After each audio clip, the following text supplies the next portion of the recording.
Hello everyone and welcome to the Academy Showcase, where we've got 3 matches before we hand things off to the Monday Night League crew. I'm Julian Pastry Time Car, feeling a little down because I thought I'd get Gums for this cast, but I suppose Alberto Crumbs Rengifo will do. Gums only comes out on Sundays, my friend. All right, well, it is Monday, of course. So let's get a reminder of how the Academy teams stack up. Cloud9 now ties Dignitas in wins, but are in second because of that 4th loss. We'll see if Dignitas can maintain the throne with their match today as Evil Genius Academy and 100 Thieves aim to continue their climb. As we look at who's facing off today, though, Game 1 has Evil Geniuses Academy looking to continue their climb versus CLG. Then Dignitas aim to maintain first opposite 100 Thieves, with Golden Guardians taking on Immortals to wrap up Academy for week number 7. Crumbs! We can't sugarcoat it, Pacey. Every single match matters here. The playoff race has been so close that it doesn't matter what you were in the standings. It has implications for your placements. Yep. Turn to Game 1 where CLG are, of course, facing off against Evil Geniuses. EG currently sitting tied with 100 Thieves, and they must win if they want to secure that 3rd place spot. As you mentioned, Crumbs, things are really tied up. Yeah, and it's going a lot better for them once Firefire is starting to have some of these really impressive Zoe performances.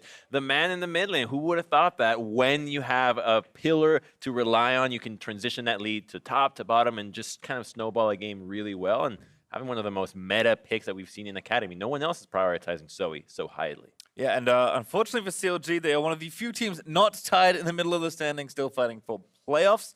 They could maybe make it here, but for the most part, they are just playing spoiler for the rest of the season. Yeah, they are the most dangerous team in Academy right now. The apple does not fall far from the tree, as the main LCS team is also doing the same, but that makes them so much more exciting because they can try all sorts of things and they can play with reckless abandon, which is kind of what we wanted to see out of them all split long. More aggression. Yeah, 6A, of course, being in for this one, as we'll get ourselves on to Summoner's Rift. We're going to skip Champ Select for this time, but we will show you exactly what was drafted in a moment. And the champion you mentioned that is becoming ever so prevalent, Zoe, does make it into this edition of the Academy Showcase. Once again, the Zoe comes out, but the cool thing about Zoe is that I know a lot of people hate playing against her, but when you see her do well, it's actually really tough. You have to appreciate the incredible skill that is in a champion like that. And yeah, you might get bopped, but remember that the guy bopped you, he put in thousands of hours to be able to do that. It's okay, Crumbs. I am maybe the only one that is actually a Zoe player here amongst us all. So I like the champion. We'll see how Tuesday does with the Syndra. It's actually double cleanse in the mid lane, so wanting to make sure to dodge those key CCs. But those are the bans. Lots of support bans there. I mean, nothing really sticking out. Aphelios set on Senna, Yuumi. These are all fairly standard. I think the only thing that sticks out is that EG committed hard to a poke comp with their first draft, right? Zoe, Ezreal, that's a poke. So it gave CLG a lot of options to draft hard engage, immediately answering with Nautilus, Syndra, and even the Sejuani to try to prepare for the inevitable 2-item Ezreal spike, Zoe shoving in your mid lane, and then you can't take a fight because you're at half HP. Late invade here as well from EG. They do actually sweep down a ward as well. So are going to start over on the red, and it will be there. As we can see, Fragus is over on the left-hand side getting some help from Deus, but I imagine we'll just be splitting the map in 2 to start level 1 here. And we'll see how Anda chooses to play this. He can actually go to pressure the bot lane, as Sejuani's never going to be there, or he can choose to be power farming. I think power farming is almost always what you want to do on the Olaf, but you have to respect the threat. So Phil and Stixxay have to acknowledge this, and it might be a lane that will struggle in these kinds of situations. It's not every day that Phil and Stixxay are playing together. He's just now playing with the Academy team. Yeah, on the other side, Deftly and Matt have been a mainstay of the split so far, and have been some of the best performers on Evil Genius's Academies. So certainly we'll be feeling pretty comfy here with these 2 champions in particular, but this is kind of the expectation we had after the early invade, or late invade I should say, from EG, that Fragus is over on the red buff, so junglers will be moving back and forth. But Brandini is going to spot out Fragus here. Level 2 can maybe force a fight. Flash here for Fragus, he should be fine. But Brandini's going to try and make him pay. Fragus is going to have to get over the wall, misses it, and is forced to flash.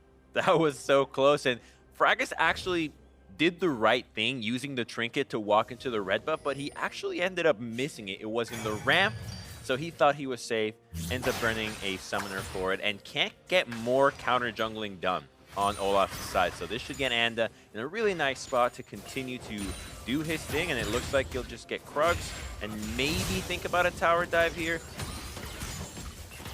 Ooh, actually sticking around. Yeah. If the wave's coming in, they might as well go for it. They have teleport on Renekton if they want to even go for a 4-man. Going straight in. Matt already going to try and tag Stixxay. They're going to flash in for it.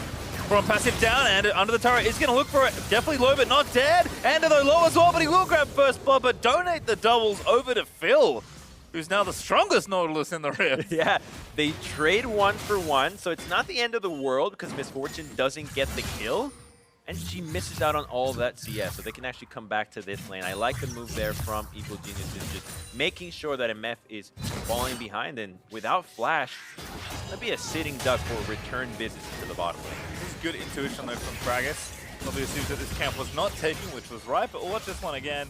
Seemed like they had it all lined up here, but Mako is very early. Yeah, this is the surprise here was Matt flashing in right away. I feel like they could have been a bit more patient with it. And then Nanda recognizes, I'm dead. Best thing I can do is just get that first blood. He kind of split up there as well. I think maybe they were just trying to stun Nautilus so he couldn't save Stixxay, figuring Anda could maybe finish off the kill himself. He does, but CLG burned through all the summoners to make sure it's at least a trade. So as you mentioned, Crumb, certainly an opportunity to revisit that lane in the near future.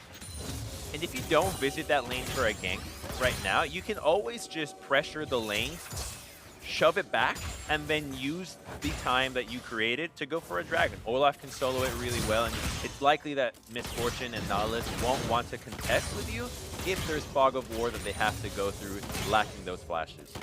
See if he's going to move up and try and get some vision. He's got Fragus behind him now, so it's a little bit easier to move into what would otherwise be fairly scary territory. Tuesday also ready with the push.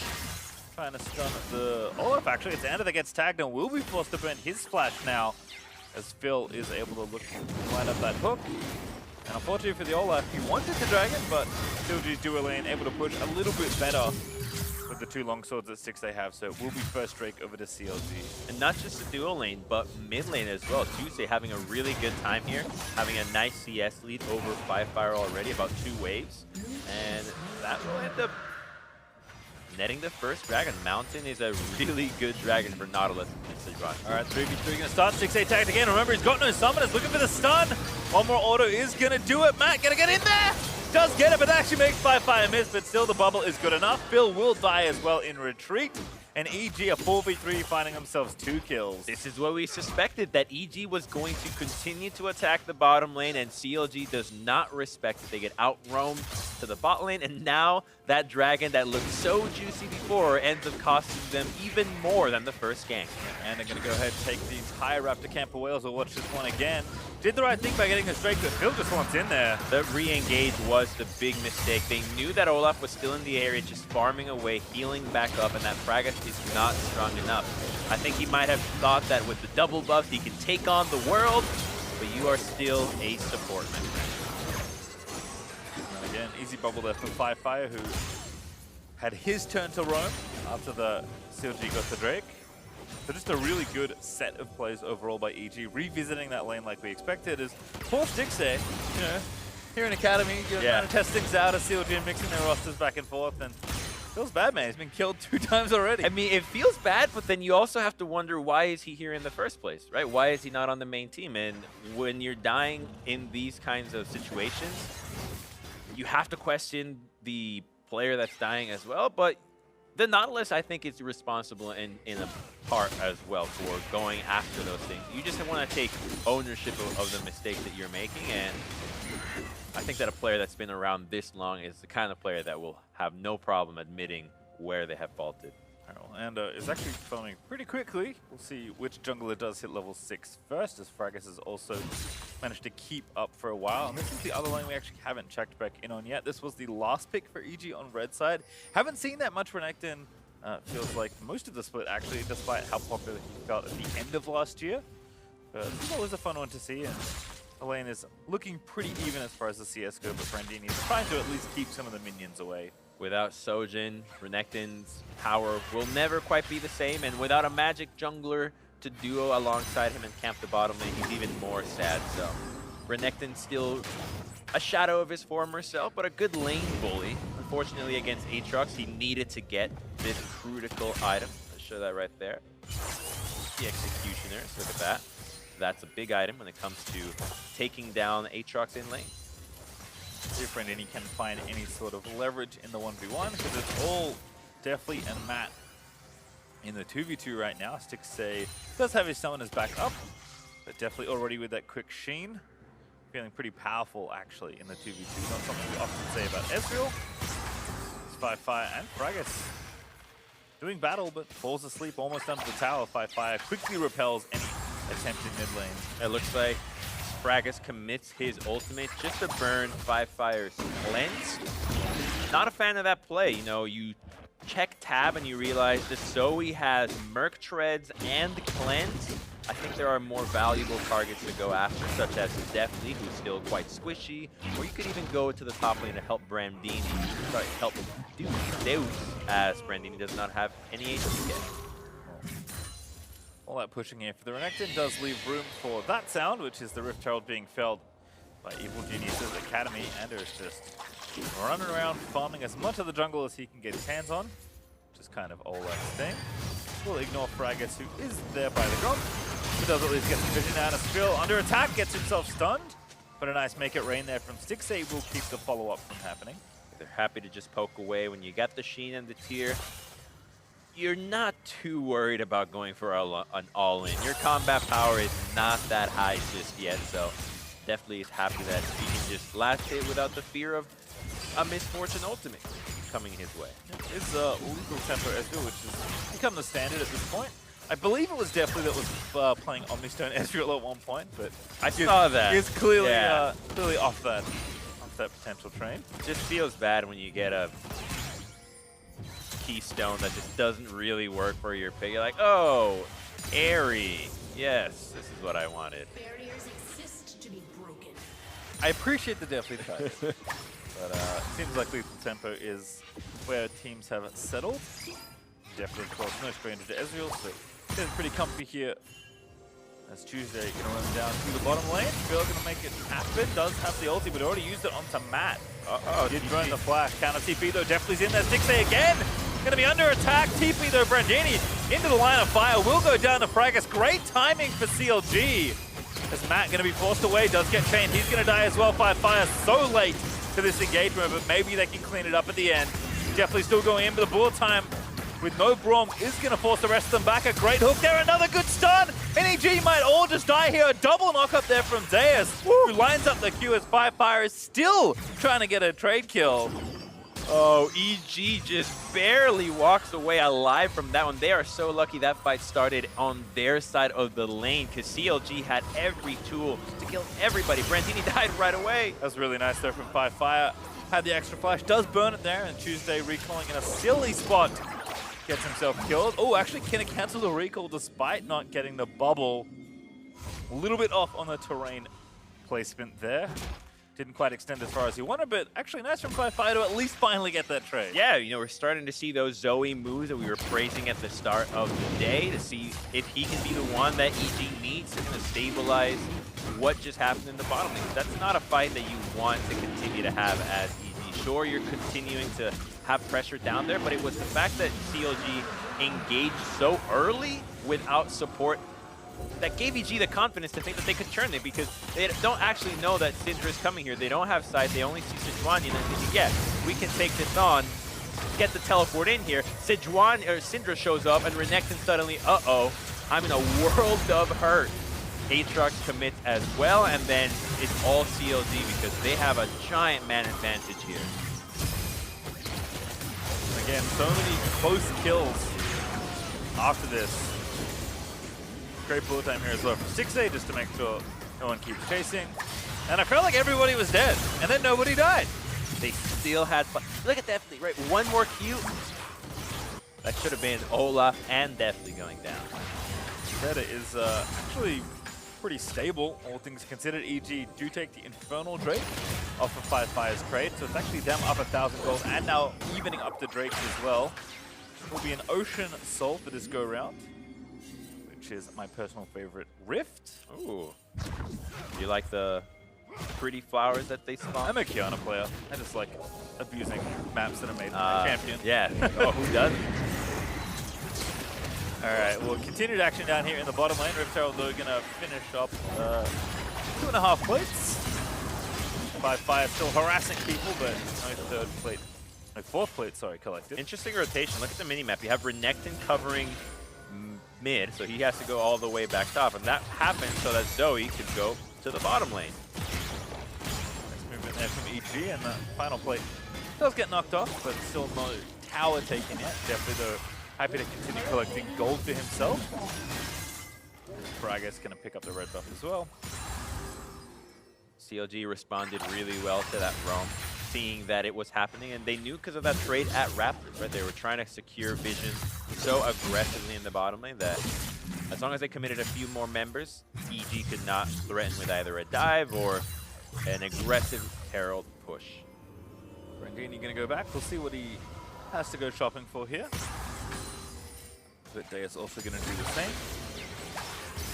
They're racing to Black Cleaver, and of course Deus is going to get it first as he did not index into an Executioner's Calling, but that will be a pretty good spike to try to make something around it.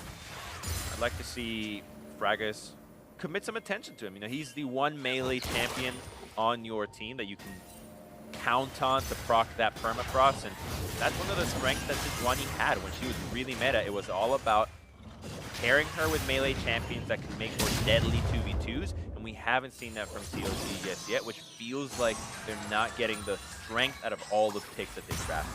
Yeah, it does feel like just a decent amount of farming, although as we say this, Phil, Fragus, and Stixxay now trying to bait Deathly in, but with the flash and the shift up, I don't think Deathly's going to do anything too silly. Ezreals always die when they arcane shift forward. That is the universal rule. If there is an Ezreal that is dying, you know that he shifted into the enemy. Well, looks like just swapping back to the second Herald. As a reminder, Monday Night League is on this evening, starting 5 p.m. PST. If your clock didn't magically change itself, make sure to change it, as we did experience daylight savings time over the So weekend. when do we get our hour back? I don't know. So for that weekly wager of gums the other day, I suggested that the loser should just lose another hour of daylight savings. Just have to.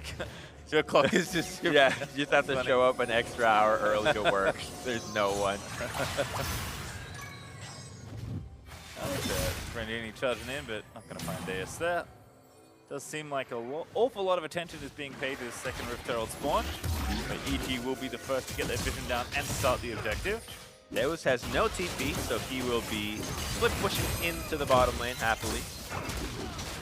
This should give CLG the time to set up control around the Ocean Dragon that is going to spawn in 30 seconds. So it's not like they're giving this up without an opportunity to claim something for themselves. And as I say that, here comes Deus looking for river control alongside Fragus and Phil. Does have that Black Cleaver finished as well that you mentioned, but is taking a recall right now. Does have his TP up though, so CLG going to push out mid first. Start controlling for this next objective on the right-hand side. Ooh, check this out. Just a little interesting. Look at the vision that EG committed here for that Rift Herald. 4 pink wards. That's team play. You rarely see that. A recall here though.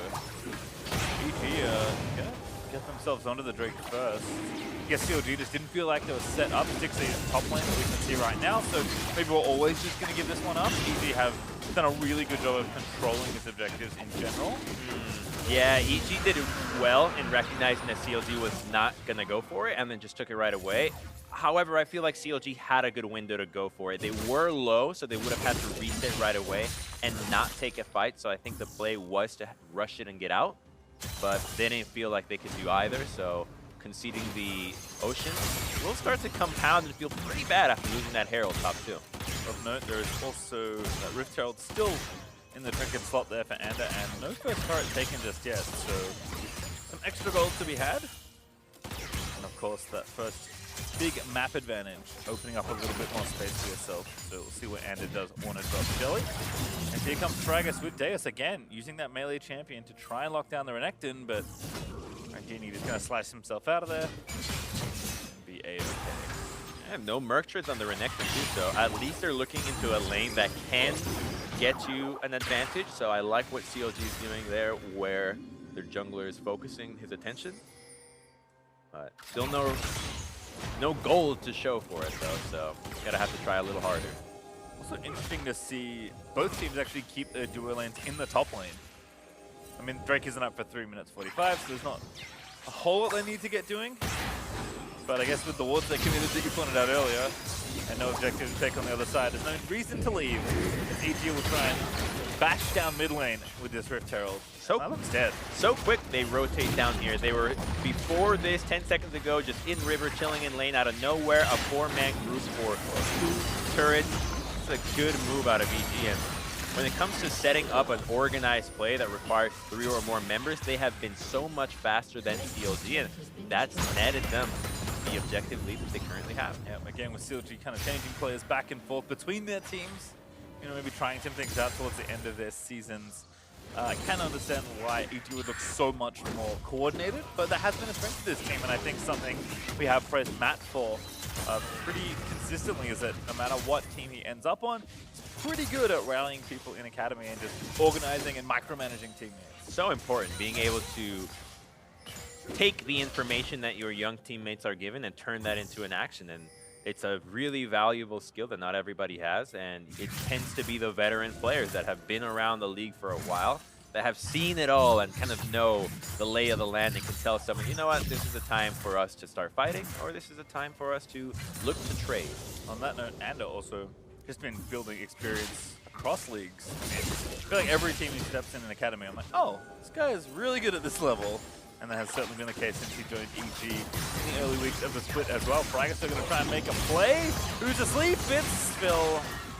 And it looks like maybe if they wanted the Nodal Assault to start that off, that was not available. So no triggers pulled, but no one dead either here in mid lane. EG able to walk straight back to their very safe outer tower that's still up. 2 minutes on the Ocean Drake, and the teams are still looking for those power spikes, both Infinity Edge out of Misfortune and the Trinity out of Ezreal. So it's a bit of a gentleman's agreement in not going for fights before either is ready.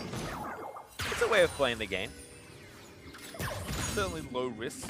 Yeah, low risk, low reward is what it is. It's kind of like the big Golden Guardians game. If you just don't do anything, you're only going to have one fight to win the game, and some teams like that, right? They'd rather put it all on the line one time and pack it up if it doesn't go well, and smile all the way to the finish line if it happens. But usually you want way more than one chance at actually trying to win a game, and especially before 25 minutes.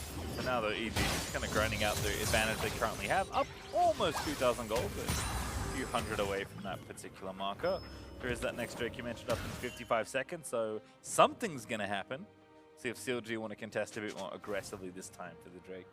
If CLG wants to do this, they really need to coordinate where their crowd control is going. You're going to have to lock down Defty or use it to peel back Brandini. So remember how that fight went down in the bottom and how Brandini got blown up right away? That's what they should be looking for if Brandini starts sneaking onto Stixxay or Tuesday. But a fight breaks out in mid. Nice initial start here. Matt is going to be the target, but he's able to get away. Pops the Unbreakable, burns the flash. Gets himself out of there. Now Ando with the Ragnarok Pop is in there. And definitely gets away as well by Fire on a killing spree. Finally takes down Phil, and Fragis is not healthy. He's going to get crushed by Deftly, who takes out Fragis as well. Fire now over the top. Back to safety as Stixxay has to dodge all the incoming bullets. Bullet time over the wall as well, but Fire continuing to be a nuisance. Brandini wasn't there. He's been split pushing the entire time, so he's securing this top lane turret. It's going to yield the Ocean for CLG, having that man advantage. But the TP comes in. He's ready to go. They lost Dragon, but the fight is going on. Push back there from Tuesday, but Brandini still going to try and get in there. That's going to be one kill, but only one. Not a bad trade for CLG, all things considered, especially seeing as they started the fight and did not win it.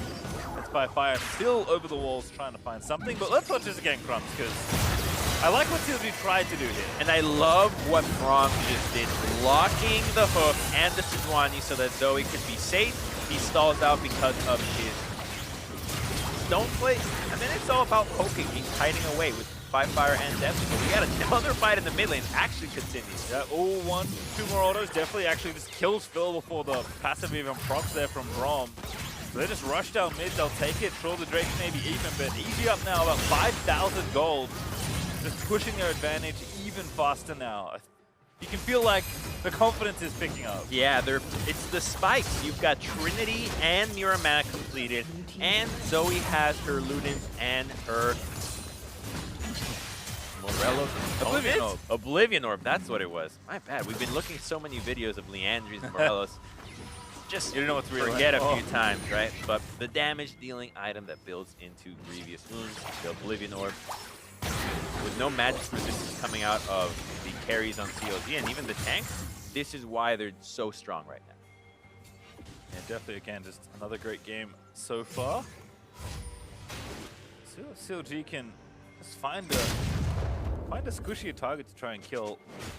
Braum, especially with that stone plate, if he has his cooldowns up, it's so hard to get through Matt. I'm afraid that window might have just closed. Look at the itemization once again. I'm loving this function. Check it out. You got the QSS on Ezreal. So now you can't Sejuani ultimate or stun him with the Syndra. And then you've got double stopwatch on Zoe and Olaf. So if CLG wants to go for an engage, it probably can't be something where they're trying to blow somebody up individually. You're going to have to just CC the targets that are coming into Stixxay's range and rely on him to dish out the DPS. The burst ship has sailed.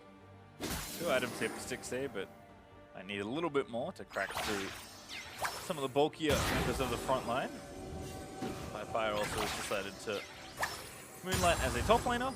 Just going to get the side lanes moving in the right direction for his team. And Baron is at least a consideration. Next Drake done up for 2.5 minutes, and it would be neither team's sole Drake. So I think EG might be focusing more on the left-hand portion of the map right now. Yeah, and EG is a very scary comp to face check if you are CLG. Between the poke that you can deal with or the sleepy trouble bubbles from any angle, they don't want to concede control of the top and mid lane. That will lead into the control that EG is trying to get in. EG knows how their comp is playing out, especially with all these brushes that you love. It makes the poke so much more annoying. Going for it again, definitely just shifts out. As Phil finds the minion. Oh, Fragos actually does get the knockup, but not able to follow up as again. Now the return poke is incoming. Firefire looking for the flank alongside, and here's also Brandini from the other side to execute the old pincer maneuver. Oh no, Sleepy Sejuani. Good true shot barrage. Fragos almost going to get himself one shot at the end of that.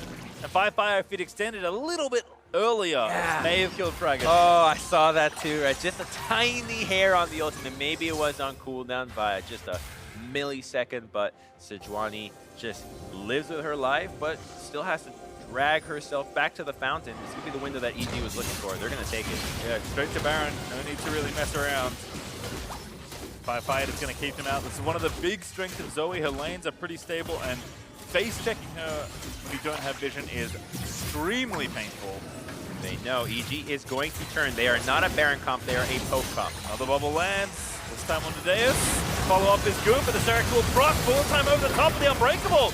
There's a good ult there out of Matt. Is going to get the knock up there and kill the frontliner. So 5v4, but the health bar is looking a little bit slim on the EG side. Still the poke is coming. Definitely sees blood. Goes for Stixxay as he shifts forward. But Tuesday going to try and line up a stun. Does not get it. Matt now tags. Stixxay again in trouble, but definitely a little too aggressive. Going to be forced to flash out of there. He really trusts Matt to stand in front of him because he almost died. He has a QSS to break out of CC, but that CC comes with a ton of hurt behind it. Syndra is quite powerful, and MF has her IE already completed.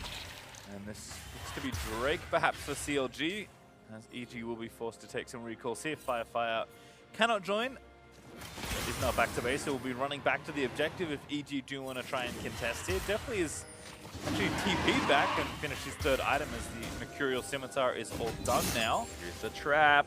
I like this actually, but a little early there for Tuesday, and now EG can just go in and fight if they want to. Stixxay does have his flash, but doesn't have heal. Cooldown's still kind of coming back up. Phil? Phil, you guys spotted out? Yeah, CLG don't have many ultis either. Just Syndra ulti off right now. TP.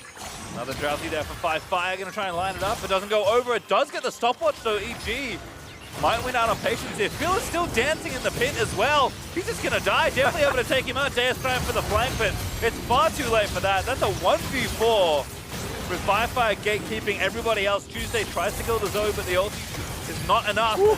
The True Shot Barrage on the other side almost gets the kill as the Drake does go over to EGA. That's Baron.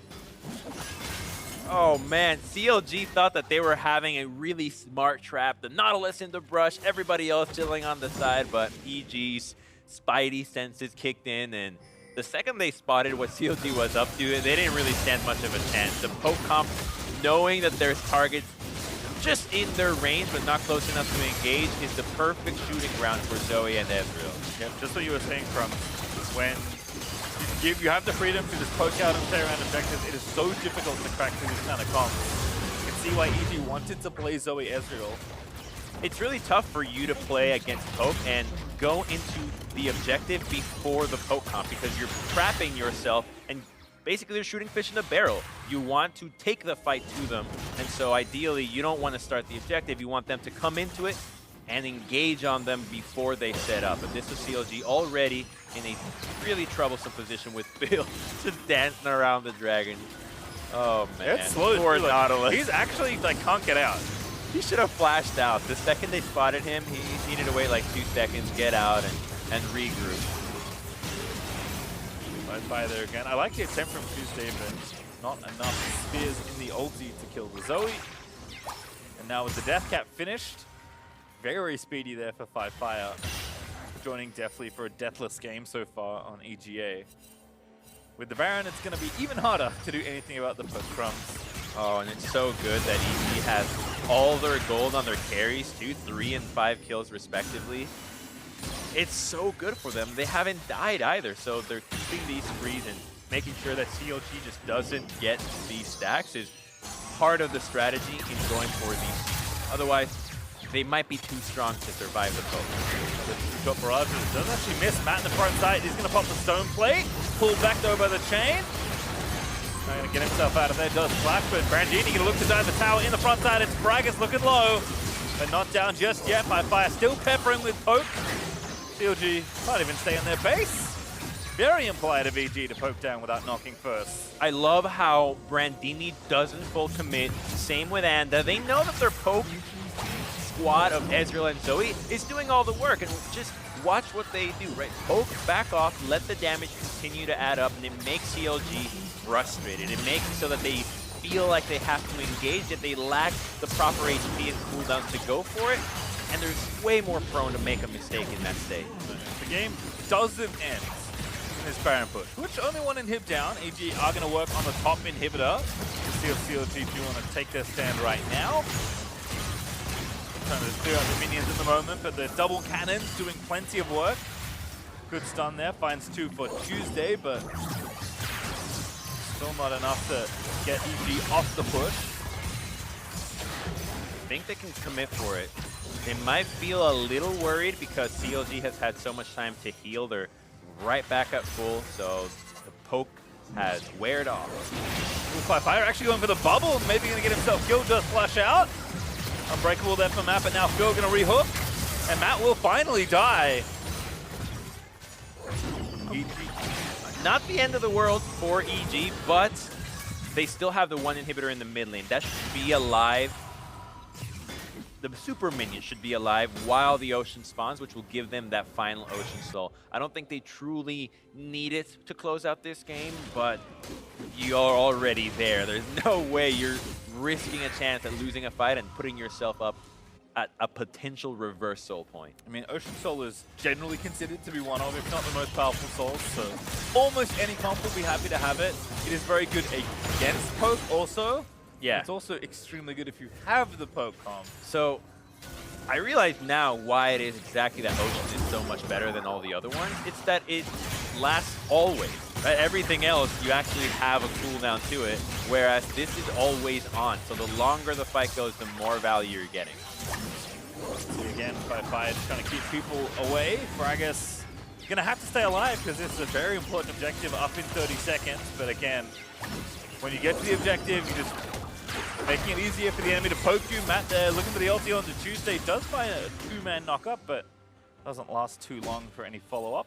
Yeah, COG, they've kind of faltered the position here, so they need to get control of mid lane again before restarting. But they're going in. Nice bubble. The target is Phil on the front side. He is going to go down. Definitely dominating. Does get the kill. Fire barely lives through the Syndra ulti. Tuesday now going to get chased and killed as well. Brangini also somehow living at the end of it all. And EG, they find 2 picks with almost nothing left on their health bars. They were so close. Tuesday flashing in to try to eliminate Fire right away, but does not have the damage. One more orb would have done the trick. And that's the EG with the Ocean Soul feeling so good to continue to chase down CLG. And Genie actually going to find the stun. They'll look for Deus, but definitely can't find him with the W. Still the chase is on. Shift in. Deus going to dash out. But EG more interested in this bottom tower now as they look to try and break down more of the base. They're gonna get it. I think a push for more is not in the cards. They'll probably reset after this if the resources were spent on the dragon, but it'll be a testament to the power of Ocean Soul had they chosen to stay. They will back off, as you said. Still up so much gold. 9,000 here at the 34-minute mark. As we watch this one again, if CLG had any more gold, this fight would have been so different. Yeah, watch Tuesday, because he's on a control ward. He just creeps up on the bottom of the map, and he's going to land a really nice stun. But the first Q ends up missing, which would have made the difference on taking down Fire. And I think Deathly and Matt would have had a much harder time choosing to chase down this Syndra had the Zoe been eliminated instantly. Instead, it's EG that find 2 picks, get the last Drake for the Soul. And we're already back towards the Baron half of the map because it will be spawning in 5 seconds. Still Super Minion streaming in mid as well. So just more problems here for CLG. See if they do want to make a stand around this next objective. They'll concede control of the minion wave as it's minions against super minions. So EG. Ooh! Aggressive from that. did. I like it onto Tuesday. Oh, Brandini right in there. He's going to get the stun, and that's enough. Just executes for Tuesday. Still going to be left out to dry as well. He will die at the hands of Fire.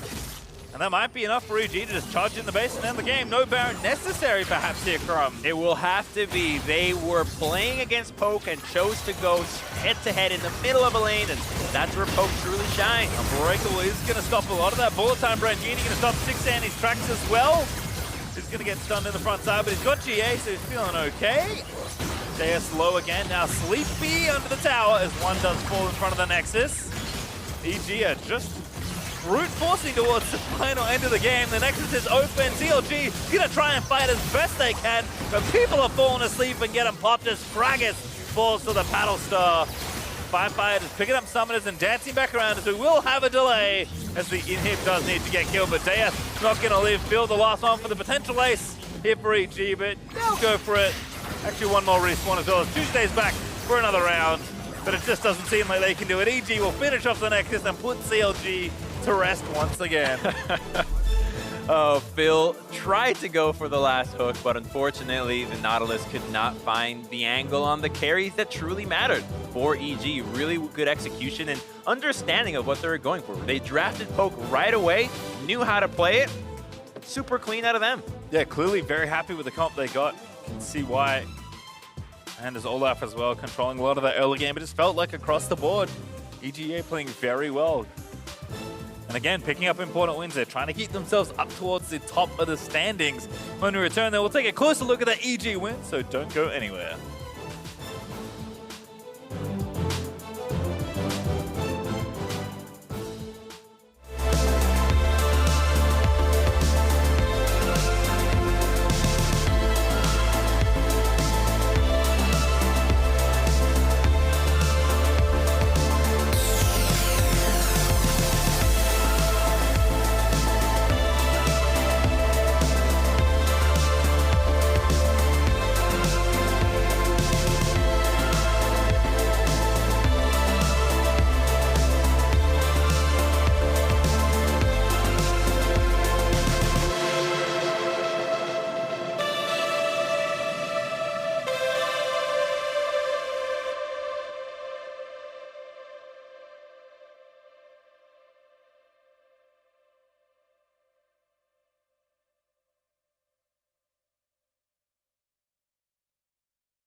Welcome back. We're going to break down that game we just saw. You said it already, Crumbs, but drafting Ezreal Zoe, effortlessly winning with Ezreal Zoe, it felt like. Yeah, and some of the best champions for the players. Firefire Zoe, his best champion. Then you've got Ezreal in the hands of Deathly. I mean, it's one of his most signature picks, and it started with a really early dive onto the bottom lane, but they knew what they were after, and they actually got it exactly how they wanted it. Deny the misfortune, get the gold over to the jungler to set him up.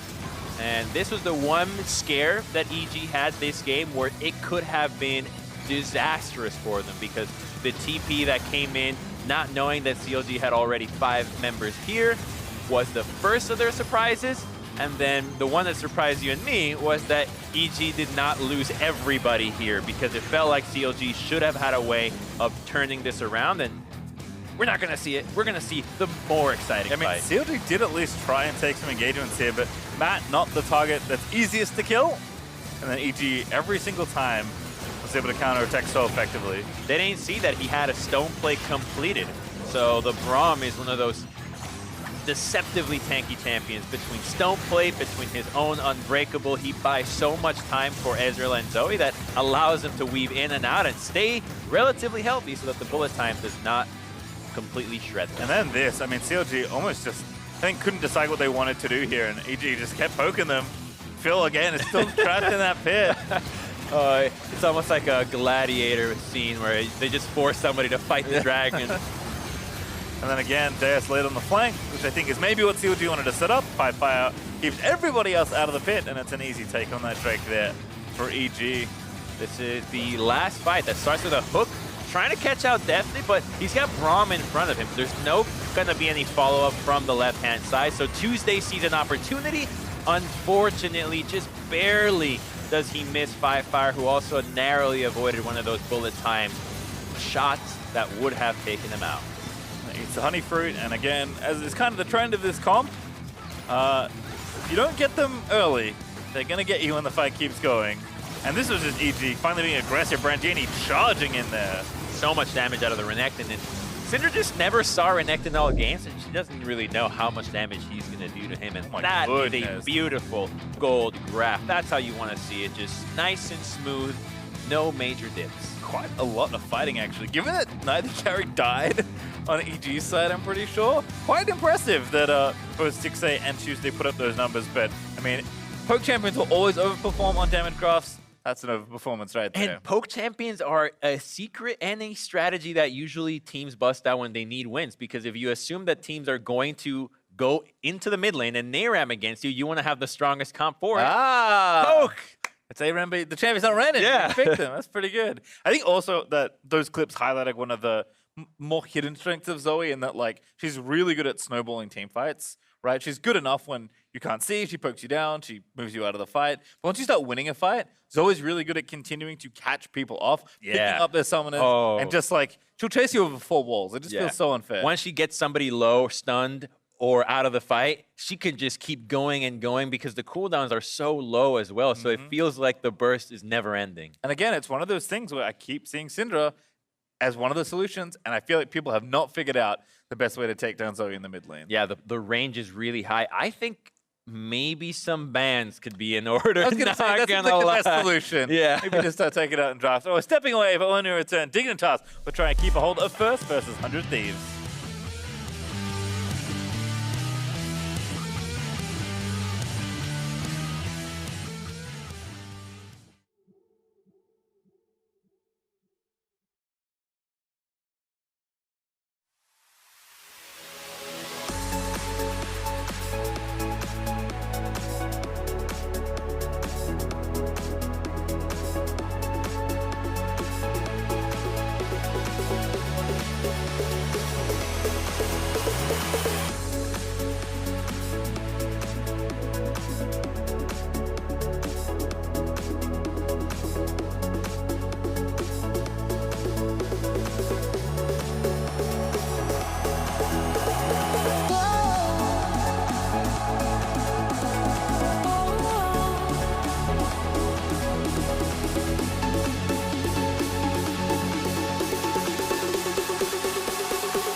Hello and welcome back for Game 2, where Dignitas will be facing off against 100 Thieves. Let's jump into the starting lineup. Selecting blue side, it's Dignitas. In the top lane, it's Lolo. In the jungle, Grig. In mid lane, Demonte, bot Phoenix, support Ole, and Coach Simon. Facing them on the red side, it's 100 Thieves Academy. You've got Fake God in the top lane, Contract in the jungle, Soligo on mid lane, Prismal on bot. Their support is Breezy with their coach, Moser. Now, as a reminder, Crumbs, 100 Thieves Academy are the defending champions. They certainly are, yet there is really only two remaining players from the winning championship, Soligo and Prismal. They had someday before to really rally this team together across the finish line, and now they're actually still pretty good. They actually learned a lot from that time, and I think they've developed a lot as a team, and particularly I think Soligo and Contracts have been doing together to make sure that they have that early game synergy, whether it's snowballing with a Pantheon pick or making sure that the Lee Sin gets going. They're having a good idea about how to play the game, and it's netted them results. Yeah, there are, this roster's quite different, as you mentioned. We'll go through that maybe a little bit later. But I guess the question is, as the defending champions, can they beat the #1 team? Because Dignitas, despite some struggles recently, certainly still the #1. And that question gets really tricky when we look at how Dignitas got so many of their wins. A lot of it was Acadian being really aggressive early on, and now he's gone. He's not on the Academy team. He's been playing in the LCS squad, so now Grig is back into the Academy lineup. This is a very familiar sight if you followed TSM last year. Seems like they didn't want to swap again, and look what happened. Yeah. Week 7. They got memed on when the rosters were announced, kind of foreseeing this to happen. It's funny that it happened, and we want to see the results that justify these swaps. Only funny until everything goes wrong and the team start losing.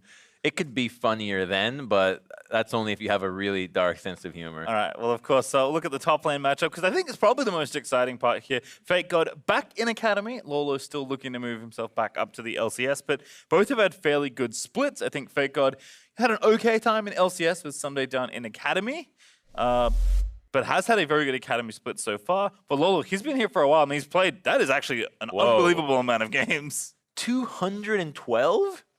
Yep, 212 LCS games. Yeah, this man's been around for such a long time. That's actually really impressive. Dwarfs everything that Fake God had actually put down. And we're going to take a look at those stats. Solo kills and ISO deaths are all over Fake God. Very interesting. I mean, in part, like, as you mentioned, Acadian was very formidable for his team, so I imagine Lolo maybe getting some help out there, but I think that does speak to the styles a little bit more. Lolo is a very stable player who'll happily play, kind of whatever matchup. He'll play weak side, he'll play more carries if he needs to. He's played Kayle, I believe, as well already this split, so he's kind of willing to do what the team needs for him, which, given that it's a very vocal team full of a lot of experienced players, I have to imagine that's important on Dignitas. But Fake God, he wants to be the carry of Academy once again. He went up to LCS, he did fine, but he got kind of beat up because he's, now a very small fish in a huge Yeah. ocean in the LCS, but he was the king of Academy for a while. Even against Lorlo, he looks like a small fish compared to how many Yeah, Lorlo hasn't even games played as many Lorlo Academy has. games Yeah. as Lorlo has. I mean, Fake God has been entrusted with a lot of carry picks, playing whether it's a Pantheon or Lucian in the top lane. So I think that's where he's getting a lot of these solo kills, where he is being entrusted with having to pressure the map.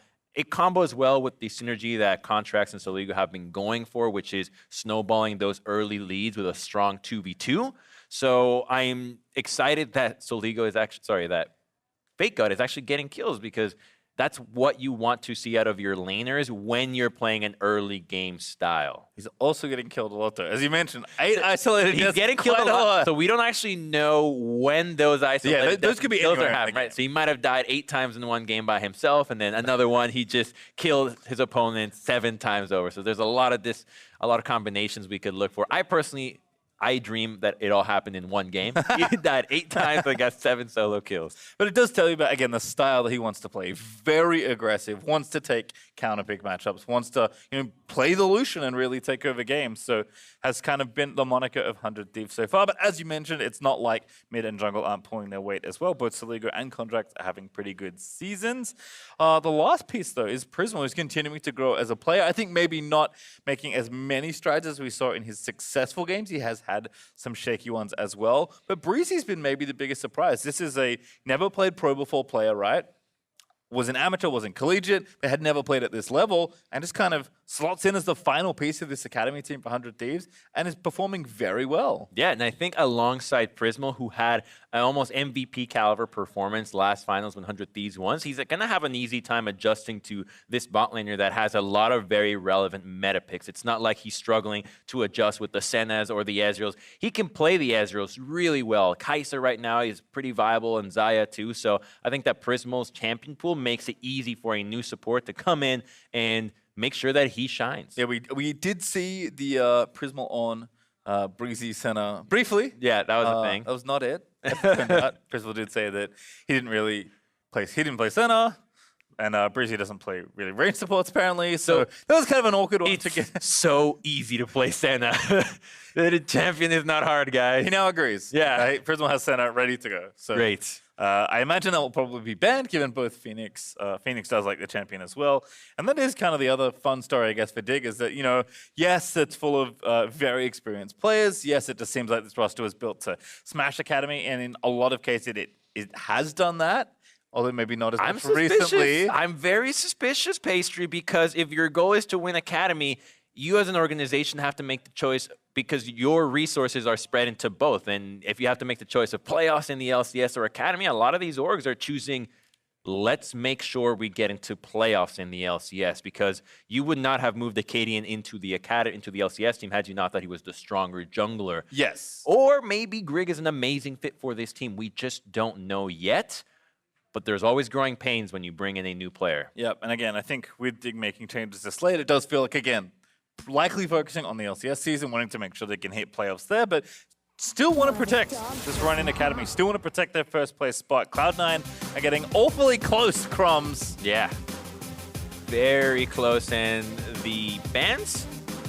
Looks like Prismo does not want to give away that Senna. Makes sense. Yeah. Seems pretty good. And a strange thing that I've been hearing is that Academy teams don't play Yuumi. Interesting. That they have a hard time playing Yuumi, because when you have these champions that end up being so perma-banned, you really don't get a lot of time to practice them, let alone play against them. And so the MO just becomes you have to ban it because no one knows how to deal with it. Not that it's broken, it's just that no one has actually had the time to practice against it. So this could be one of those cases. It's something that happens every year in every meta across all regions. It's one of those odd things that happens in League that just makes you question how much value you could get out of having an additional team to scrim against that can create those strategies and scenarios that you need to have so that your bans can be freed up. Yeah, and that is one of the arguments as well for why Dig has such a strong Academy team, right? Just good sparring partners for the LCS team as well. But we've actually finished the bans already on Aphelios. Kalista and Pantheon finished out the last 4. But Set is open, and Set will be selected as Fake God straight to Aatrox. Old Faithful. Getting rid of the potential counter steal out of the Aatrox, because We saw Golden Guardians play set support. Yes. We know he can go in the jungle as well. And so if the set can be flexed anywhere, you don't want to risk that they also take an Aatrox, which is going to be a strong pick into set in the first place. So you lock it in right away. And the Thieves already have their physical damage core. The rest is going to be about getting magic damage and utility. Yeah, Varus early here. Going to complement the Braum there that 100 Thieves now pick up. But we're actually done with phase 1 already. Ezreal Tahm Kench was the insta-lock for Dignitas up against that Varus. And Braum answered in kind there for the Thieves. So they'll have the more aggressive end of the 2v2. But Ezreal Tahm Kench is about as safe as it gets. Yeah, and Tahm Kench is a good matchup into Braum, so he's going to have a fine time there. Expecting more of that farming style to happen with the Ezreal. Never looking to fight early on. This could be another Zoe kind of game, by the way. Ezreal, Zoe, TK can be a good poke comp, too. Zoe's always open, it feels like. But we'll see what gets selected here.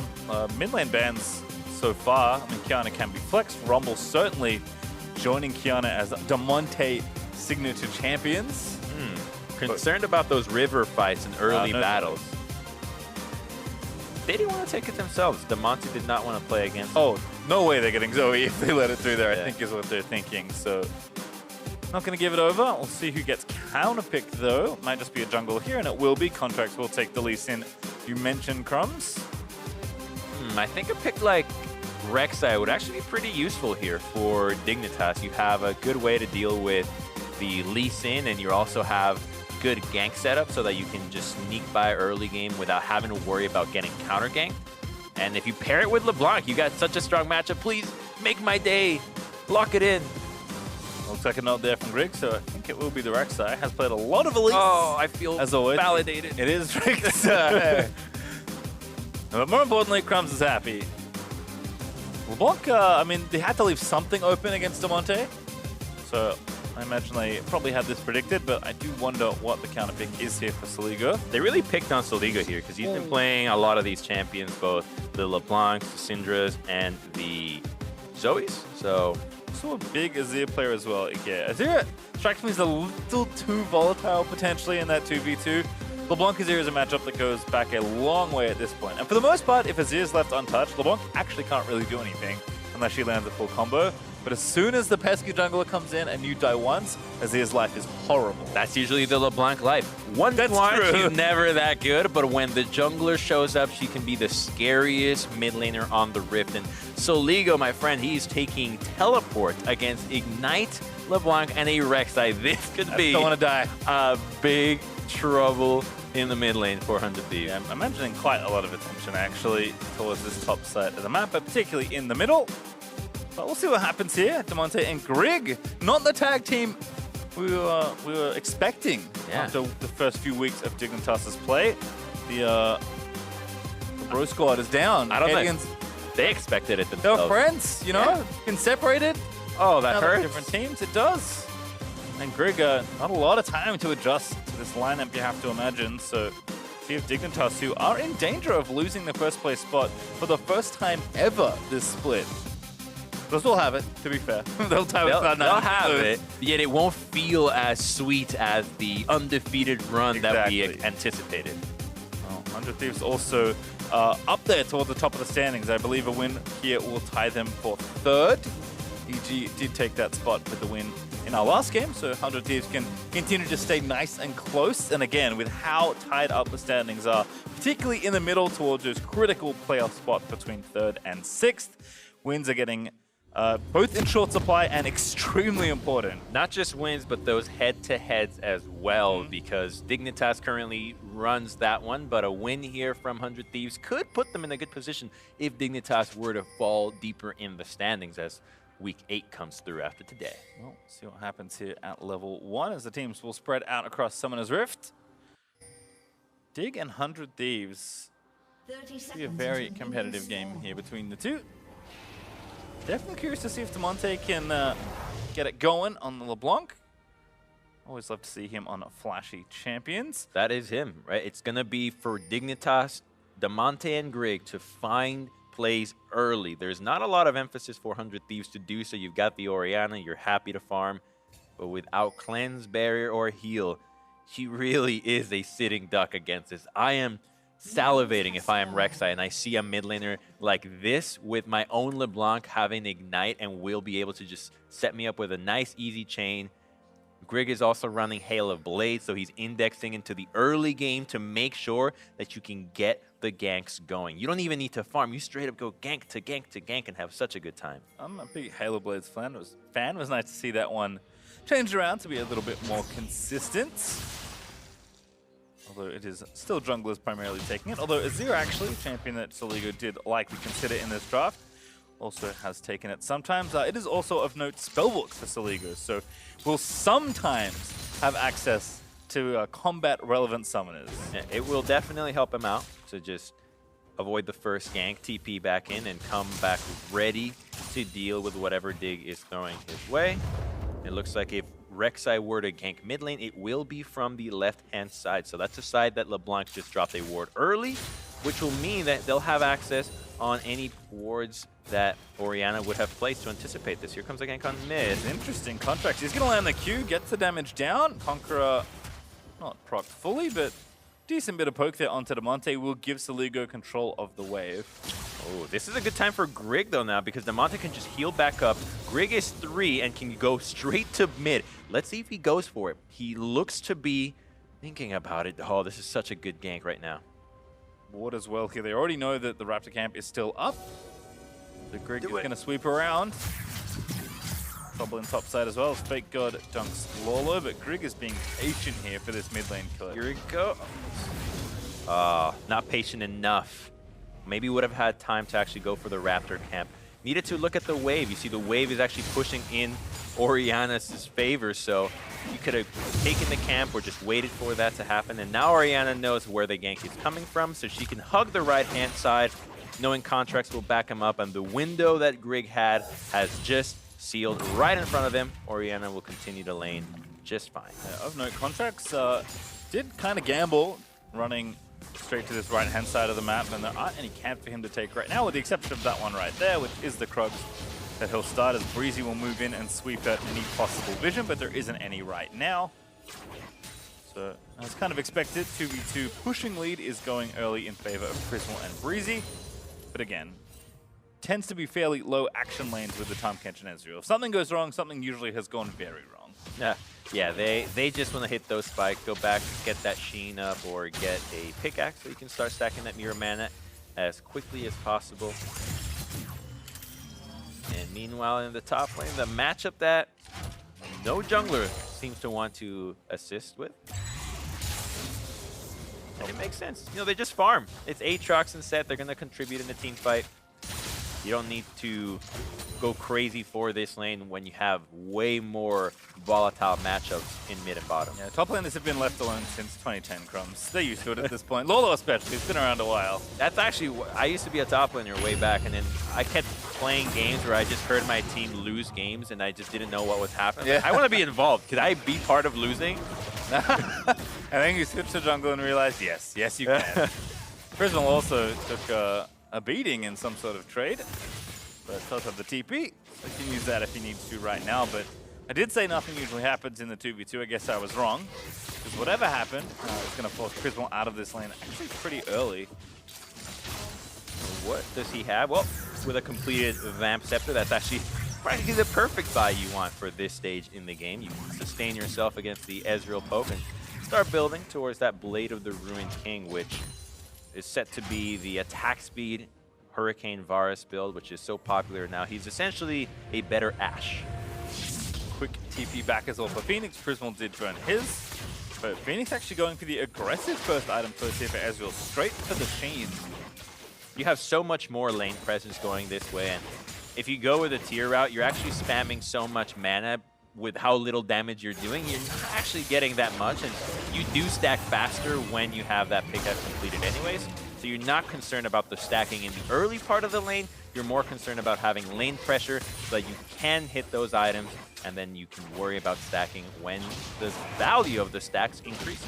Case in point, you did see Phoenix immediately go aggressive onto Prismal and actually do a pretty good amount of damage, but the Vamp Scepter has slowly but surely move Prismal back up, as that is an excellent Braum E from Breezy. Yeah, that's what you were highlighting him, right? Fitting in really well with Prismal, making sure that he knows exactly The when. jig is up. Contract's been trying to sneak this Drake the whole time. Finally gets found out. Maybe he just wants to try and steal, but Demonte's going to try and kill him instead. Flashes forward, but Contract will counterflash. Breezy, though, caught in transition, will die, but the Drake's still available. Prismal getting low. He's going to get sniped by Phoenix just barely on the end of the Mystic Shot, and that Drake gets donated to Dignitas. Thanks for the leash, bro. That's what Grig is typing in all chat right now, and I'm surprised he didn't commit to taking that dragon and instead went for the chase, but he knew his team was there to back him up, so if he were to go down, the dragon is still secure. Again, despite the farming back and forth, Soligo actually looking pretty healthy as far as the 1v1 lead goes, but was there very quickly for this rotation, and Contract's just such bad timing. Yeah, unfortunate for him. They needed to just get out of here, but Dignitas committed so fast for this, and this is what I was saying. I think Grig could have just finished the dragon and then worried about the fight without having to go down, but a really nice Mystic Shot from Phoenix makes sure that you trade a 1-4-2. And again, to misspoke slightly, Soligo actually was there quite early, is not as mobile as the LeBlanc, but the Shockwave only hit Grig, which could have been the difference there in the fight. Instead, it is Dignitas that take the Drake and the 2-1 kill lead. But certainly not so far ahead at this point, up about 1,000 gold. Yeah, because that was not their play, right? They were not setting that up. They were simply reacting to what 100 Thieves were doing. And 100 Thieves has been committing to a lot of early game plans. This is what happens when those early game plans don't go exactly as you intended. You can lose these objectives, especially when you're trying to sneak dragons early.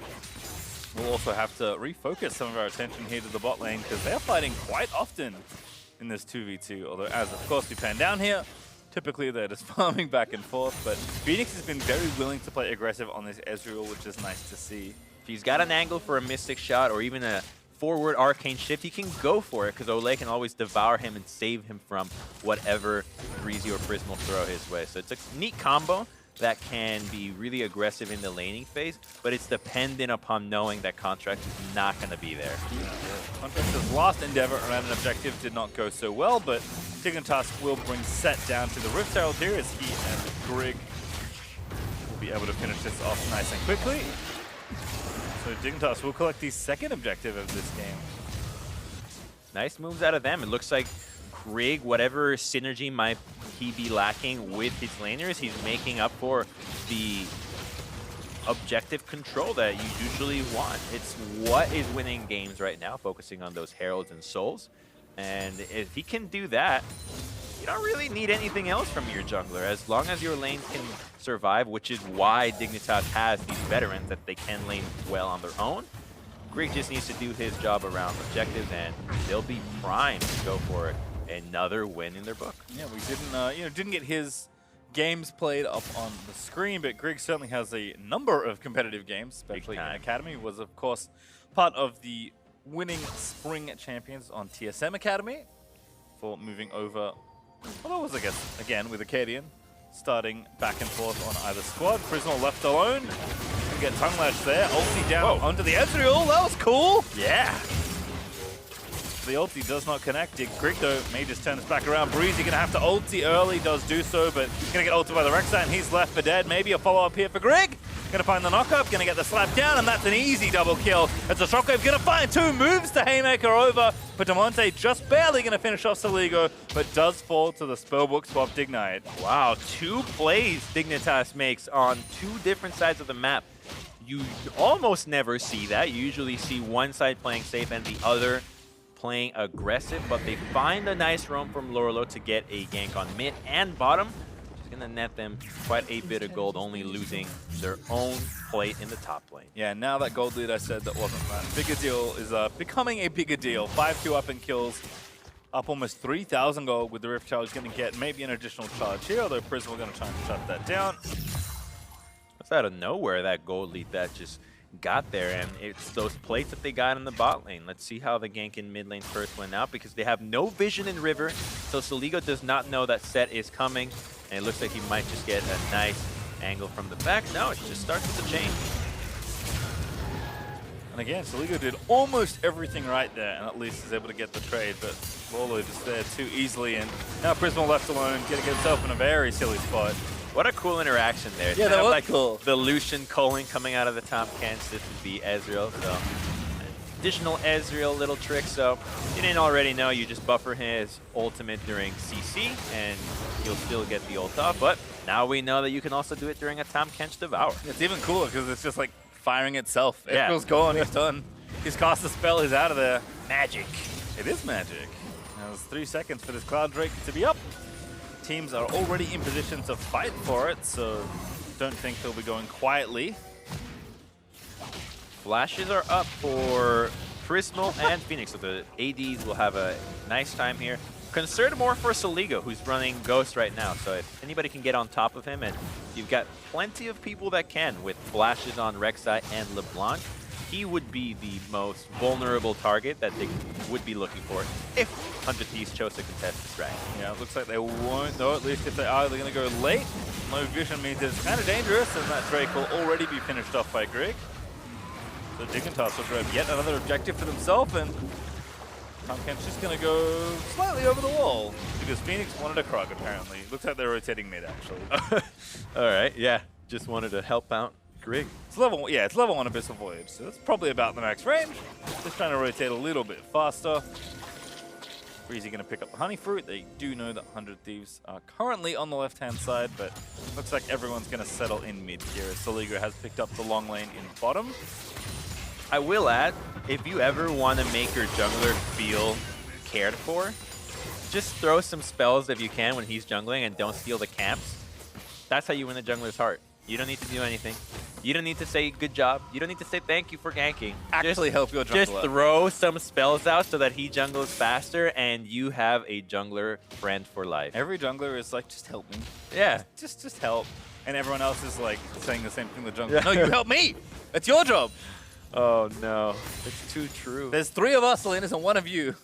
Whose job is his Someone job? has to be nice first. It's true. It all starts with the heartfelt leash at level 1. Try not to ping too many times when the gank messes up. I will mute your pinks. Maybe just, you know, take the G key out of the keyboard. Whatever key you use. You don't need it. Just take it out. All right, contracts here. Gonna queue How would Ole. you type GG though? Well, that's true. You can just copy paste, like, pre-write it, copy paste in like Yeah. a notepad, and then just move it over. You can also like rebind your pinky. One of those. Yeah, that's Take good. that one out. I like when players have binds to just really long sentences that they type within 2 seconds of the game. Like, what? How did you type this? And pass the macros. All right, well, this tower's taking a beating here. Phoenix and Ole have had quite a lot of free time. Going to get almost 3 plates. Yeah, there's TPs from the top laner, so they'll be able to participate if a deep ward ends up being placed, but it looks like farming is just the ML. They're happy. Ezreal's poking. He's almost getting plates in the top lane, and they're already in position for the next Red Herald spawn. So Dignitas feels like their setup is going their way, so they're not trying to push anything. Also curious to see what Damonte's first item is. He does have that revolver. Haven't seen a Gunblade LeBlanc in a while. GLP as well, maybe, which we do see that Soligo already has. GLP LeBlanc, huh? Maybe it's become a... GLP has just become a very popular item among mages in general. Very gold effective. Yes, helps you set up.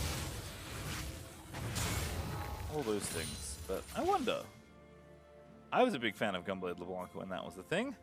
It's very satisfying to just mash all your buttons at someone and watch them die. I really enjoy the healing component of it. That's one of my favorites. Just the fact that mages can get some health back, especially on a champion that's bursty like LeBlanc, that can have her entire rotation just messed up with if she gets poked when she distorts in. But speaking of getting messed up, 100 Thieves in the pit taking an Ezreal ultimate, and a fight is about to begin. Yeah, Damonte again just getting aggressive. Oh, he's gonna blow up contracts. Almost enough for the kill, but the TP is also going to be a big flank in the front side. Good devour there from Ole to save Grig. Contracts is out of there, but not sure they can win the remaining fight. A massive haymaker from Lolo. 100 Thieves running out of cooldowns, but Dignitas not that healthy either. They can take this. Grig still has Smite. Damonte also with the blue buff, going to go back in onto Fake God, but won't connect the chain. The Rift Herald will reset, but not long enough for it to go all the way back, so Dignitas will eventually win the battle for the second Herald. That was really close to being a huge play from Dignitas. Contracts had a nice idea to smite the Herald to survive the LeBlanc combo, and I felt like Grig had a window to flash engage in, but it wasn't necessary. He's really keeping his head on his shoulders here to make sure that he's not dying unnecessarily and looking for the objectives. That's what they got. They got the Rift Herald, they were patient with it, and just gonna wasted 100 Thieves' time. Who's got what they came for as well, keeping that gold lead still up by about 3k. Haven't grown it just yet. We'll see if taking another tower with this Rift Herald possibly can get them that gold boost thereafter, but they'll also have to fight for this next Drake in about 20 seconds potentially. They already have 2. They don't need to rush for this one. But if they want to keep that soul nice and quick, as Grig will drop the Herald mid, that does seem to signal that it is time to play for this Drake. In fact, Phoenix is so far up in the lane with Ole, who has knighted him. Before the Drake, they need to play for mid. Soligo is actually derouted. They thought they were having a fight, did not anticipate the Herald, but it looks like they're going to stop a charge. No, it gets the charge off. Yeah, gonna get one. Does get a pretty significant chunk of damage done and gives Dig the inroad to this Drake more importantly. So now Damonte is going to play the flank. Dignitas will start this Drake though. Okay, they have sight and they've cleared out everything that Dig has, so Dig doesn't know that 100 Thieves is here. He's going to try and fight again in the front side. That's going to be a kill. Damonte pop as Contracts kicks him for the execution. Now in a 5v4, feeling like they're the ones that earned this Drake. Grig has an angle to steal, but that's going to be a one-way trip if he takes it. So looks like Dig is just going to attempt a steal and get out. Gonna look for it. Does get it. Grig gets himself over the wall. Did have to flash though. Dig still pokes to try and cover the retreat and make it 3 Drakes for Dignitas. Great combo there out of Dignitas to go for that steal. I really feel like 100 Thieves could have zoned out Grig better with the Orianna ball either on Lee Sin or looking to get him out of the pit. But all in all, they have superior objective control. And watch what Contracts does here. Flash kick, get out of here. Try to do as much damage as possible, but it was actually Prismal's ultimate that kept LeBlanc in place. And again, it seems like, hey, it's all good. Got a 5v4, can play patient for the Drake, but just missing the smite battle. And then nobody chases Grig, although they will chase him enough now to force the flash. But very sneaky for Dignitas. They won't extend that gold lead. In fact, they'll fall a little bit down as far as that lead goes, but do claim the 3rd Drake to set themselves up for a very quick Mountain Soul. That's a valuable Drake when you're dealing with champions like Varus, so you can just tank one of those empowered Qs and move right on through your team fight. I think my favorite use of Mountain Drake this split, at least in Academy, was Cloud9 got it. King had like double lifesteal Misfortune. Kind of like a Juggernaut AD. It was very scary. Yeah, tank ADs. I mean, it's something that no one is prepared to deal with when marksmen are getting MR and armor enhanced for no reason, and then they have the shield on top of it with the lifesteal tanking.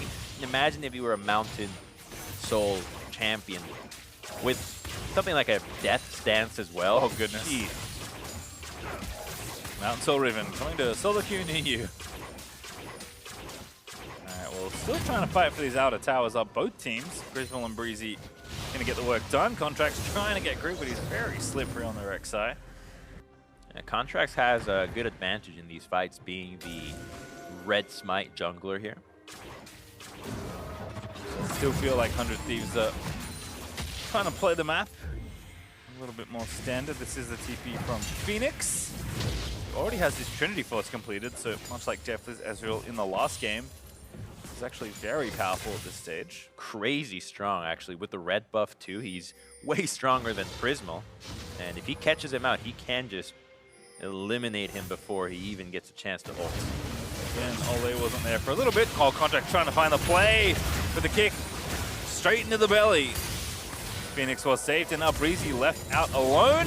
Gonna get ignited is Prismal, but into stopwatch they go. Contract's able to get Damonte once again. And the ulti out of Varus is gonna keep everybody else from diving in, so it's actually 100 Thieves to get the kill there. Yeah, what really close, but Damonte got a bit greedy, didn't realize that Breezy had that stopwatch. and that was what kept him alive. And he's going to get tankier now that he's about to get that stone play. We'll see how this all began, because Phoenix is a little bit out of position, enough for Contracts to think he's got an angle. You're almost never going to catch out an Ezreal without your flash if you're Lee Sin. I respect that he attempts it, and this poke should have netted the mid lane turret for Dignitas. It's so low, everybody has to bait. Yet the overcommitment and greed for the kill means that now they don't get to take that mid lane turret and will not have that additional pressure that would have put them in such a good position for the dragon that's about to come up. Yeah, have to think that Damonte also just misclicked his Ignite. I imagine he wanted to click Breezy. I don't know if it would have made enough of a difference to get the kill through the stopwatch, but can't imagine. I think he still dies. I think he still dies. Oh, he definitely still dies. So nice play from 100 Thieves. Perhaps a missed up there for Damonte, perhaps not, but it doesn't really matter at the end of the day. What matters is this next Drake that's coming up, because 100 Thieves is going to have to shot dig out of Soul all game long from this point onwards. They need a pick, and it's going to have to be either Contracts with a Kick Flash or Prisma with another good ultimate. It was the ult that caught LeBlanc before. He can do it again. There's no Cleanser QSS here. Only that GLP that we were talking about. Also no Rage Blade either for Varus. I have to imagine he's somewhat close, but he's not going to have time to go get it because Drake's up in 30 seconds. Fake God does have TP, but he's trying to get the top wave pushing in the right direction for 100 Thieves as well. The battle over the mid tower is still going. Contracts every time. Struggling to get the LeBlanc away from him. I would have loved to see Greg press R on that one. That was a kill. He definitely would have taken out Contracts, but they hold the same restraint that they needed to from that last fight, as the chunk is enough for them to go for the dragon, and they'll get that Mountain Soul for free. They're going to trade for Baron here. 100 Thieves just decided they have to give up the objective, but they're not actually really trading for anything of equal value, so that does just seem like the Mountain Soul is going to be gifted over to Dignitas. Yeah, they are going to get the tier 1 top, but a tier 1 for a Soul is no match. That dragon was secured off of the hands of Damonte, going for a really nice play despite the 1-3 scoreline that he has. He has the Mountain Soul to his credit. I don't know why I keep saying Ocean Soul. It's just so pretty. This is in the last game, and that's good. It's the best. It is the best. Damonte sweeping out wards, still contributing. Again, as you mentioned, despite the scoreline maybe not looking the best. Contracts, I feel like, has been found out every single time they go for an objective, and Damonte knows what his job is in those situations. So it's really good about Damonte because we saw him learn within 2 plays, right? From going too much for the kill to just saying, you know what, we'll take it. We'll just take the damage that nets us the objective. And when you're behind in your scoreline like this, when you're behind in farm, it is a great hallmark of a talented player that you can still make plays despite your counterpart being stronger, and that's what he did. Well, I'm not sure what 100 Thieves' plan is at this point, but I have to think it starts with contesting for this Baron, although both teams are firmly committed to knocking down the other one's mid outer tower first. So I think the 100 Thieves game plan is revolving around the item spikes that they're going for, because they didn't feel like fighting before the Rage Blade on the Forest, and Orianna does not have a death cap just yet. So I think they're feeling like they need a little bit more power, especially to burn through that Mountain Soul that's going to provide such a buffer. Oh, Phoenix almost going to find the snipe. Doesn't get it, but there's a true shot barrage. Breezy going to block. Wow. Thought Contracts accidentally almost killed himself there, but he's okay for now, but continuing to take harassment from Dignitas. The Blind Monk continues to walk into danger and walk away with a sliver of health. If only he knew just how close he was to falling. Well, no stone play, but not needed there for Lolo. Just walks between the towers and zones them off.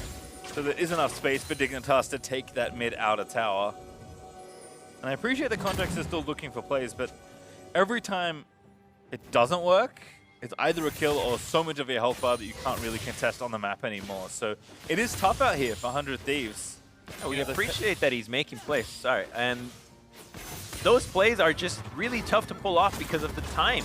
Hey, those plays look good at level 6 when there's one dragon going and you have a ton of damage relative to the tankiness and HP of the carries. But now, you know, level 11 Lee Sin trying to insect a 13 Ezreal or a 13 LeBlanc, it's not going to happen. I think we have to look again to the carries of 100 Thieves, to Soligo and Prismal, or at least getting their second items online, and maybe to Fake God, who has got a very significant individual lead, about 20-30 CS ahead, 2 items, feeling pretty good. Set is pretty tough to bully out of a lane, but Fake God, again, we've said he wants to be that big carry player once again. He was given the Aatrox here, had his choice of what champions in this matchup. So maybe in the side lane or pushing and moving to a team fight, they can be magic made. He's very strong. We just haven't seen his team fighting power just yet. Having only 2 assists and not a lot of screen time when it comes to these 5v5. So it could be a good chance for 100 Thieves to surprise Dignitas when Aatrox comes in, and he's incredibly tanky with the Death Dance right now. So getting him into the backline will be a priority for 100 Thieves when it comes to the next fight, which will likely revolve around Baron and Red Side Vision. Yeah, already Dig have quite a lot of control in that area, actually. You can see their control wards littered in the river outside the pit. Breezy and Prismal still, again, firmly committed to knocking down this outer tower, and Phoenix says, all right, if you're not going to base, I'm not going to base either. Because I wants to make sure his team's outer tower is protected in mid. Kind of like Cloud9's outer tower, you know, didn't die for about 6 weeks or whatever. It's a good, fun fact to have that you've kept your tower for quite a long time. I think as a mid laner, you feel really proud that your turret hasn't dropped as you're doing so much for your team. But they have to do a little bit more than just saving the turret. I want to see Dignitas push up and try to secure some vision because they have that power with the soul that 100 Thieves is lacking. I haven't seen them get the most out of it. LeBlanc can just continue to distort in and not get chunked out because she has that extra HP to burn through. I mean, the space you have matters as well. This is, you know, it seems silly to always harp on like, oh, like take the mid tower, it's so important. But the reason is because the amount of room you have on the map to do things relative to your opponents when the towers are unequal like this is absurd. As 100 Thieves is going to brute force the issue, they do find definitely what an ult from Prismal. As the TP in from Fake God, going to maybe get more than this mid tower. They will at least get that. But where do they go next? They could go for Baron here. This would be a good chance for them. Even though the death cap is not completed and Orianna is low on mana, you have the Rage Blade on Varus. There's not a lot of vision for Dignitas, and no teleport on Phoenix either. They've got 4 ultis, so 100 Thieves need to force something, but Dignitas still going to hang around the pit. Could be a bait all along. Fake are going to miss the first Q. Pops his ulti though, going to look for Lola, who will be forced to flash away. Slows chain's going to land. Olay! Going to get him out of there, but now he's the one in trouble. He's forced to flash as well. But still getting chased. Flash Q from Breezy lands. Ultimate's good. Finds again the Tahm Kench. Olay can't devour himself, so no safety there. Elder Dragon is up. Dignitas just escorted 100 Thieves straight to the pit, but Grig won the last fight. Damonte now going to get outplayed by Contracts. Good tag. They need to keep chasing, but Fake God flashes in and can't get it. They know that's the fake one. Damonte going to get chased down, but he dodges that next Q and now distorts out. They're still chasing. Contracts gets in. The Ignite is going to force him away, though, but everybody's going in there. Prismal finally finds a flash Q and 100 Thieves. They've stuck in this game. Soligo zooming around with the TP. Gonna get knocked off by Grig. Shockwave there, but a double kill for Prismal is good as Soligo gets himself out to safety. And it's almost everybody dead. A triple kill for the Varus. Phoenix now gonna get himself chased. And 100 Thieves, another ult from Prismal! Phoenix, he's dead! That's gonna be the Quadra instead. It's another one that gets it as Olay gives the ace up on a silver platter, but 100 Thieves are bigger fish to fry. Straight to the Elder Dragon as they turn the game completely around. That was like a 2-minute play that had 2 Varus ultimates catching out Phoenix. The man just can't catch a break. Prismal outplaying his marksman. And now 100 Thieves is in a great position. Gold lead, Elder primed to go for a Baron.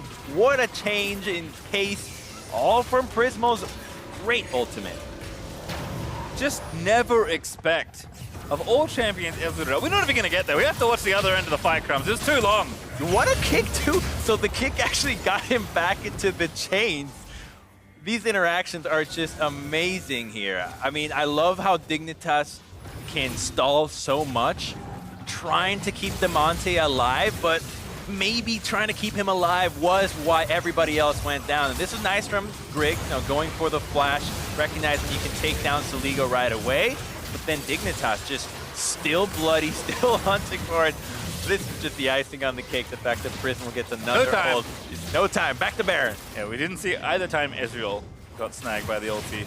But there is going to be Baron over. 100 Thieves really uncontestable with the Elder Dragon. They stole away from Dignitas. And now they're really strong because Dignitas doesn't have wave clear. Right, it's only LeBlanc and Ezreal, and if he's using everything on the wave, the Varus and Orianna are gonna just pound your turrets. This could be the winning push for the Thieves, just like that. It's ridiculous to think like, I mean, if you're Phoenix, right? There's no way you think you're gonna die. You're Ezreal with Tom Kent. with Flash. You know, I think the question is, should he have bought QSS like definitely did last game? I mean, maybe, but again, it's just, you just never feel like it's gonna go bad until everything goes wrong. And as you said, Crumbs, 100 Thieves now in a position to maybe win off this Baron. They're at least gonna do significant damage. Don't worry about the gold lead. It's flipped completely back around, by the way. 6K up 100 Thieves.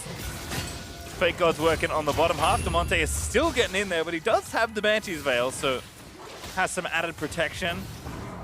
Here is the split push. There's no one to deal with, so 100 Thieves will need to coordinate both mid and bottom lane waves to crash. That's what is going to allow them to break open the base and split open Dignitas' forces. If these waves don't crash coordinatedly, Dignitas can just bounce around between mid and bottom, clear each one, and that's what's going to happen. You see the bottom lane comes in here, but mid wave is not there. So Grit can just come down here, clear out the wave, and then return back to the mid lane when this one crashes as well. Yeah, big wave on the bottom side though. Double cannons there for Fake God as the Chain of Corruption does hit Olay. Gonna get himself CC down, does go into the soup shield, but is just enough to make sure Prismal can finish off the kill, who's now unstoppable and deservedly so. They'll knock down the mid in here. They may stick around the bottom, but it's a little risky as Breezy's got not much health left. Not afraid though, puts up the door and walks straight down the bottom lane. 100 Thieves trying to finish off the game effectively as Lolo dives in there. Face breaker, gonna find two. Prismal low does die, gets shut down by Phoenix, and I think 100 Thieves may have gone a little too far on this player's Fake God. Gonna watch the Lego die before he falls himself. Into stasis he goes, but it's just delaying the inevitables. Phoenix is able to find the shutdown. We're still in it, and Dignitas is still strong. Don't forget that they have an entire Mountain Soul in their back pocket. Let's see how this all went down, because you're right. 100 Thieves is chewing way more, or biting more than they can chew, with Breezy being so low, and it's Lorlo finding such a beautiful engage here. I mean, Prismal is not dealing damage throughout this entire time with that stopwatch in front of big space. Phoenix got, I think, 1,000 gold shut down there as well. Or maybe that was the total gold they got. Whatever it was, a lot of gold popped out of Prismal after that kill. Oh yeah, they were just loaded with bounties, and they still are. Right, Contracts has one, Prismal still has his. Even though he died, it just shows you how far ahead they were. Gonna reset things back more. We'll have to look for the next Elder Dragon in a minute 50. But 100 Thieves did so much damage off that play. That inhib in mid will still be dead before the Elder spawns. So that should be what 100 Thieves can bank on, to control mid lane, spread back into the river, and then secure the second Elder, which was enough to get them the Baron. So I think they're feeling really confident despite the gold lead having been halved in just one play. Yeah, you can see that this time it's 100 Thieves that have the vision first around the objective. So Ligo going to turn off the lights in the bottom right of the river. And Dignitas know they have to have presence on the map. Fake God still split pushing. Level 18 with the TP ready, but he's going to walk down early as Prismal now with 4 items and a Hex Drinker finished. He is significantly stronger than when we last saw him. He has so much sustain with the lifesteal that he's going to build. Once he has the Lifeline passive as well, you're not going to be able to burn him down without having major grievous wounds applied. And that's why you have the Morellos and the Executioners coming out from Phoenix and Demonte. I also like that Demonte is continuing his plan that worked earlier. When objectives are up, go for the jungler and try and force contracts out. But 100 Thieves going to stick together and force Dignitas into mid lane. They're escorting supers. They've got a big wave in bottom as well. Dignitas maybe been on the map too long. Looking for a catch here, a dive from Lawler. Big face breaker into the Haymaker. And the Shockwave in the front side is going to maybe get a kill. No, it's Grig actually already taking down Prismal. That's a big carry threat down. Dignitas have found the fight they need. A Breezy going to die as well. A double kill for Lawler at the end of it. Only Fake God left alive. What was that? Why did Prismal flash to engage against the Tahm Kench? That was such an overreach from 100 Thieves. They pay so dearly for it. They're going to lose the Elder, and the Elder will net Dignitas the Baron as well. They might have just thrown the game right back to Dignitas. Yep, he's going to be Elder. They don't lose a second inhib to Dig, although the tower does fall in bottom lane. Fake God is busy running interference. He's actually top lane, just trying to distract Dignitas from the greater objective of Baron that isn't up yet, but will be up in about 25 seconds.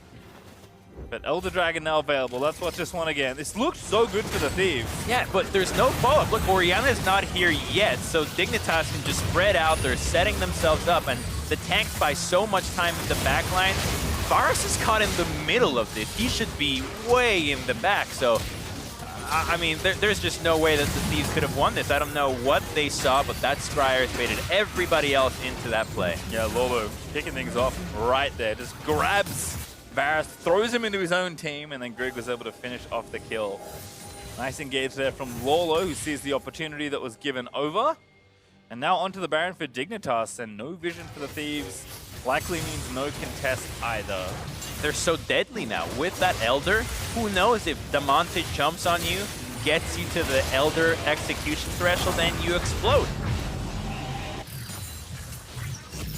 So just going to be buying time here now for 100 Thieves. Fake God and Contracts pushing down the bottom lane, threatening the open inhib, but of course Dig will swarm back to answer that.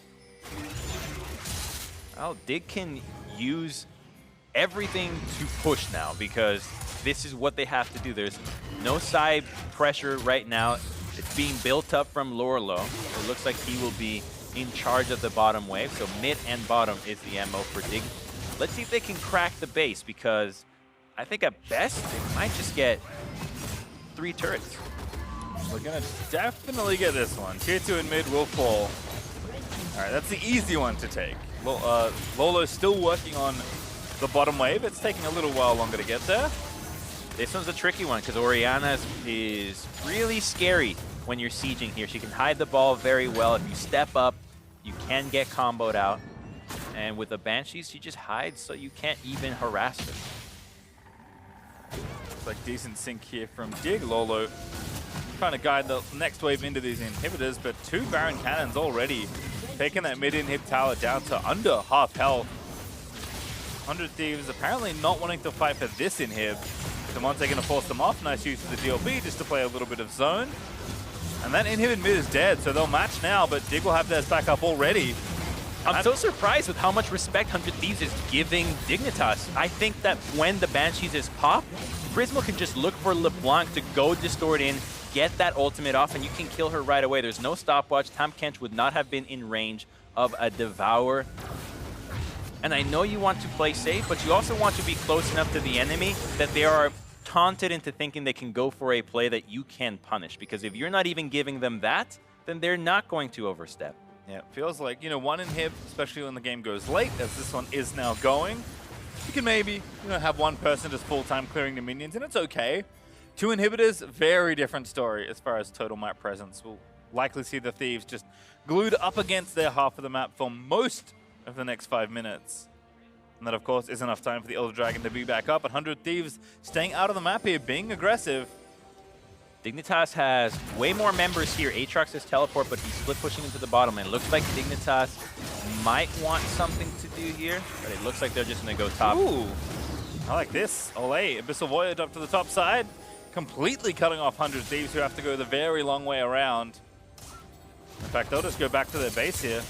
They checked 100 Thieves twice, and they're about to go for checkmate. That 3rd inhibitor is going to be it, so the Thieves need to get a fight right now. Otherwise, it's going to be too late.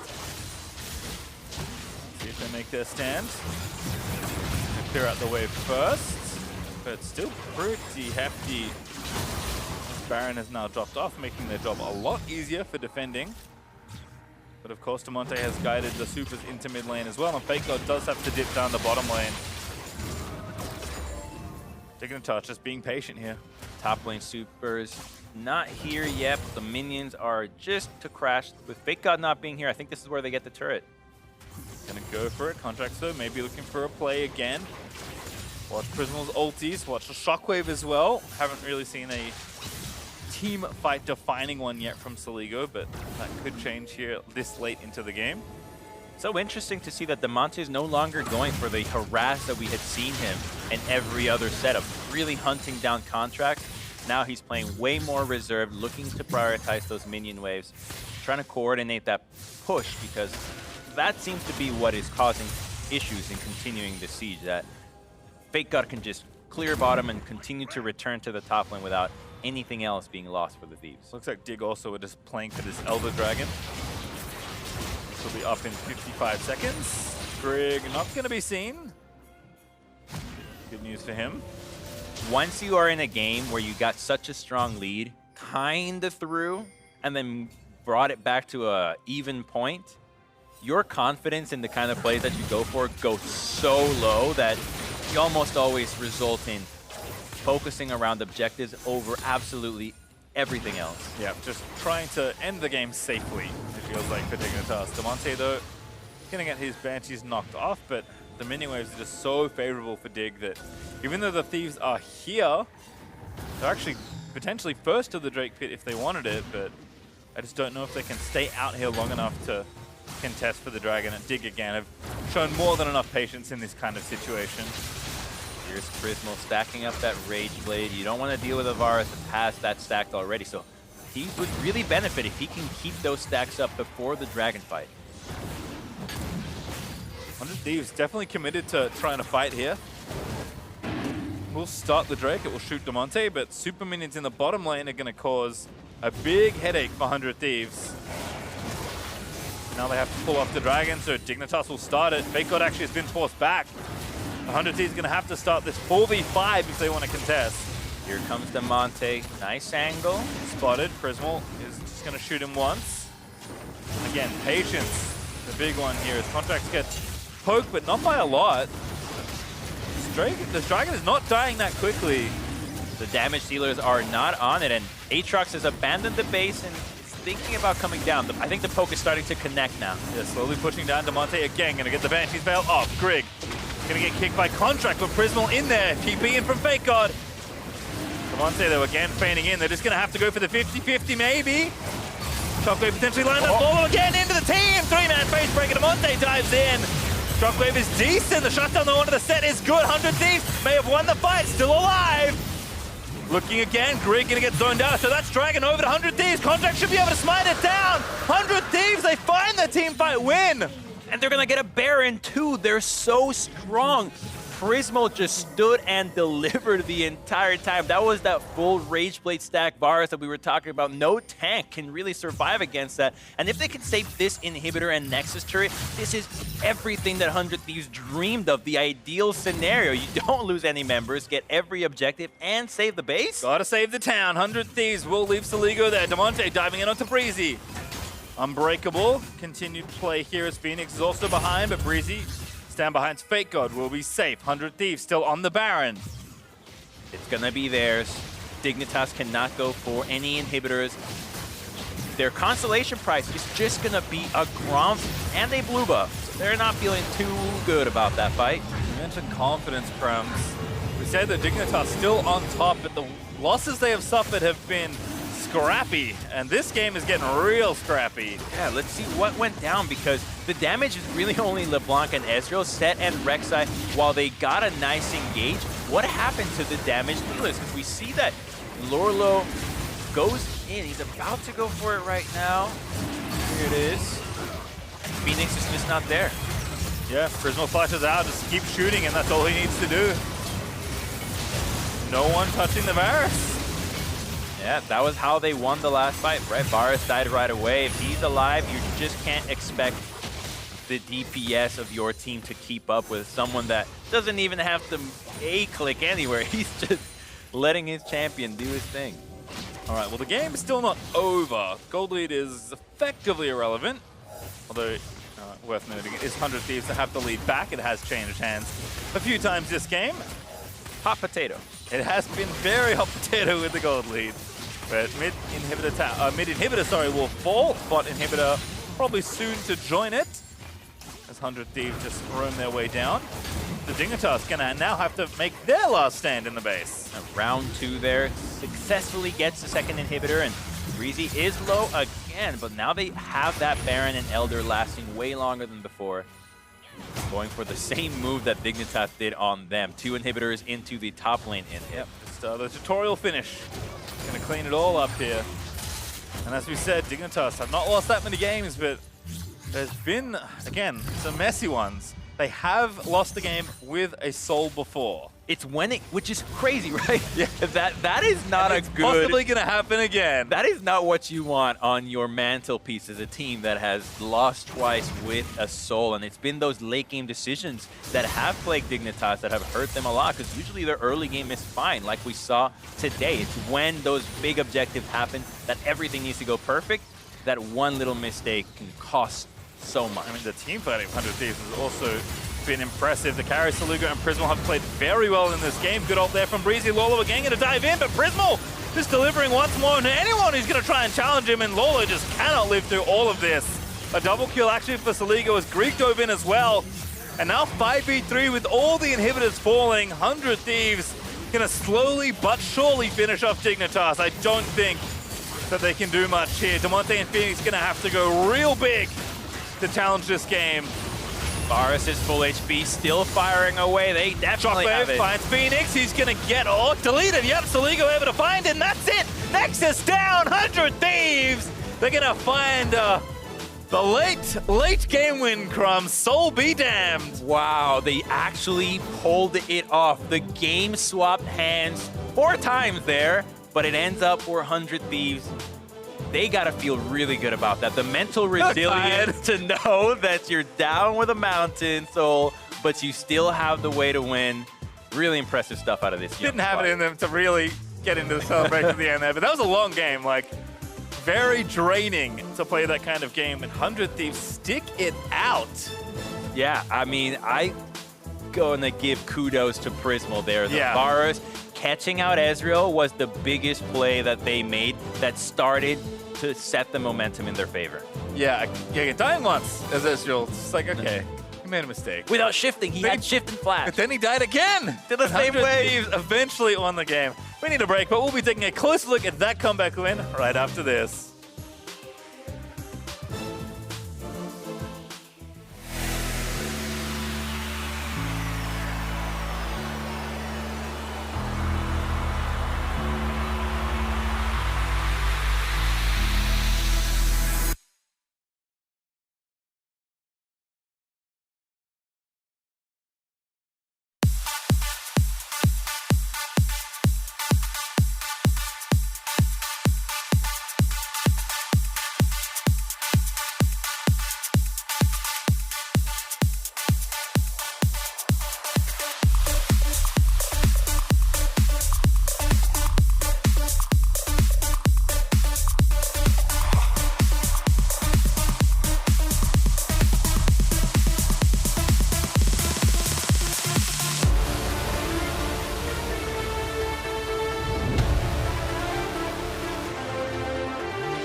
Welcome back. It is time for some highlights. And Crumbs, I have a funny feeling it's going to be a long section of clips because that was an extremely long game. But a very exciting one because we had a was an lot of exciting game. cool interaction. All right, let's have a look. All right, the first one here. Oh, they're level 4. This Yeah. is very early.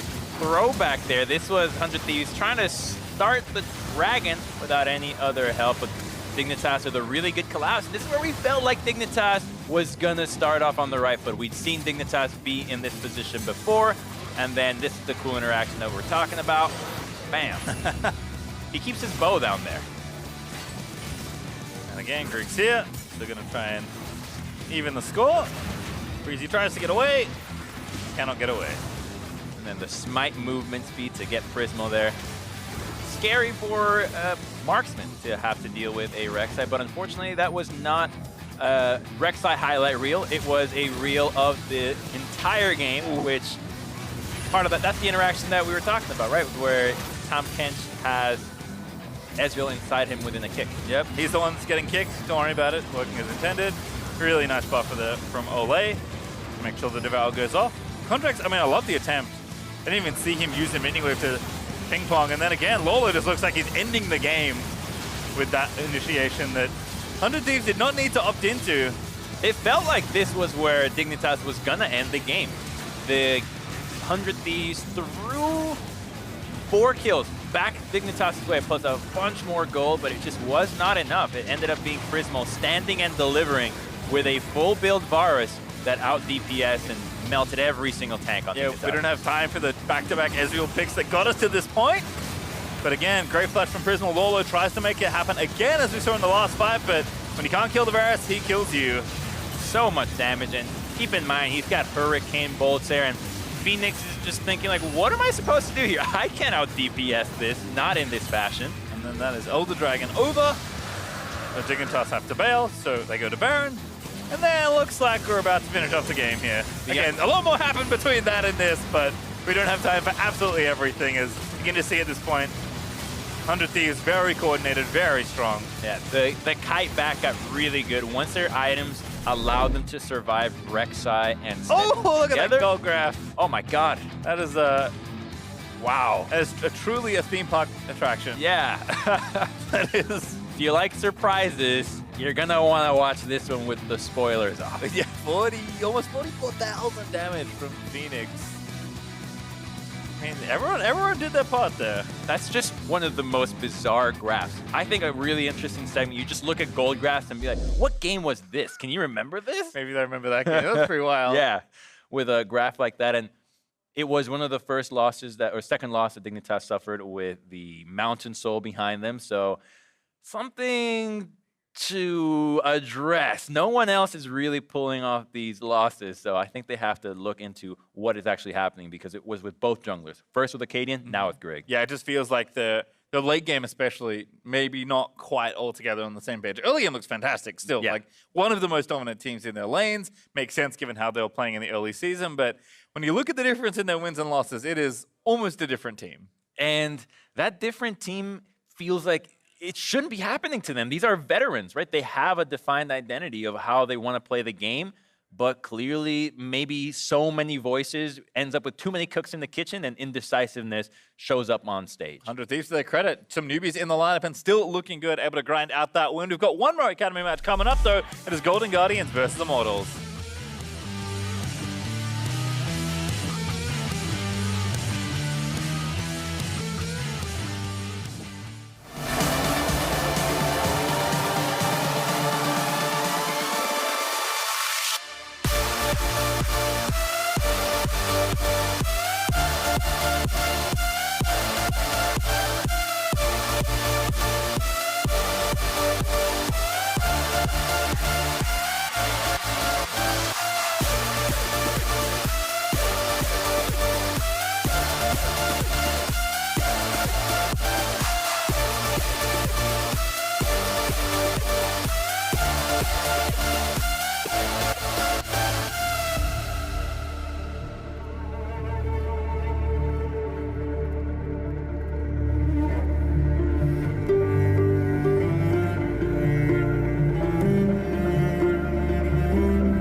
Thank you for joining us for game number 3, where Golden Guardians will be squaring off against Immortals Academy. It's time to look at the starting 5 crumbs. On the blue side, it is Golden Guardians. In the top lane, Zion Spartan. In the jungle, Hard. Mid laner, Ablaze Olive. Bot and support, Gorica and Keith. And their coaches, Raz and Spooks. And facing them on the red side, it's Immortals Academy. You've got Alorim in the top lane, Potluck in the jungle, Insanity on mid lane. Bot is Altec, supported by Gate and their coach, Coops. And as we've mentioned, there are some pretty heavy standings implications in a lot of these games, Crumbs. So we'll have a look at where we are in just a moment.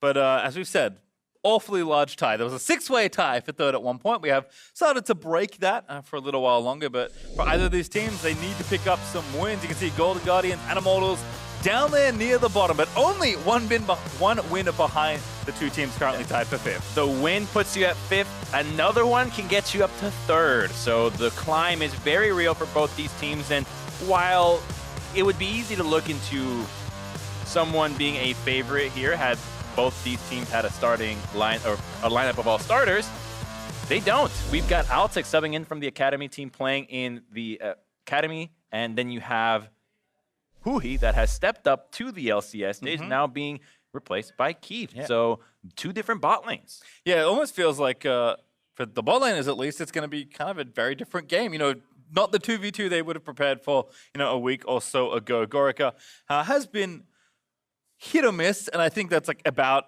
the most literal form of that expression. Like, his good games look really good, and his bad games, he's just kind of invisible. But Keith, also a decent support who was building up strength in the LCS, been brought down back to Academy where he belongs in a sense of like he was very good in Academy as an AD. He was too volatile in the LCS. He is kind of like Gorica, as you were saying, where the highs are high but the lows are low. And you don't want that when your support is so integral to setting up vision or setting up a play. So there's a big transition here for him, and something that took a while. You know, players like Core JJ or Huhi, they didn't just transition to support within a few weeks. It was months, years. So if Keith was to continue here, I think this is a great training ground for him. As noted though, lots of history for both Keith and Gate, who are on some teams together for a while. So certainly they have experience against each other. Now playing against each other in the same role. You might have asked him some tips. Hey, bro. Oh, that's true. Gate's like, I got this guy. I'm ready to take him down. He starts telling him, yeah, you know what? Nautilus is not a good champion. Just don't pick Nautilus, dude. Try and convince everyone to play set support. I guess he already convinced Huhi. Now he's playing in an LCS. It was a good combo. Callista set. I like it. Set goes in, resets his cooldowns in between the Fates calls, and then gets another Haymaker or a Face Breaker. You know, it's one of those things where you just kind of think, that's a pretty good champion. Yeah, pretty busted. Pretty good. Pretty powerful. Put him in just about anywhere. I think he's been played in 4 different roles across LCS and Academy. 3 in each. It's funny because people thought, oh, yeah, he can't close the gap, right? He's not that good. Have you ever seen a set get kited? Yeah. He always gets in No, I there. can see them ult. Yeah. Everyone's dead. I'm like, oh, okay. We'll see what Gate's getting fixed up there. Might be having a headset issue, but we'll let you know as soon as we have additional information. Regardless of all the changes in the 2v2 for this particular game, certainly, as we mentioned, very heavy standing implications. So both teams will be looking to win out and get towards that 3rd place spot, as you mentioned, but there can only be one in this particular game. Yeah, and when you're this close, right on the edge, and you don't even have your entire fate dependent upon you because other teams might just win more, you want to basically show your best hand right now. You want to make sure that your champion pool is the most prepared, that your draft is fine-tuned. This is where teams really earn their salary. Like, how good are you at prepping when crunch time comes around? And week 7, the end of week 7, is definitely that time. Also, again, on the Golden Guardian side of the bottom lane, you know, Keith's a very experienced player in Academy especially, but not in this role. I felt like one of the strengths of having Huhi next to Gorica in bot lane was that Gorica, who's a very new player to professional play, we could have a veteran who, even though he's role swapped, he's played a lot, you know, he's been international, he's played in a lot of LCS and Academy games. Like, who is a very nurturing kind of player. That's even how he was as a mid laner. So it felt like a good fit for a new AD who's coming up in the scene to be paired with him. Now you have effectively 2 inexperienced players to their roles. Yeah, and Keith does not have that repertoire of being a supportive mid lane No, or a he- support. But like he was put as support because he just wanted to be aggressive. Right? Yeah. That was Yeah, his criteria. He was killing people in Academy as an AD when he was last here. So he certainly, again, was very good in this league. I think he was getting better in LCS. So it's very interesting to see them swap back around. Yes, Huhi and FBI also have playtime together. So you can see why some of that synergy might be built in. But for a lot of these teams, it really just is about not missing playoffs. Yeah, and that's what all the players' goals usually are in any split. It always starts with, no, we'll take it one game at a time, and then you build it up to be like, well, we want that game to get us into playoffs, Yeah. and then we'll take one best of 3 at a time, then we'll take one best of 5 at a time, but it's always playoffs. Nobody ever goes into a split thinking, oh, I'm okay not making Yeah. it this year. Surprising no one, gamers want to keep playing more games. Yeah. And if you want to do that, you have to make sure you get to the postseason. You got to make sure you're good. That too. Well, we'll see what happens here between these two sides. Again, lots of ties, but we'll break this one at least temporarily, as the bans have begun. Pantheon and On. Get him out of there. Yeah, the counter pick for Alorum with the Pantheon potential flex can be a nightmare to deal with from blue side if you're Golden Guardian. So I see the ban and I respect it because Pantheon's early game can snowball out of control. Yeah, it's interesting to see Pantheon get some attention in the last draft as well. Was also banned in Phase 1, I believe. So certainly been making the rounds, it feels like. Not that many teams across either league playing him right now, but I think certainly pretty potent if you have put the hours in. Tamken, Yumi, and Aphelios, though, all taken out of the way. Aphelios makes sense. He's been probably the best AD carry since he was introduced. Senna's up? Senna is up currently. I don't know if Senna will stay up. Okay. Whew. Dodged the bullet there. That would have been busted. All right. Speaking of busted, And that's that that gets taken happened. up. I mean, this is now becoming, kind of the routine. First 7 things to happen in a draft. We're transitioning. We're starting to get the meta where everything is broken, and it's only apparent right now where not everything is broken, but it's starting to get there. So, we're like, oh, that's busted, but not everything quite is. So some compositions can end up being just outrageous. And this is what the Thieves did in the last game. You take the Aatrox away. You don't want the flex, especially with Kalista being banned. This is what the Golden Guardians ran. They can do it again if he wants to take a page out of Huhi and FBI. True. I am a little sad to not see the Nocturne back out in play for Alorum. That was fun into the set, but going to take something a bit more standard in the top lane, and that would not be standard. We'll hold our tongue for a moment. That is very standard, though. It is Zoe for Insanity. So all the fun that we're having, Almost. all of the fun picks from Insanity and Alorum have been shut down because we're 2 weeks away from playoff scrum. Yeah, the fun is over for Immortals now. If we asked him, I like this. How are you drafting? Right, he's reminding him, hey man, you're not trying to have that much fun anymore. You're trying to win here. Well, they'd be first pick set, so they're also trying to win. I understand. 5 seconds. MF for Gorka. So no Kalista set combo, so more than likely, yep, it is going to be the flex set. Still have to respect that it can go in the jungle and be just as useful as he is in the lane. See what the third pick here for Immortals is, though. So do have a complete bottom lane there for Golden Guardians, excuse me, whereas IMT have actually taken 2 solos pretty early on. So not going to have that many cracks at the bottom lane here. So interestingly enough, game 1 we were talking about how you deal with Zoe and we were like, oh, just ban it. I just remembered who dealt with it best. Bjergsen with Zilean. Because you can identify where she's going to jump in and predict those bombs, but that's such a hard thing to do that I'm curious if Golden Guardians can pick it up, because Blaze Olive was playing with TSM Academy last year. He did play some Zilean then, and under the wing of Bjergsen, you might have caught a tip or two that helps him learn the matchup. Yeah, again, you do run out of bans, at some point. That's the reason why I'm still seeing set get through, just because when Senna and Aphelios and friends are all running around, you have to pick something to give away. Ezreal and Sejuani, though, going to be the phase 2 bans for Immortals and Golden Guardians, respectively. That will leave one final ban here for IMT.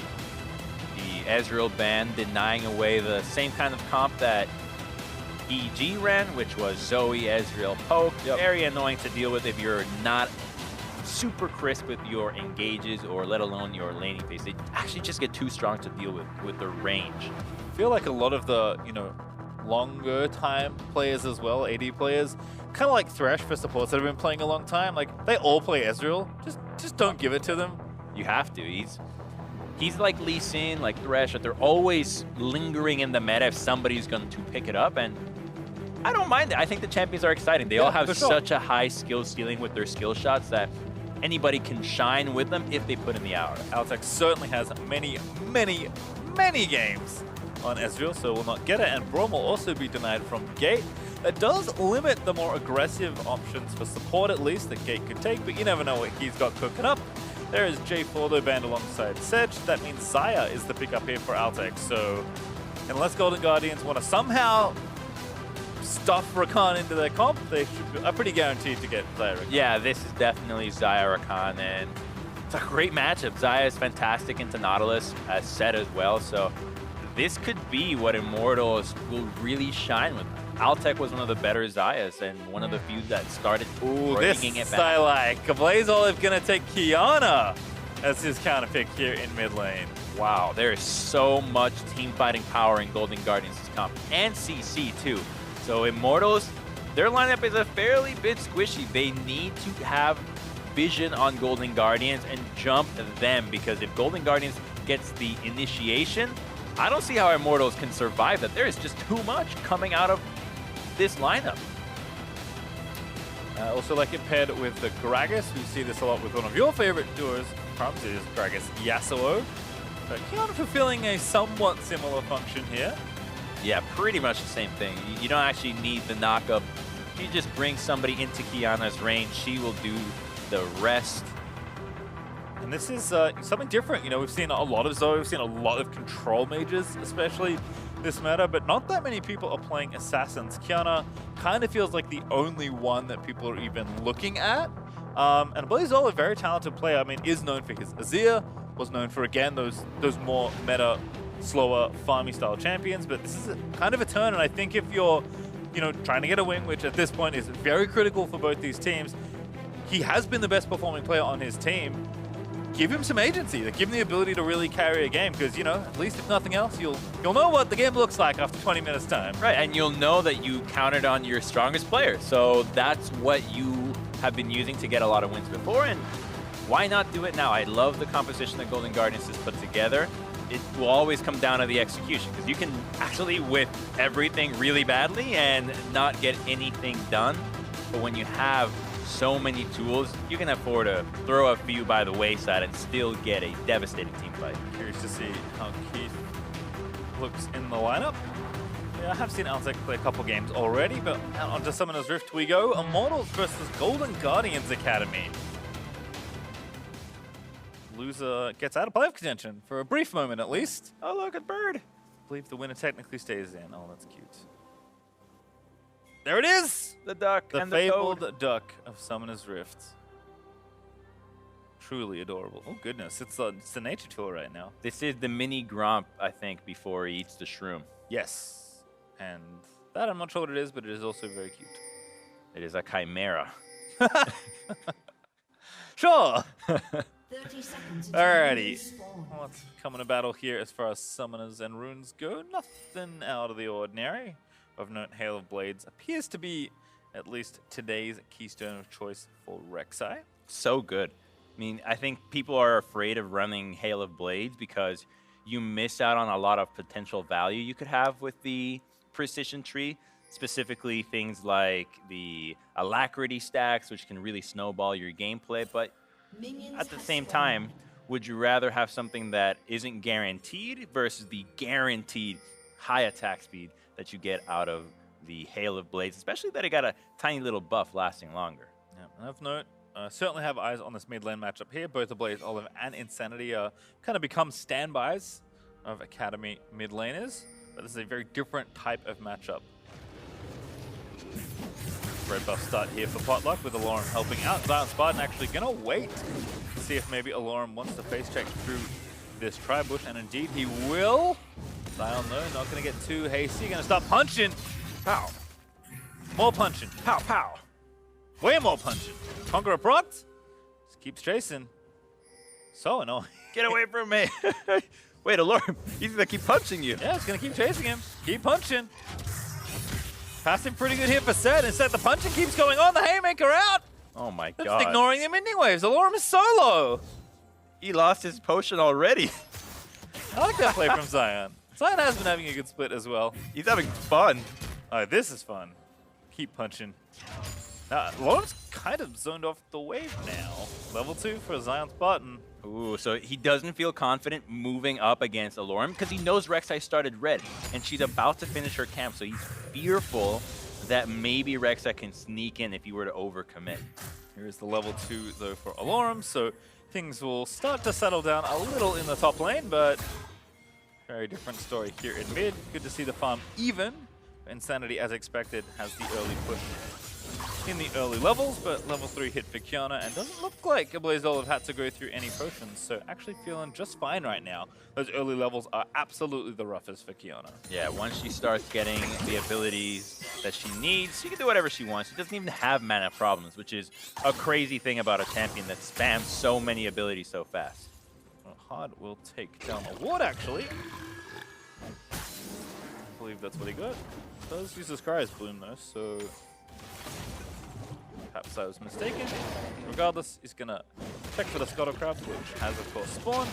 But it looks like Hard's going to finish taking the blue and then take the crab. Interesting route here. You see that Rek'Sai actually, she went from the crab down here to grab the wolves and then routed right back here and then just came back here. So she actually just wasted about a minute to try to potentially protect Alorem from a tower dive in the top lane. Just looking out for his buddy in the top lane. Bit of a loop-you-loop though. Good hook there from Keith, actually. Damage on the gate, but the knockup's going to land, and away he goes. Nice route there from Altec, so about equal as far as damage trades. Good CS lead from Altec, though. A whole minion wave and then some. Yeah, 10's not bad. Gorica going to try and keep the wave here for as long as he can. As Blaze Olive fighting, gets Electrocute proc. The Protobell does not connect. Dodging that Paddle Star as well. Clearly knows kind of his way around this matchup. But again, with Insanity having the push means that Zoe can try and ignore you for as long as possible. And Zoe now knows exactly what's going on. You saw the pings on the camps. They know that Krugs and Raptors are up. But I don't think they know that Hard is here just yet. Alorem is in so much trouble once the Facebreaker comes out. Very sneaky here. Zion again just showing some presence. Going to charge in and, ooh, looks for it but doesn't get it. Hard though with the wraparound. Gets the flash, gets the knockup, but I don't think they have it under the tower. Haymaker is almost enough, so Sparta wants it! Flashes in for first blood, and Golden Guardians make it happen. That was so close, actually. Alorem almost got the trade kill, but the wave is now really troubling for him. He's going to need Rek'Sai to help him out. He doesn't even feel confident to teleport back in the lane because of how likely a return gank is. Really nice from Hard there, the patience here, and then this dive is just calculated perfectly. His bottom lane, Keith has found Altec, Igniter's down, Gorica flashing in there! Altec, welcome to Academy! Not dead, but making it look close. Is Keith getting aggressive once again? Oh, close there. So Golden Guardians really being aggressive in the laning phase, finding 2 avenues to fight with, and 2 flashes burned as well. So now that the Predator boots have come out and that Hard has flash, I need to see him be making some more plays. You have the tools to snowball. Can you use them properly?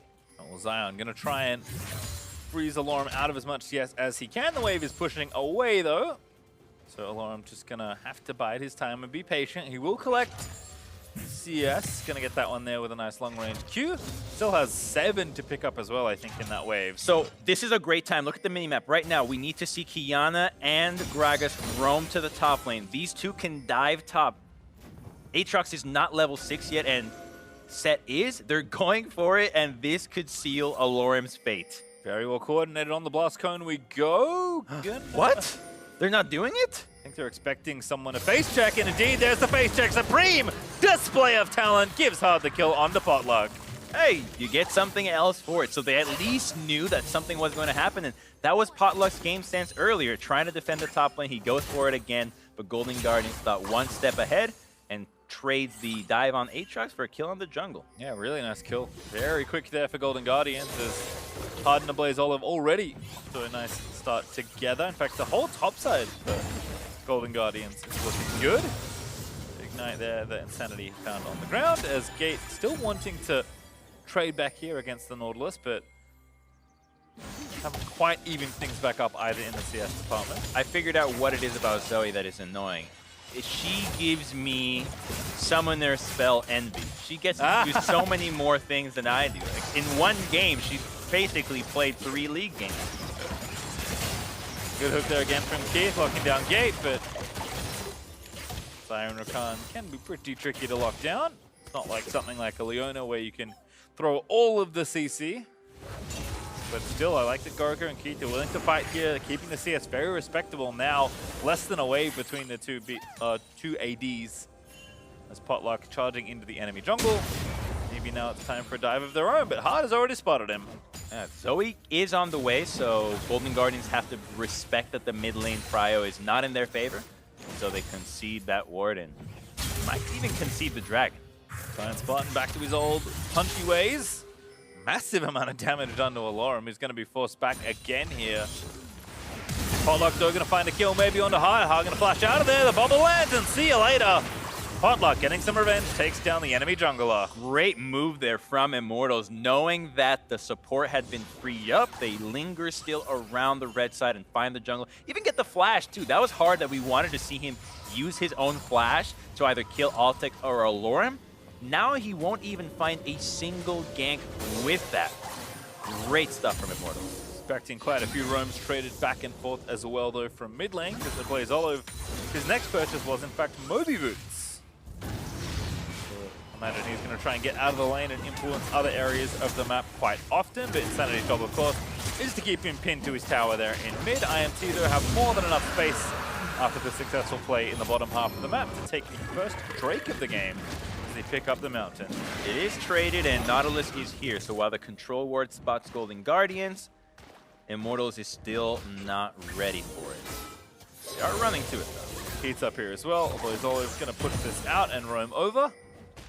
So 4 members here for Golden Guardians, very similar to the look that IMT just had around the Dragon. Looks like they won't have any problems picking up the Herald. In fact, the Blaze Olive's just running top lane, going to try and find a combo onto Alorum.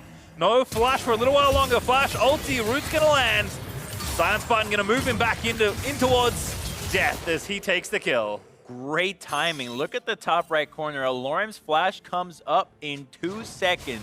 1, 2, 3. Okay, his flash is back up. Nailed. That was a little longer than I anticipated. But still, you know, single-digit seconds away from coming back up. Very well timed there for Golden Guardians as the Blaze Olive puts those Moby Boots to good use and helps Science Spartan up in the top lane. Bottom lane, though, not going so hot right now. Keith did leave to help secure that Rift Herald, but that means 2 plates here for Altek and Gate. Yeah, Altek can be primed to be a strong carry here. I think his ultimate really puts him in a great position to deal with what Golden Guardians is trying to do. But he'll still need the Rakan and Zoe to deal a lot of crowd control to make sure that Gragas or Qiyana just don't jump Altek and delete him instantly. All right, so expecting some continued movement here on either side. Insanity with the blue buff should be pretty swift at pushing out these waves, and I do wonder if Golden Guardians are going to wander down here to the bottom lane, or if Gate and Altek are just going to kind of have their run of this 2v2 for now. I think they can. They definitely can continue to play around bot lane because Altek is almost with his Essence Reaver.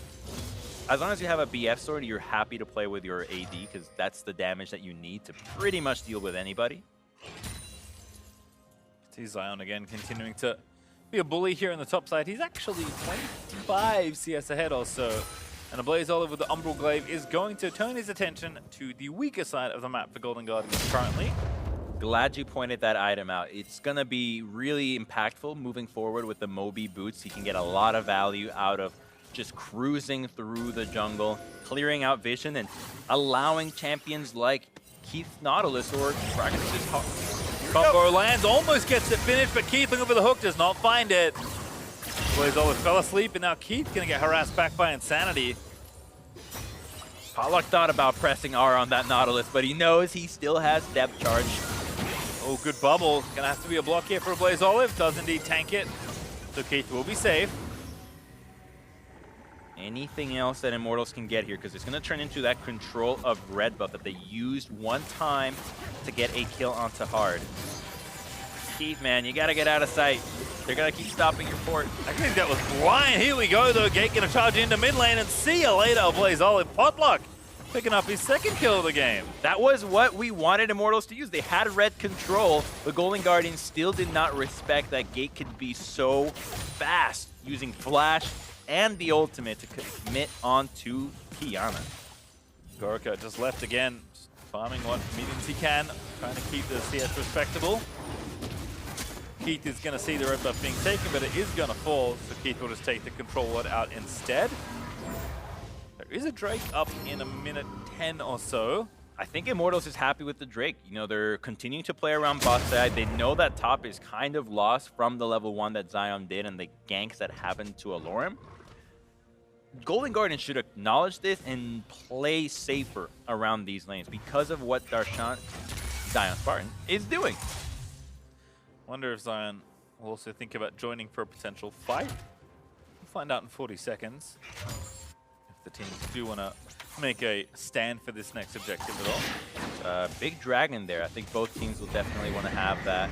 They will get a lot of value of it. And this Rift Herald might be everything they need for it. So this could actually end up getting a turret in the top lane by itself if both top laners choose to teleport in for the dragon. Get the feeling it was timing out, which is why Hard dropped it in base, but this is actually still a fairly effective option. We'll join the wave actually about the right time, so nicely curated there by Zion and Hard, and Zion's just going to force Alorim off. This tower going to give a massive amount of gold over to Zion Spartan. In fact, that tower might be dead, but I'm not sure they're going to win the race. It will be close, but Shelly is more than enough to give Zion Spartan that extra gold, plus 570.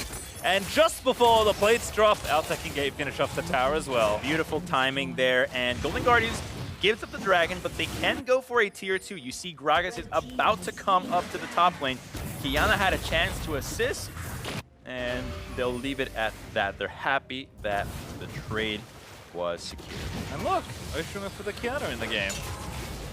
That was your favorite. It is my favorite. There's lots of extra terrain to play with. Most importantly, there's extra water everywhere. Lots of brushes there to continue to hide and be really annoying as you can hop over walls. See if Blazol can make things happen in the mid game. That second Drake, though, did go over to Immortals, as you expected, Crumbs. So I do have two stacking up, and we'll get kind of first grabs towards that very powerful Ocean Soul. Oh, wait a minute. So you actually prefer Ocean with Qiyana versus the Mountain because you don't like the extra terrain, or is it just gets complicated? So it's mainly because Ice is her most powerful element, and this is the only transformation that has extra water in it. So you can actually get, you can almost always get Mountain, we'll say in a second. Hook there onto Keith, no, by Gate, sorry. On Gate, by Keith, good kill. We figured it out. Yes. But to expand on the Rift thing, there's walls everywhere, so you can almost always get rock for Qiyana. And there's like a decent amount of brush, but the Ocean Rift does add more, so you now have more access to that. But your least common element, which is water, which gives you ice, is way more prevalent on this Rift than any other. In fact, it's the only Rift transformation with extra water. So you actually just get more access to not only your most powerful element, but you just get all of your elements more often anyway, because there's just so much more stuff. That's perfect, right? Your entire kit depends on you or using your W to get that stuff. Yeah, well, the first time you like invade the enemy jungle and root someone of taking water out of their blue buff, you're like, oh, this is pretty good. That's an element that we don't actually see, because it wasn't until you pointed it out that yes, there's a little pool of water. Right? Yep. Because it just looks like an extra effect, but the fact that it's water, Wolf Pit and the Raptor Pit will, I think, also has water in it. So there's way more stuff for Qiyana to play around. So we'll see if Blazov can actually get anything done, or if we're just going to be talking about the Rift transformation for the rest of the game. As IMT still ahead in Drake's down in gold, though, as GG did find a pick, but this just keeps happening. Same scene of the crime. Keith, when will you learn? Potluck with his third kill of the game. He's taken all of them, by the way. Have they not learned? This is what Immortals has been doing all day, This is right? the unsafe zone. Don't go to your own red buff. It's not your jungle. It belongs to Gate, Potluck, and Insanity. All right, well, Gorica with the Essence Reaver finished is the same there for Altec, and it does seem like we'll be waiting for that next Drake, but I have to think that Golden Guardians this time will be looking to contest in some sort of 5v5. Zion Spartan is quite powerful. The lead he's gotten for himself has translated into a pretty early Trinity Force. Yeah, that's what you want to see out of your set. Going for that Trinity is just probably the best item you can get on him if you're going for that bruiser style. Also see Qiyana staying mobile here in the top lane, trying to get the weakened tier 2 in top lane at least worried for its potential life. Still time though to set up for that objective in a minute 30. As hard as easy clearing out vision, because as we've noted, we've kind of split the map in two this game. Yeah. This red buff belongs to Golden Guardians, the other one belongs to Immortal. They're like, oh, so this is our safe zone. Yeah, it's not usually how it works. I really want to see if they go back to their own red buff and Immortal can catch them again, because that would just be beautifully poetic. I like this at least. Truth Tower going to be summoned here in mid. And they're going to line up to maybe try and take this. The Blaze Olive is looking for the wraparound play, but he's going to get spotted there by Potluck. Good Praise Seeker to sniff that one out. Didn't have any vision of it. Ulti there from Gragas just trying to buy time. Shelly, one more hit, not enough. The mid tower will stay up. Oh, that was good from Immortals, but not only protecting that turret, but sending more members down there, because a Blaze Olive would have flashed ulted had there not been reinforcements on the way. Also curious to see Qiyana wants to leave at all in the top lane. Might be feeling confident about a 1v1 versus the Aatrox, although it could be close. Does have Ignite though, so it kind of feels like an unfair fight. I don't think she beats Aatrox right now. Maybe when she gets her next item, the Duskblade. Looks like he's just going to push the wave and rotate down instead, so Golden Guardians are respecting the power of this next Drake. Immortals, though, do take the Crab first and do kind of have that vision already set up. So Golden Guardians going to have to take a little bit more time if they want to get in the area. Instead, mid-priority, they do Vifor. They will grab it and take the tower down. And now the rest of Golden Guardians moves down to try and contest for this objective. Great timing on the mid lane turret into the Dragon collapse. Immortals, though, they have the Scuttler, so that could be enough to deter Golden Guardians, and at least it slowed them down. Yeah, it looks like patience here for Golden Guardians, not wanting to start the objective just yet. They'll actually move back around to mid lane. Zion Spartan will hit the Drake there. I think just trying to start it up and bait IMT forward into some sort of fight. Alorum, though, looking for a TP flank. They give it up. They don't know where Qiyana is. All of those brushes are really scary, and I'm starting to see exactly what you're talking about. A Qiyana that is MIA constantly might be scarier than one that you know is hiding or just running straight at you. Yeah, for whatever reason, IMT decides that is not the Drake they want to fight for, and they're already ahead on that objective, so seems wise to give it up if you don't think you can win at the ensuing fight. That will mean that Golden Guardians are staying ahead in gold, but not by too much. So we may have another lull as we wait for the next objective, or perhaps the teams do want to try for something a little bit sooner. Still plenty of towers to be taken as well, so I think maybe some more waiting between objectives once again. There's waiting, yet both teams are happy because they have enough firepower in their composition to actually win a fight despite a gold disadvantage. You have a lot of crowd control and damage on both sides, and you know, if a Rakan lands a really nice ultimate or a knockup, that's a one fight, and it's the same thing for Gragas. Actually, it's every champion on Golden Guardians' side, but it's the same thing for them. Their ultimates can all be game-winning. Heath maybe found Potluck, good hook. Tunnel actually I think got interrupted there as well. Flash ulti there for Qiyana, and that's a 500 gold shutdown. Gotta be more careful there. Look at the map. Nobody had shoved out the waves. Everything was in Golden Guardians' favor. And remember, this is Golden Guardians' jungle. The red side belongs to them. The map has been flipped. Another pick, maybe. Root does land onto gate, but no one there to follow up. Still, the hooks landing nicely there for Keith. Zion Spartan now starting to exert his will over the bottom half of the map. He walks in and steals the blue buff. He's very powerful right now, and he just wants to team fight. You know, he wants to get in there, use his ultimate. We've only seen him use it once. But when you have a Trinity Force and you're about to finish that Sterak's gauge, if you're not fighting at this stage, you're not getting the most out of your champion. Yeah, it makes sense to say. He always wants to be fighting somebody. But weirdly, nobody wants to get in the pit. Yeah. So Throw down. if you play your champions according to the lore, you'll actually do better because the lore is kind of tied into how you're supposed to play them. I think definitely for set, that's very true. For a lot of the champions, especially the newer ones, has all tied in nicely. As that final outer tower does fall, Golden Guardian starting to build up a large bit of map control. Uh-oh, Keith! Keith's going to get caught again near the red buff, but maybe they can get him out of here. Hard is going to protect him. Nice stopwatch there for Keith to save him. Hard, though, blocking the incoming Paddle Star is nice. And a good flash from Keith because he was going to die had that connected. Stay safe for now. He's going to go back and spend quite a bit of money. In fact, Golden Guardians pretty flush with cash, although both teams may be due for a reset shortly. The largest discrepancy here is in the top lane, so 2,600 of a lead for Zion Spartan. So this set is the strongest member, yet not participating in the fight for Golden Guardians, which is why they're hesitating in finding any 4v4s, because their strongest member is just not there, whereas Immortals' strong side, which has been their bot and jungle, is always present. Ooh, I love this play. Altec going to get ulted there. Will not burn the Featherstorm. Hook's going to land as well. Here's the Kiana. Great ulti, but it doesn't quite kick him in.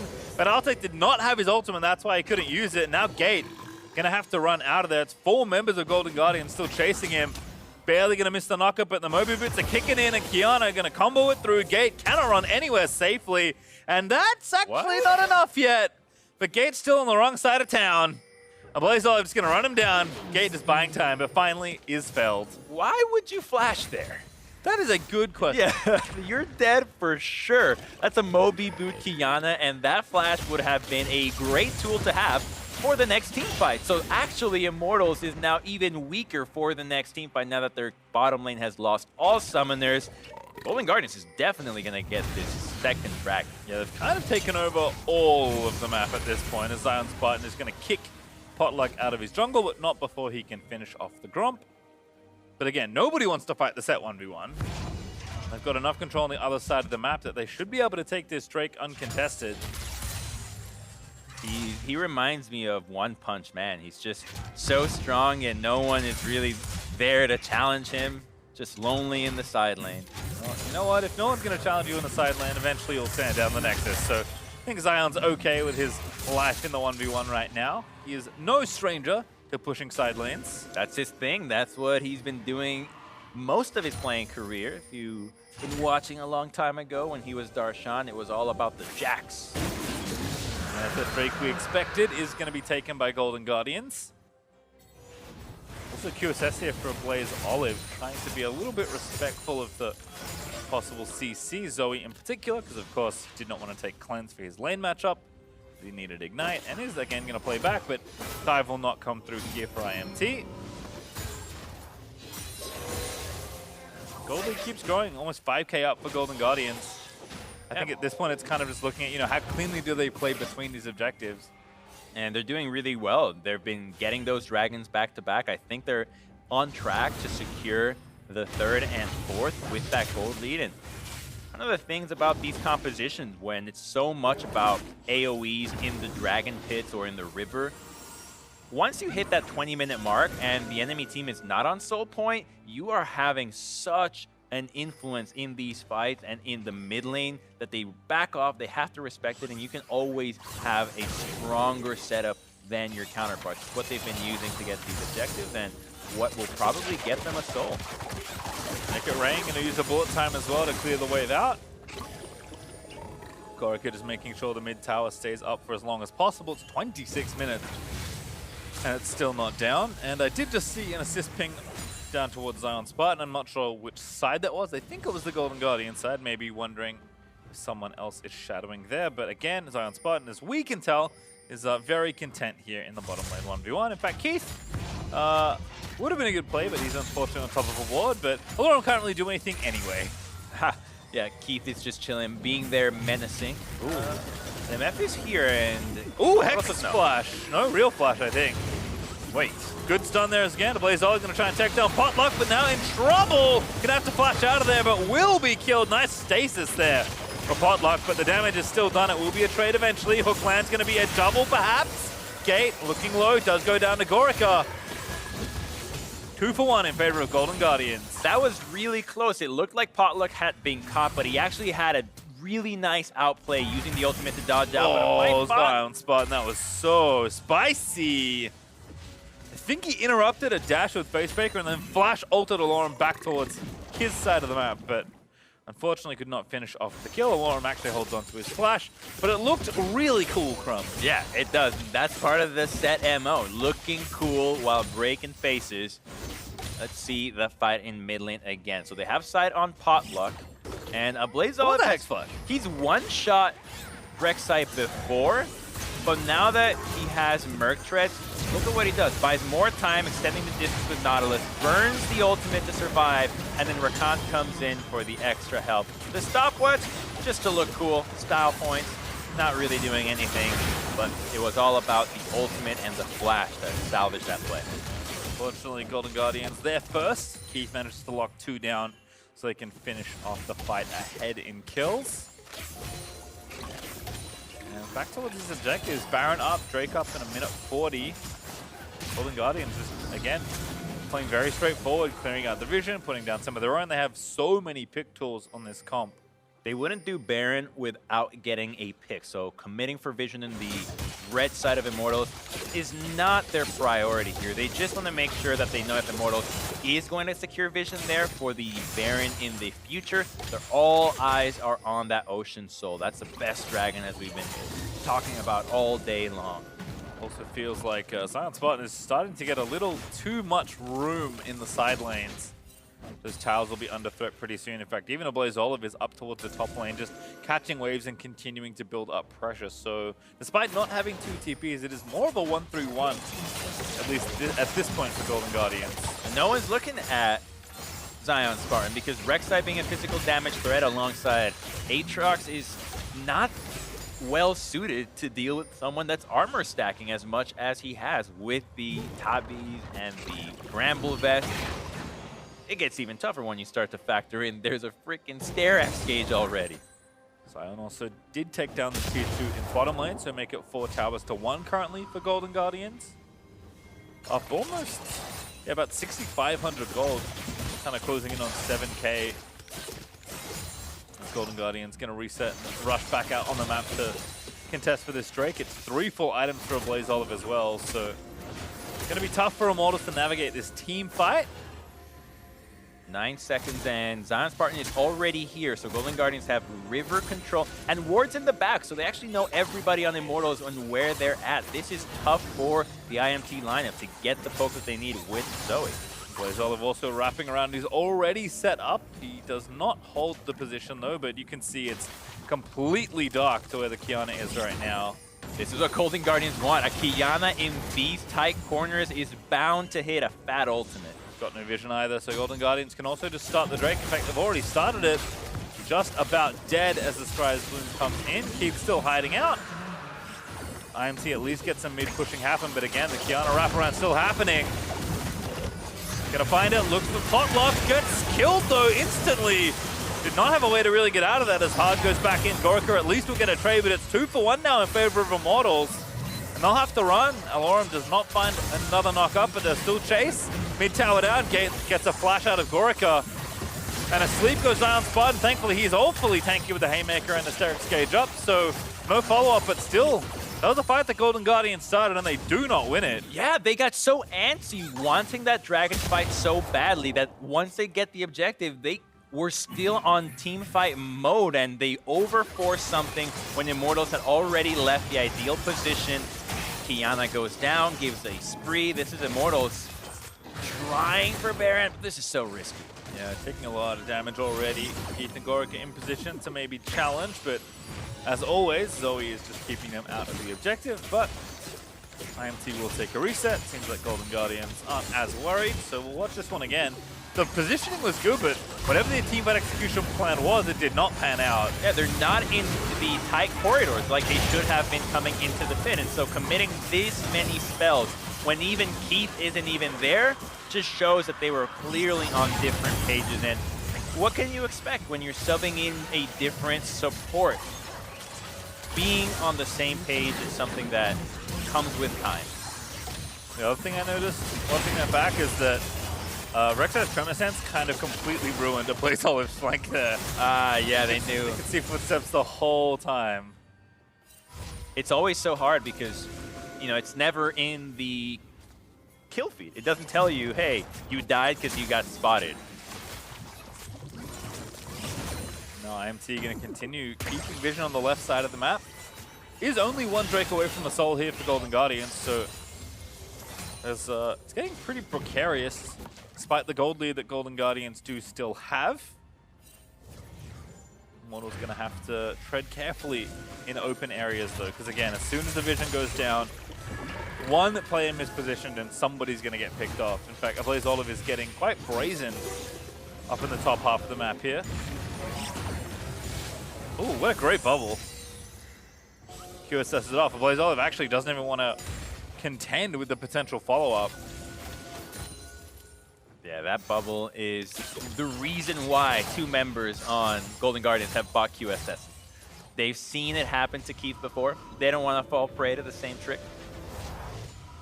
So just a reset, 2 minutes 10 till the next Drake is up, but perhaps Baron can be started. So Golden Guardians does not want to go for that Baron just yet. They know their win con is just 2 minutes away. If they can get that Dragon, and that Dragon they secured really easily because their setup was supreme. They shouldn't be thinking about the team fight that they lost, but how good their setup was and how they secured it. Ooh, nice push here from IMT, catching Kiana, pushing out top lanes, all grouped together. At least it'll be a trade. That's a good trade for Immortals. They're behind, they're getting more gold and extending the mid lane vision for them. This could be the vision that they need to either see that Golden Guardians has not set up proper Baron vision or try to catch them out as they go into the Dragon Pit. That will be the next battlefield in the next minute. So it seems like Golden Guardians are also still committed to that 1-3-1. Butlock will spot Kiana. Darshan is so crazy strong right now. 5 items compared to 2.5 on Alorum. Curious to see if that gold lead has grown any more significantly than when we last saw it. But might have to wait on that. 55 seconds now so that Ocean Soul is available for GG. Team's clearly happy to wait here. Games have certainly gotten longer, Chromes. They have, and that's when playoffs are on the line. No one wants to be the team that is making that crucial mistake. A win here shoves the opponent further down in the standings, and the race is as close as it is in the LCS and the Academy. All right, well, Zion still bullying Alorum in the 1v1. A Blaze Olive, he's going to see the ward here. Sweeps it out. They'll still have the Umbral Glaive active. Gorka going to be the target. QSS a little late, or early, I suppose. But it does get picked off there. Nice work from IMT. Is Gate able to find that? 3 sums from the bottom lane. The entire arsenal was burnt from Altek and Gaiden with huge consequences too. What in the world was that timing? You actually get Inhibitor and deny the Ocean Soul from Golden Guardians right now? Huge. Zion did stick around, but he's alongside Hard. They can look for a flank here potentially, but I'm not sure they want to go for the 4v5, and that is just going to delay the soul from being given over and give Immortals the opportunity to get the soul themselves. I don't think that would have happened had Immortals not taken that tier 2 earlier, because that made Gorica be further up than otherwise he would have been, and that pick was so impactful. It's a moment to definitely look back in a replay and figure out a way to have a better setup. Definitely kind of tough to struggle here as well. With Golden Guardians so committed to keeping their Kiana in a side lane, it's dangerous times for the trio of Golden Guardians that have to hold down mid lane. So, see, that right there is exactly a moment where Keith could get cut out. yeah. Yeah, that is exactly the kind of play that can catch you out. You don't have vision on support jungle. You're walking way farther out. You're dealing with super minions, and Zoe just left the top lane. So that's the kind of stuff that looks safe now. But when you look at the information that came into that play happening, you understand that it is risky. At least there is only one objective to play for right now. 4 minutes until that next Drake, which will be the soul for both teams. So instead, it is Baron that we'll turn our attention to, although I think Golden Guardians are more concerned about threatening inhibitor towers, given how far forward Ablaze Olive is in the enemy jungle. Set, though, I'd say get caught out, but Set doesn't really get caught that often. Qiyana is flanking, so the Immortals have lost control of mid lane, but a fight is just so close. They're staring each other down. Might at least get to the Baron and try and deny some vision. Maybe bait a fight in here. Blaze Olive also back towards the top side, but they are going to commit to starting this Baron and at least force some models in here. There is one Scryer's Orb. It just got used now. They know this is going on, but they don't know where Qiyana is. Don't know where Hard is either. Keith also in the front line. There's Hard on the side. Alorum is the target. Gonna burn the ulti here, but now the jungler gonna get chased out, means they have to pull off the Baron. And Blaze Olive again flanking, but Potluck is continuing to monitor the choke points and gets the knock-up. Goes invisible with the Qiyana. Dancing back around Potluck, who's actually winning the 1v1. Gonna force the ulti out. Now there's the counter ulti, good stopwatch, but that's gonna be a Blaze Olive dead. Potluck did so well there as a Blaze Olive dashes over to the minion. He actually, I think, is gonna live there. Very inventive little play, but he's still not out of there yet. Dashes around, Insanity nails him with the Paddle Star, and that is going to be the kill. That was almost godly, and it was actually the Tremorsons that caught him once again. Potluck doing so well to spot out the flanker from Golden Guardians. This is going to lead to a Baron play. Gragas has Smite, so as steal as possible with his burst. Set, though, as you mentioned, does have to stay mid for those supers. So I don't think it's going to be anything other than the steal attempt, but Lorem's going to maybe shut that down. Indeed he will. Baron over to Immortals. That was all Potluck. That was the play from the Rek'Sai. Single-handedly turns what was a casual, lukewarm Baron sneak attempt into just a flat-out team fight for Immortals that nets them a kill and Baron. I was remarking before how, he's getting a lot of these kills, but Potluck actually putting that gold to good use. A Rek'Sai that has items is still really relevant in the late game, especially against targets that are not stacking armor. Qiyana and Misfortune will always be in danger, and when he has Flash, he's even crazier. I mean, this is a full damage Rek'Sai build. Certainly is, and has been working out nicely for Potluck so far. Blaze Olive has upgraded his broken stopwatch into a Guardian Angel though, so he's pretty much full as far as build goes. This feels like we're one significant fight away from the game ending in an instant crump. Almost 40 minutes in this game as well.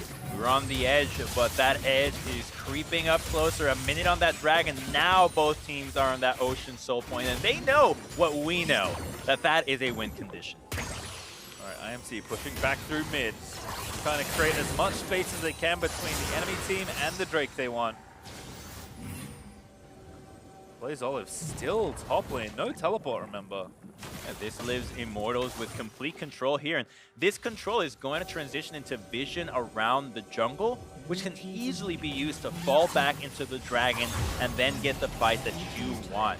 Utilizing so many dashes over the walls, it's only Altec who actually can't hop over something and engage on it. Reds are pumped here for Hard, but not going to get caught out. Qiyana is wrapping down towards the Drake, but they find Hard. Good flash there from the Gragas, but Rek'Sai going to charge in. Potluck way too far forward now. Keith with a great ulti to try and keep the rest of IMT out. Potluck low, but he's still got the GA. Here comes the Qiyana though. Has to try and find a target. What a ulti there from Zion Spun. It's a showstopper who's going to try and combo through, but Gorik gets chased down. A triple kill for Altec. A resurrect there for the Qiyana. She will die as well. Blaze Olive just nowhere to go. Make it 4. That's the quadra there for Altec. Almost a pentakill. But that just might be enough to end the game. Immortals win another team fight. It definitely is it. The Ocean Soul is not needed. A Baron is enough. Immortals is going to put Golden Guardians deeper in the standings and will get themselves closer to the playoff race. All right, let's see if the window for the Penta is still on. Not going to even go for it. Zion Spartan just going to have to watch his face crumble. Last hit is going to be there. Zion Spartan is going to live for a little while longer. But the last hit was killed by Potluck, so don't worry about it anyway. Immortals, they'll take the Nexus kill instead. Wow. It felt like Golden Guardians had the tools to win that. You had Zion Spartan doing so much work in the top lane. But ultimately, the Xayah Rakan did so much work in the team fights that it let Potluck, the Rek'Sai with so much damage, do engages and DPS in a unexpected fashion. I don't think anybody regarded him as a threat, yet he kept killing Golden Guardians members. Often the unsung heroes, but both Gate and Potluck put in a lot of work in that game for Immortals, and they will claim a critical victory late in the season.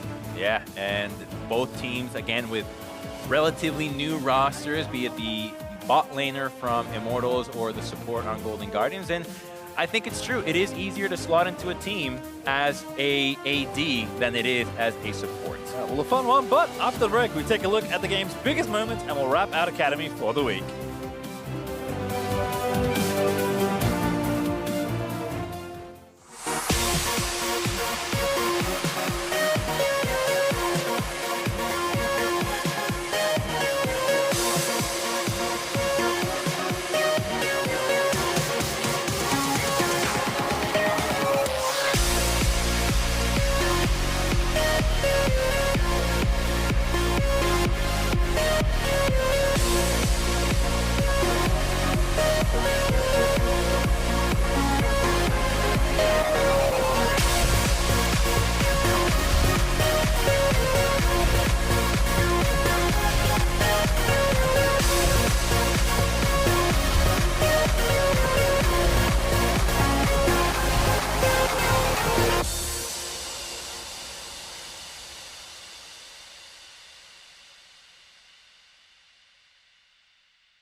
Welcome back. We're going to wrap up our final game here, Crumbs. It's been a pretty long day of Academy, some long, grindy games, but the standings are starting to maybe get untied a little bit. Yeah, grindy for good reason. The playoff implications are real. Emotions are running, and it shows in the gameplay. This game started off really well for Golden Guardians. Darshan doing so much in the top lane. Why do I keep calling him that? He needs to keep a name. So a great first blood there for Hard. But Potluck just had a Blazeol's number, it felt like, in so many of these situations. He did really well. If we had to choose an MVP, it would be Potluck for me, outplaying many of the Golden Guardians members, finding a lot of picks, and with a solid game plan. Camp the bottom lane, and here we go. This is a fight that was a bit of an overreach from Golden Guardians. Blazeol getting interrupted with Rek'Sai, and Rakan could not survive the combo, which lets the backline of Immortals do their thing and keep chasing. Take a tower here. Keep getting aggressive. Don't get one more. Darshan is pretty tricky to kill.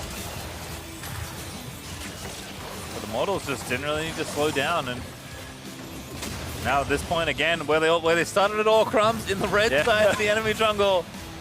Oh, it's kind of crazy that it actually came down to a fight at the red side, and in the end, Blazov just doesn't make it into the fight in time. This has been a 5v4 until now. And of course, the team that had more members ends up winning when you have such a strong Xayah and a Rek'Sai that bought so much time for your carries. Yeah, Rek'Sai did so much work, actually, as Altec was sadly denied the Penta by the end of the game, but we'll skip that bad news. Again, another roller coaster here. Golden Guardians up almost 7,000 gold for IMT Broader all the way back for close to a 10k swing. What a beautiful graph right there. You hate to see it if you're Golden Guardians hitting a almost 7k lead and not being able to close it down. But on the flip side, Immortals hanging in there with such a deficit just shows their resilience is almost ready for playoffs. Certainly going to be looking for one more win as we wrap up the day, though. Let's see how the teams stack up. This will be fun. So Cloud9 and Dignitas have some space.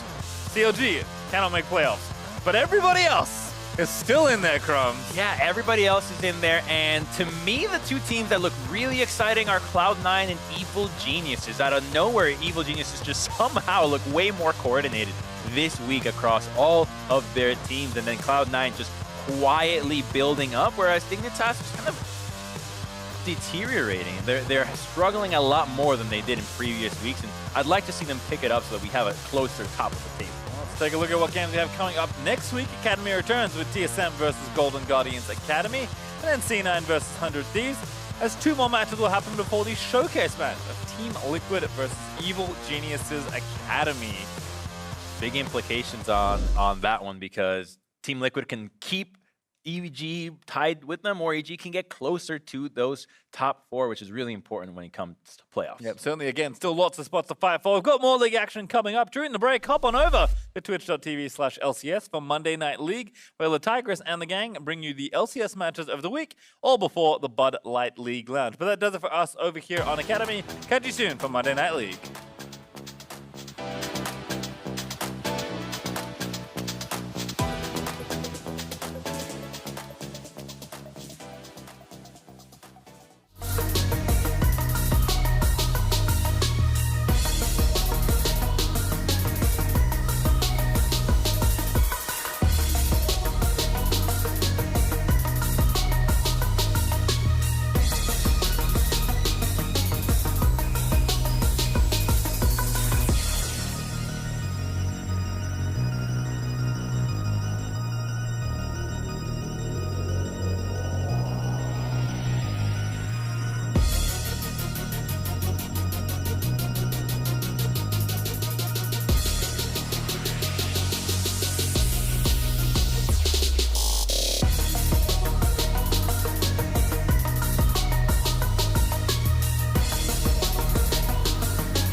I'm from Flower Mound, Texas,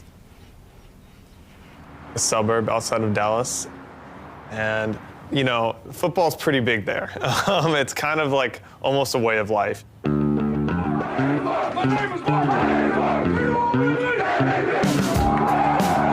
I think that the grit from football is really what gave me an edge over my competition, like everyone else in the LCS. And I think that's what led me to be able to go through all my hardships. Every single time I got benched, I always responded with, like, work harder. I'll find a way to make this work. And, like, I'm not gonna give up. I gotta give myself off the side of the road. I gotta give myself up off the side of the road. My name is Grayson Gilmer. I play mid lane for Golden Guardians, and some people know me as Golden Glue. Down on myself and let the truth get told.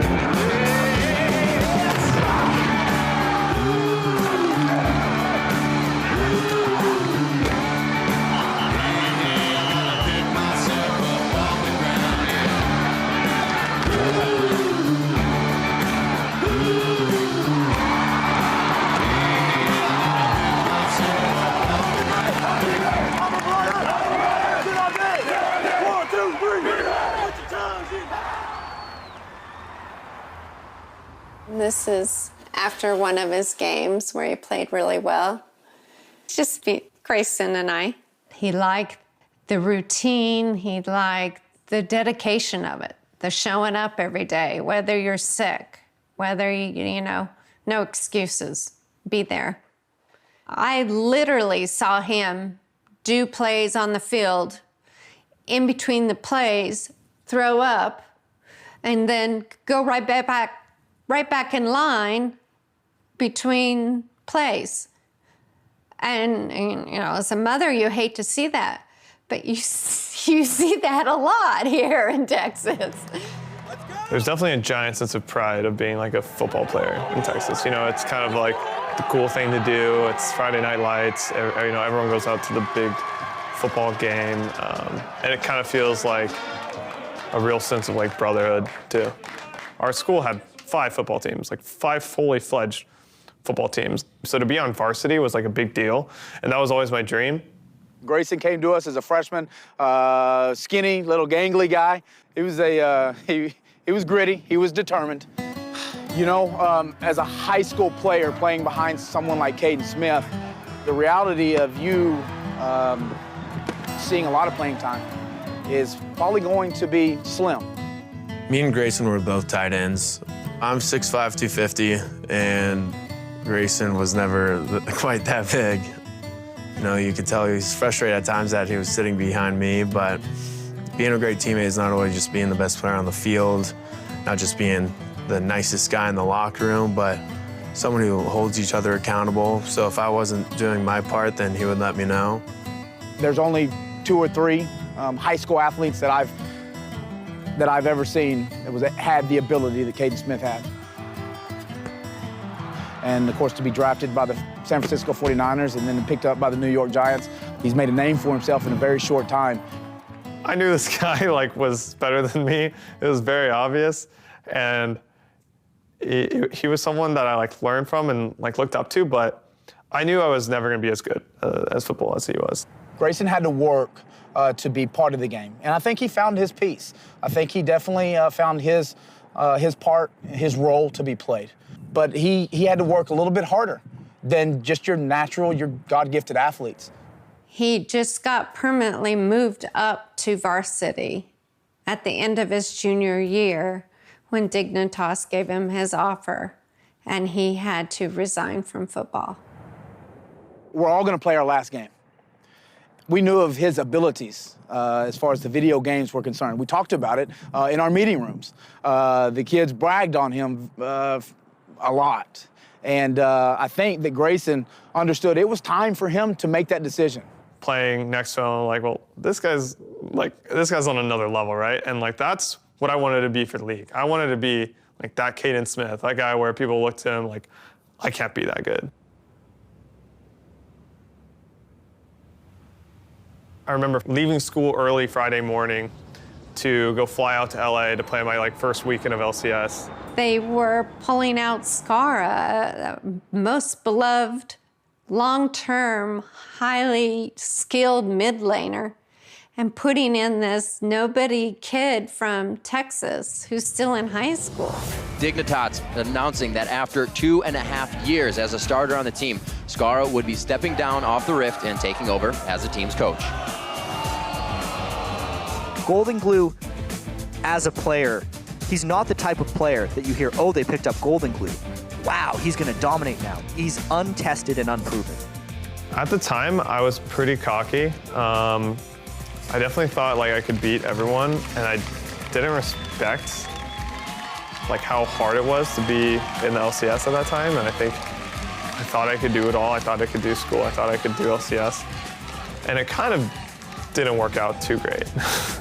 Our top story right now is the return of Skara. After spending 2 weeks on the bench, he'll be starting in the mid lane for Dignitas in today's quarterfinal match against. When I got replaced, it was hard to learn anything from it at that time. I was like really young and really like insecure.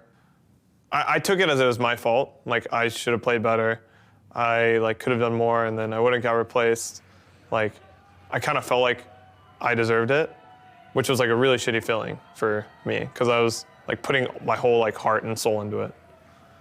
It kind of started my chain of going from like team to team to team, like looking for anywhere to play LCS. If you counted all the teams, it'd have to be over a dozen. I have about, I think, every jersey he's played. Team Coast, that was a challenger team. I'm Grayson Golden Glue Gilmer, and I play for Team Coast. We would do really well, and then we're going into like the promotion tournament, and then again, our management just replaced me with some like import.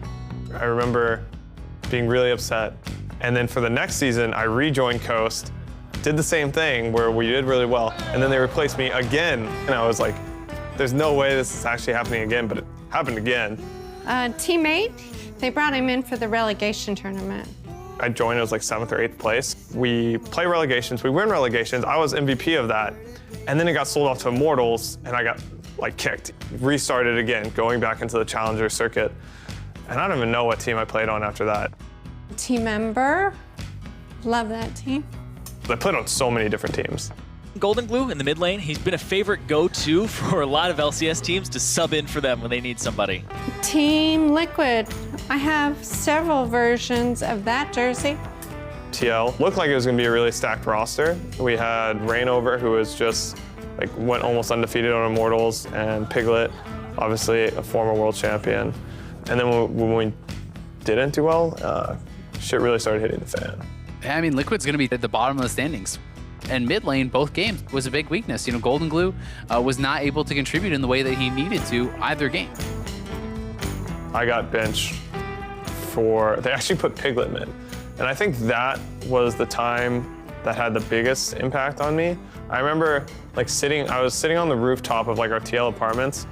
I was just like looking at like the sunset, and I was just thinking like, am I gonna keep doing this? Like this was like the 4th or 5th time I got benched. This guy, like, he's been around long enough that I feel like at a certain point, you're getting what you're seeing. At a certain point, that's just the level that you're showing. Like 3 years. Yeah, so it's like, you know, had a while. After 3 years, that's just how good you are.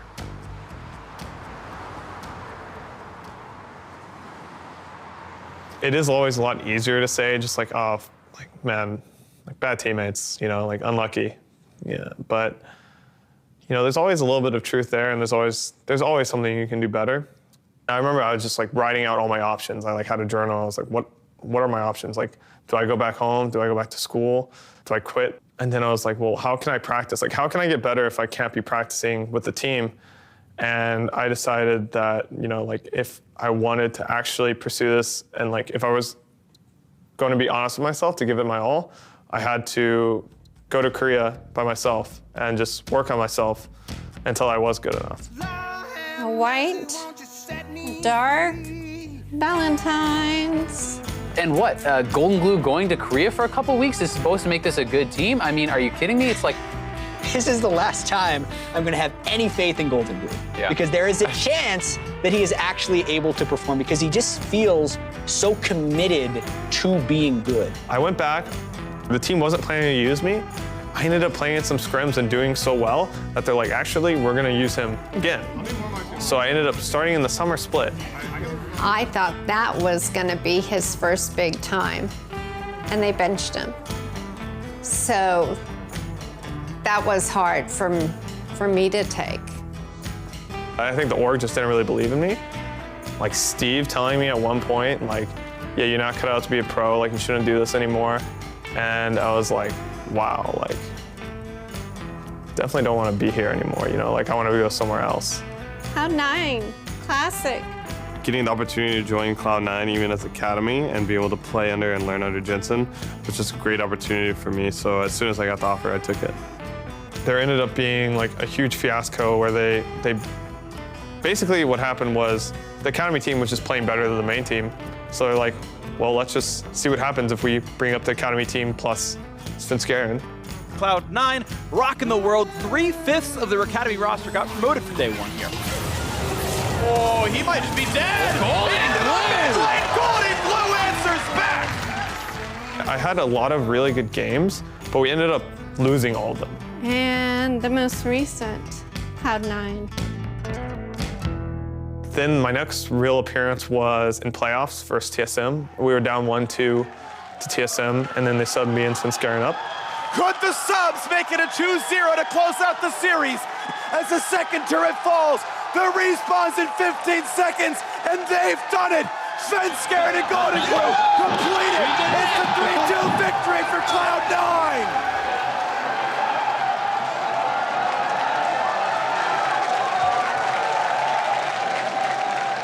That felt like a really big jump. I just was playing in Academy, and now I'm playing in like the LCS finals. Like, it's really ridiculous.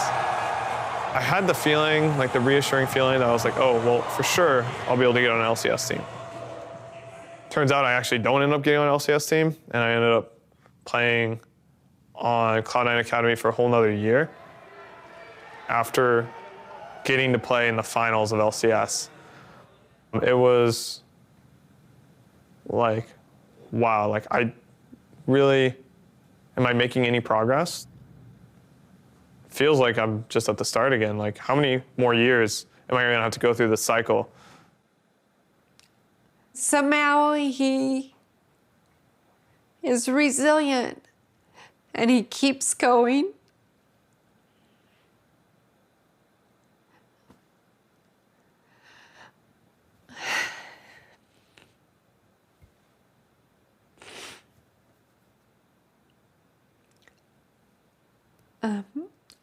Every game I want him to go in and just destroy the other mid laner. All of these players fight so hard. But he's just had so many ups and downs and just keeps getting back up and keeps getting back up. He just has to win. One of these, he has to do it. He has to win. He has to get it. I got all the trouble I'm ever gonna need. I got all the trouble I'm ever gonna need.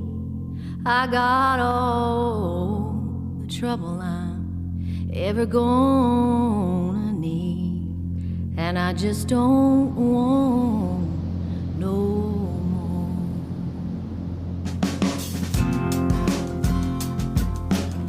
The off-season's always been like a really stressful time for me. But actually, like day one on off-season, I met with Golden Guardians and just like, yeah, we want you as our starter. And I was like, really? Like, like that easy? The deck is stacked against you. Life's a losing game. Even when you think you're up, you're right back down again. Management that was on Cloud9 the first year I was there ended up going to Golden Guardians. So they already knew me as a person. They already knew my work ethic, and that's why they wanted me. I definitely got a really good feeling of like, oh wow, like all my work wasn't in vain. Like people actually are noticing the effort I'm putting in, like are noticing the sacrifices I'm making. maybe people can make my path just like a little bit easier, you know? Like, it hasn't been easy so far. Like, if I can just get a couple breaks, like, it'd be real nice. It's hard being little. It's hard being small. People put us at like 10th place or 8th place or whatever, and they're like, oh, this roster won't work out, blah, blah, blah, blah, blah. And like, I'm really happy that I'm in a position where I can prove people wrong, because that's kind of what my whole career has been about. It's about proving people wrong. Well, the trouble with I want people who have benched me in the past to regret their decision. I want to beat them. And I also want to do it to prove to myself that I can. Joining Golden Guardians is like the perfect opportunity for that. I got all the trouble I'm ever gonna need. I got all the trouble I'm ever gonna need. I think I never gave up because I got a really good support system around me. Friends and family, mentors, and coaches. They saw a lot in me. With the tight-knit circle around me that I had, I really just believe that it was just a matter of time before I succeeded. I saw on Twitter probably a couple years ago that Grayson was playing professionally, and so I actually DM'd him. I'm like, dude, that is awesome, congrats, and he was saying the same thing to me. To be a player at our level of the sport, be a professional, it is definitely a journey to get there. You know, if he did anything close to what he would do in football, work ethic-wise, then everyone knew he would succeed. It's hard to outwork Grayson. You may have more ability than Grayson Gilmer, but you're not going to outwork him. He may get told no or not now, but that's not going to prevent him from coming back stronger and continuing the journey. And I think that Grayson's story is far from over, and I, for one, look forward to seeing the rest of that story play out. Of course, I want to say, yes, he's the best. He's going to win it all. And I don't want to say this is his last shot, because I know how much it means to him. What up?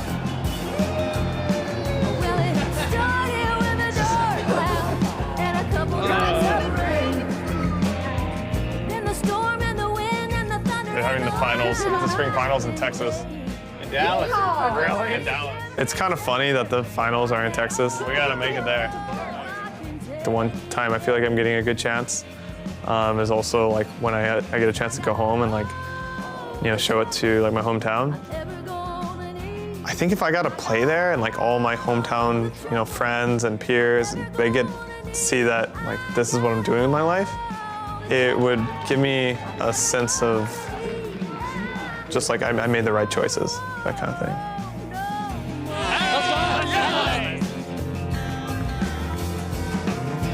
I don't really believe that like my life's just gonna be easy, like it's only up from here and that I won't, you know, ever have any big failures in the future, but I do have the confidence that like I can keep going through whatever adversity I face. Kind of like the guy who you get knocked down 5 times, but you get up 6 times. Like I feel like I want to give that inspiration to people that, like regardless of what's going on in your life, that you can get through it and you just have to keep pushing. And there will be a light at the end of the tunnel. If you got some good news, give me a chance. Yeah, if you got some good love, just put it in my hand. 'Cause I got all the trouble I'm ever gonna need. I got all the trouble I'm ever gonna need. I got all the trouble I'm ever gonna need.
no. They give him so much respect.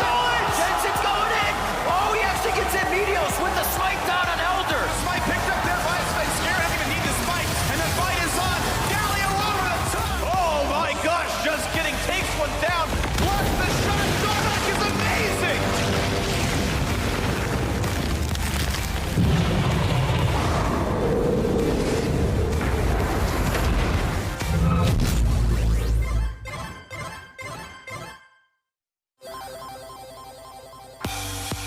Hello, everyone, and welcome to Monday Night League. Today, we preview the final clashes of the LCS week and chat with Team Liquid Steve, all before hopping into Champion Select. As per usual, Prawley and Mark Z by my side. How you doing, gentlemen?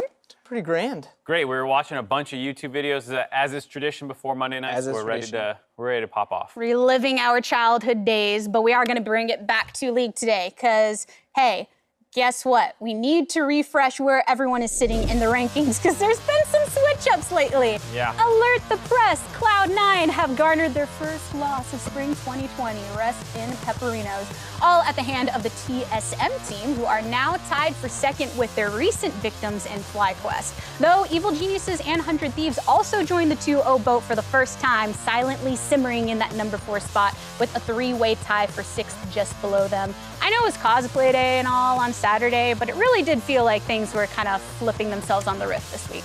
Yeah, TSM wore their best C9 cosplay. It was great to see them. Oh, is that what happened? Yeah, they that was what switched happened. players on the Rift. I was like, wow, they look really good. It was a really cool day, and I think people like 100 Thieves and EG starting to climb the rankings. People that were under a lot of criticism early in the split, it's cool to see them turning it around. And I did have Shake Shack for the first time today, so I want some more shake-ups in our games today. 2 of them right ahead for you. First one is going to be Immortals and Team Liquid, and that will be followed by Golden Guardians getting a shot at the top Titans of Cloud9. After that, of course, we will be wrapping things up and then heading over with Licorice and Niski, who will be kicking it with Avali and Riv in the Bud Light League Lounge. Any of these 2 particular matches that you're looking forward to most today?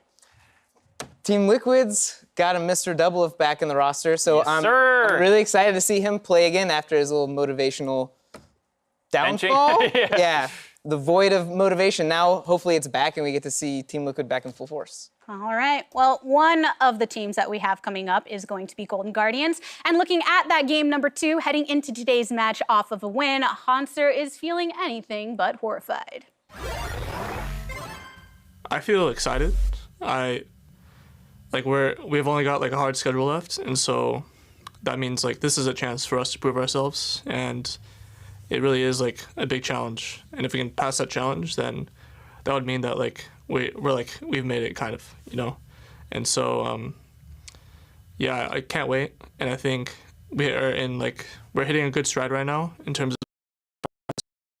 pretty ready to play against C9. It's a bit sad that we couldn't be the first ones to take them down, but TSM played a clean game, and hopefully we can give them their second loss. Do you think it is a fair conclusion that they've hit their stride, as he has just said? I think it's a little weird after the first game that we just saw with Huhi stepping in, but I do think the team had been seeing improvements even before that swap happened. I thought Keith was starting to play better. The soul laners weren't dying as much in ISO deaths, and things were starting to improve. So I do agree with Hanser that Golden Guardians is making a good push for playoffs. Yeah, I think the isolated death thing, I know it's been talked about a lot, but I'm going to have to say, that's really important. It changes the whole dynamic of the game. Yeah, if one person dies, you automatically know, the other team gets to be aggressive because they know, we have numbers advantage almost everywhere. So I think that's a really big change in the game. So I'm excited to see them be more, cohesive of a unit. Now I want to see them play more aggressively. Their last game they played was really slow. There's a big lull in the match. So I want that to be the change for today. What do you think was the reason for the lull? Is it still some of the communication or just trying to get on the same page? I think it's Golden Glue talked about it a little bit. I believe it was him saying that they didn't see Dignitas doing anything ever. And so because they didn't feel any pressure, it was one of those things where it's well, it's harder for us to do something now too because our opponents are just backing off everything we do. So from at least from their perspective, I heard them saying that it was hard to force a fight when the enemy team doesn't seem to want one. I'm sure the perception is a bit different going into here since Cloud9 are no longer undefeated. Is there anything that Golden Guardians can learn from TSM's performance against them and apply it to today's game? Well, I think what TSM did really well is they played towards their strengths, playing around top lane. And this was actually a nice level 1. I think they almost had that up, But mostly TSM played around top lane. They were able to get Broken Blade ahead. And then they kept attacking the same spot and actually grouping a lot more than we've seen TSM group before.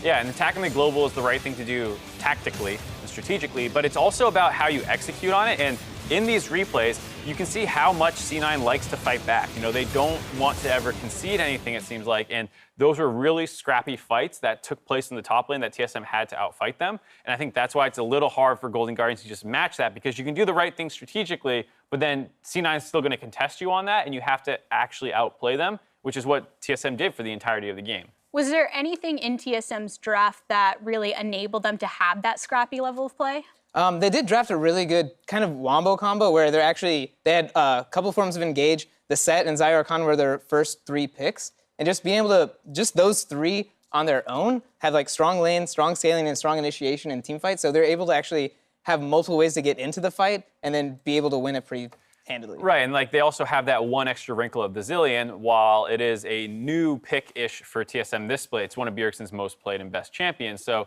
it is still something that the enemy team is not going to have as much experience as TSM has playing with. So I thought it's a pretty standard draft with one little wrinkle thrown in, and even then it's still a pretty standard control utility mage. Yeah.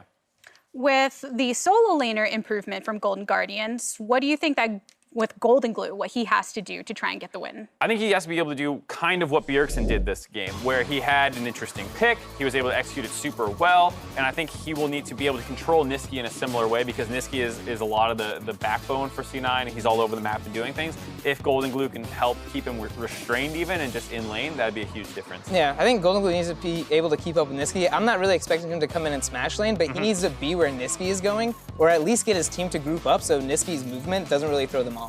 Well, and Nisqy's moving so often. What is it about the team that's making him able to do that so comfortably as well? Because he's not doing it too much to a detriment, except for maybe some CS loss. Well, part of it is they do fight 2v2 mid, and if they ever get ahead of you there, then they're probably going to have priority or tempo over you the rest of the game, because now Nisqy's like 2-0 or whatever. And then even when that doesn't work, Nisqy goes into, okay, well then it's no CS for me, and I'm going to go roaming even regardless. Yeah, and usually that's off of side lanes fighting a lot of the time. Like, you don't see Cloud9 just like passively playing around the map. It's like their top is fighting and they're looking for a dive, their bot is fighting. So Nisqy's like, I hear someone's fighting and I'm gonna come to save them. He's kind of like that little superhero coming in at the end. I am excited to see how Golden Glue ends up handling that matchup, because we did get to speak to him yesterday specifically about the Drive episode he had recently. But if you didn't check that out for yourself yet, go ahead and do so with this teaser we have for our most recent episode of Drive presented by Honda.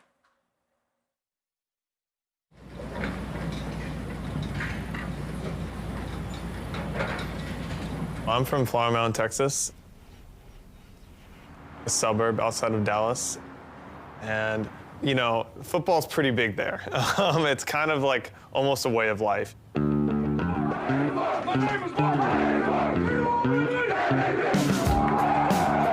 think that the grit from football is really what gave me an edge over my competition, like everyone else in the LCS.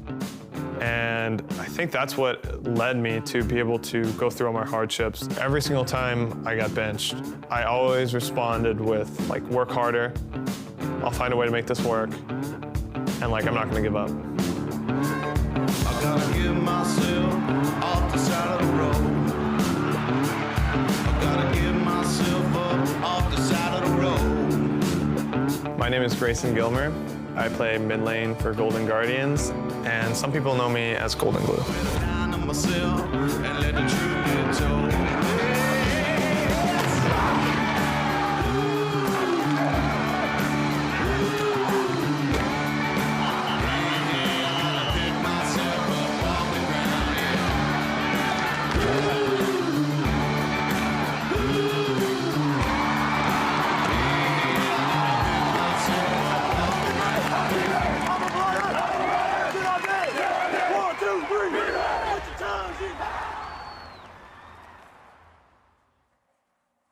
And when you're done checking that out, don't forget, MasterCard is giving away a trip to the spring finals. Both purchasing RP using your MasterCard or saving that card in the league client will automatically enter you to win.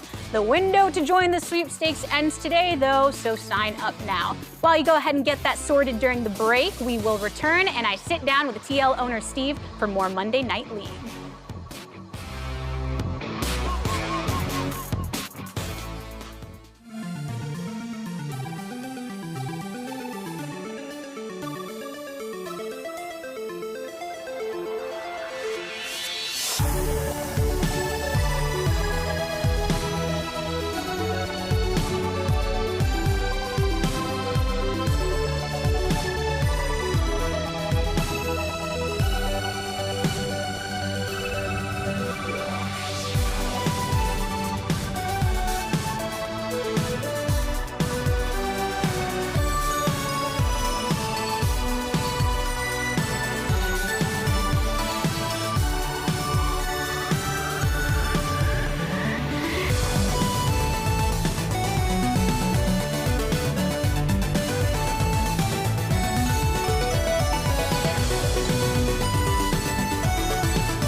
Welcome back to Monday Night League. Soon enough, the TL-IMT rematch will ensue. But first, we're picking the brain of Team Liquid CEO, or co-CEO rather. Steve, how you doing? I'm good. How are you? Thanks for having me. Good. I'm super excited to pick your brain. But first things first, the success of Team Liquid across multiple titles is no coincidence. So how have you combined your 11 years of financial background with your gaming professionalism into bringing TL from Curse to Forever Fourth to championship caliber? You know, I think it comes first from like a passion of gaming. You know, I'm kind of the kid that was anxiously waiting to go to the computer lab to play Oregon Trail. I guess that's a boomer comment, but maybe there's some Oregon Trail players out there. You know, but gaming's been part of my lifeblood for so long. And then when League of Legends came out and I started my own team and I was kind of doing it on weekends and then traveling around the world and playing in the World Championship, it was just something that I loved to do. And it was, you know, if you're gonna do it well, right? Like don't settle for just being middle of the pack. So that's what kind of led to doing the League of Legends team and then building out the organization and meeting Victor and just becoming one of the largest and most successful esports organizations in the world. From playing Soraka in the game to watching recent top lane domination from her. But nonetheless, speaking of those aspirations, you brought Broxah here for international success, but the spring split has been quite a roller coaster for fans. So how have you been just dealing with those punches that they come in? Yeah. You know, it's all about thinking about what you can control and what you can't control. And there's been some things that are just simply out of our control, right? Like we started the visa process for Broxah immediately, and just factors out of our control led to the fact that he wasn't here on time, right? And even our backup with Churnfire and not being able to arrive but 2 days before the start of the LCS, you just have to roll with those punches, right? Like things are going to happen, but if you just focus on what is in your control, and that's really what's most important. And so, yeah, it's been a tough start to the season, but you know, within that adversity, we're still pushing forward, and you know, our goal is to make playoffs and just be in the form that we need to in order to get our fifth championship. At what point did you suspect this was more than just a visa issue?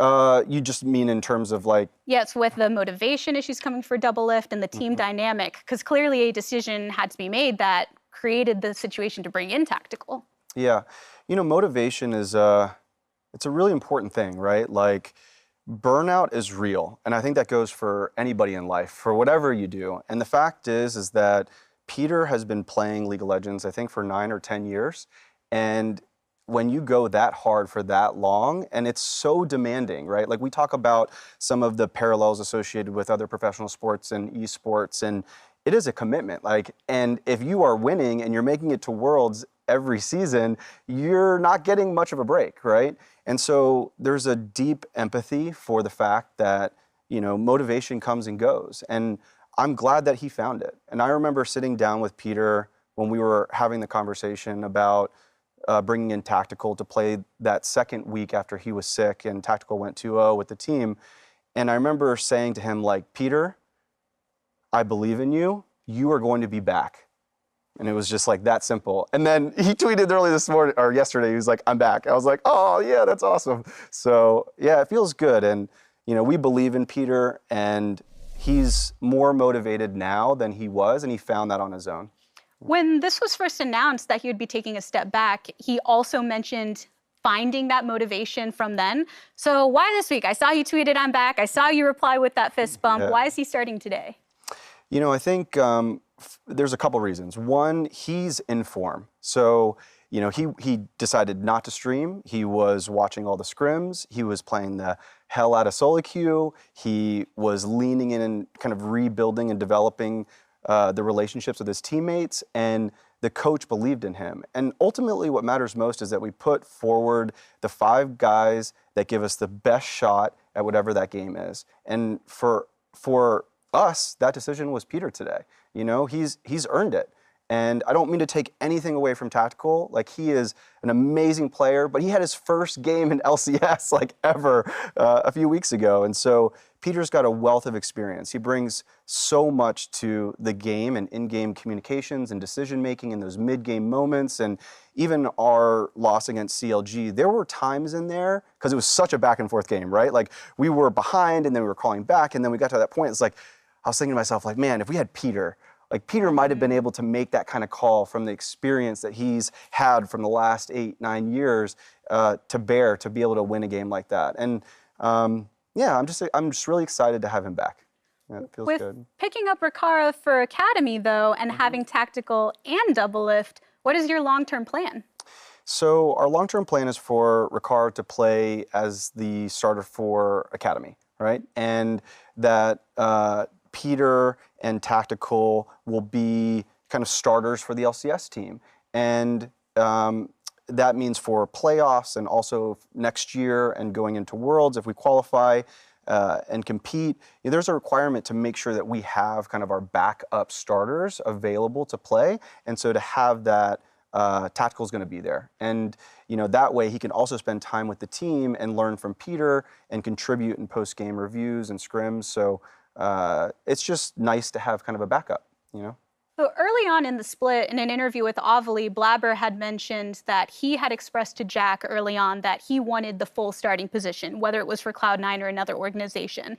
What makes this different then, that you have multiple sharing the spot? Is there a long-term way of trying to give one more than the other? Have you thought about what differentiates this? I think in order to build a world-class esports organization, irrespective of League of Legends, you replace kind of any team game in that profile, what matters most is the performance of the team. And there may be times where there are things that are out of your control, where a member of that team can't play at his or her kind of best ability. And in those situations, it's important for the coaching staff to have backups, right?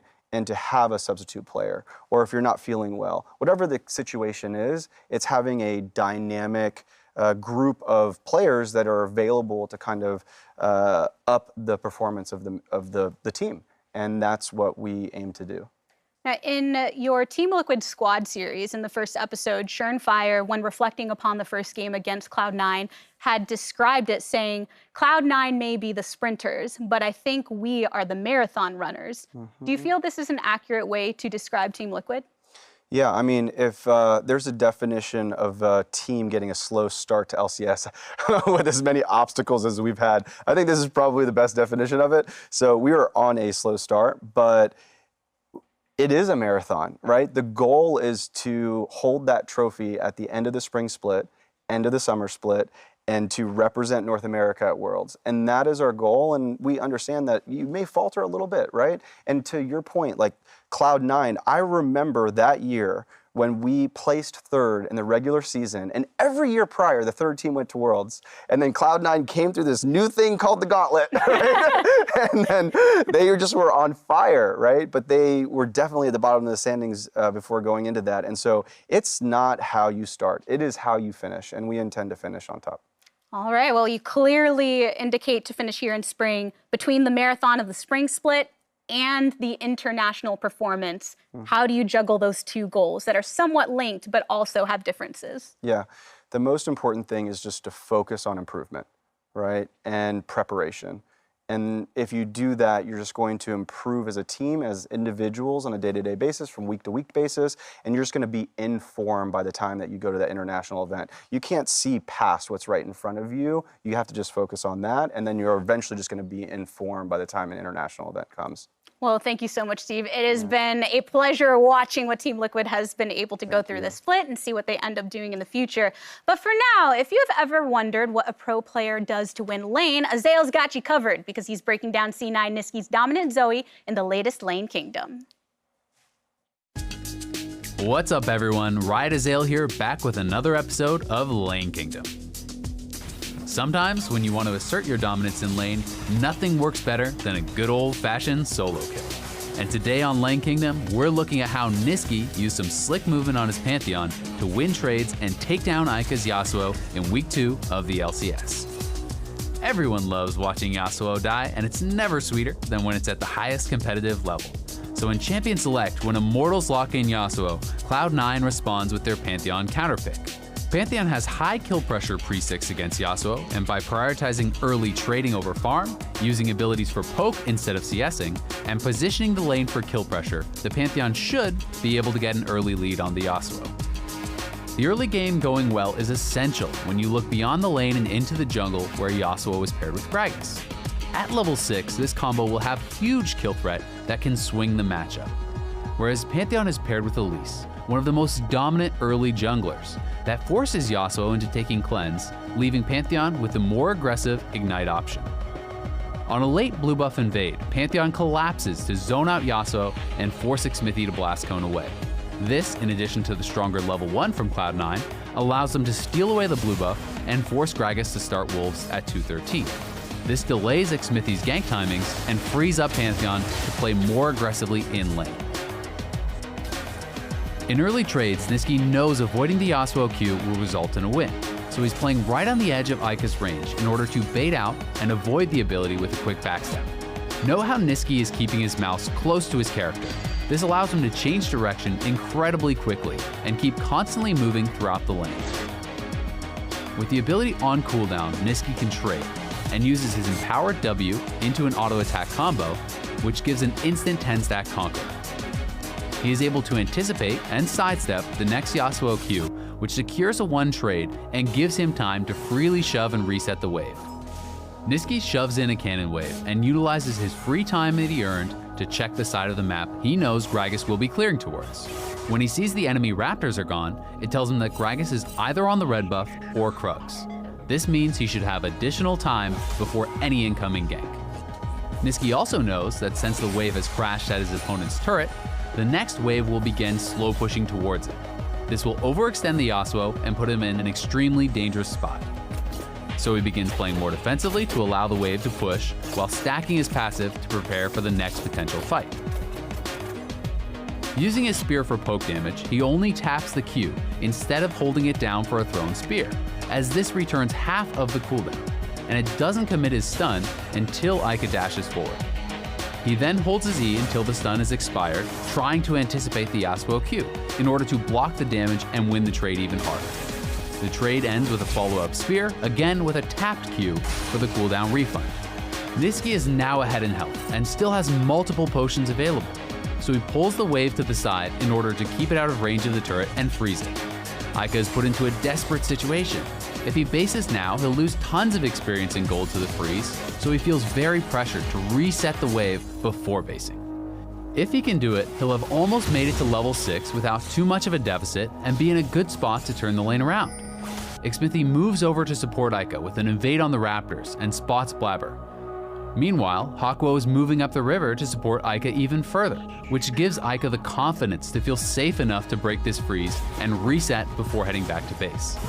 This is when Nisqy strikes. He backsteps to avoid a Yasuo Q, hits an empowered Q on Ika, then moves to the side of the wave where Ika can only hit him or the minions. Ika uses his wind wall, so he no longer has it to block damage from Nisqy's E, and he tornadoes the minions to try to get the last of the wave in and reset. With Yasuo having abilities on cooldown, Nisqy thinks he has it. He pops his Corrupting Potion and uses W auto, Q auto, E combo, weaving in auto attacks between abilities for maximum damage and to fully charge his passive for the Q which is coming off of cooldown. Using his Ignite, he then flashes forward, anticipating Ika's flash.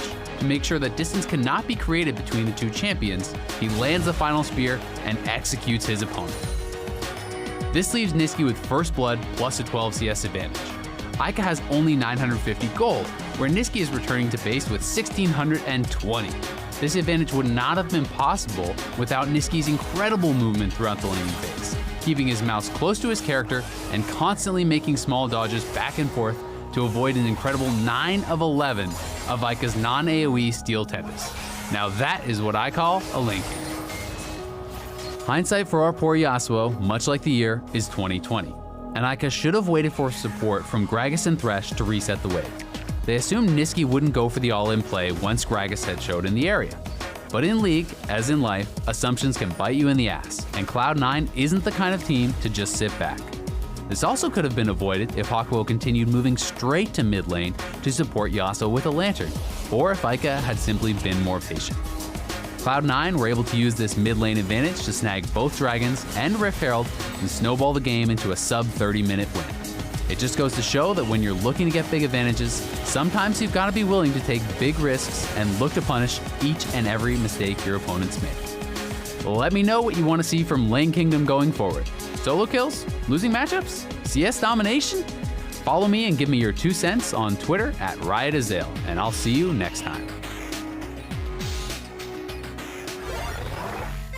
It has been a rough start to the split, and they're looking to turn it around right here.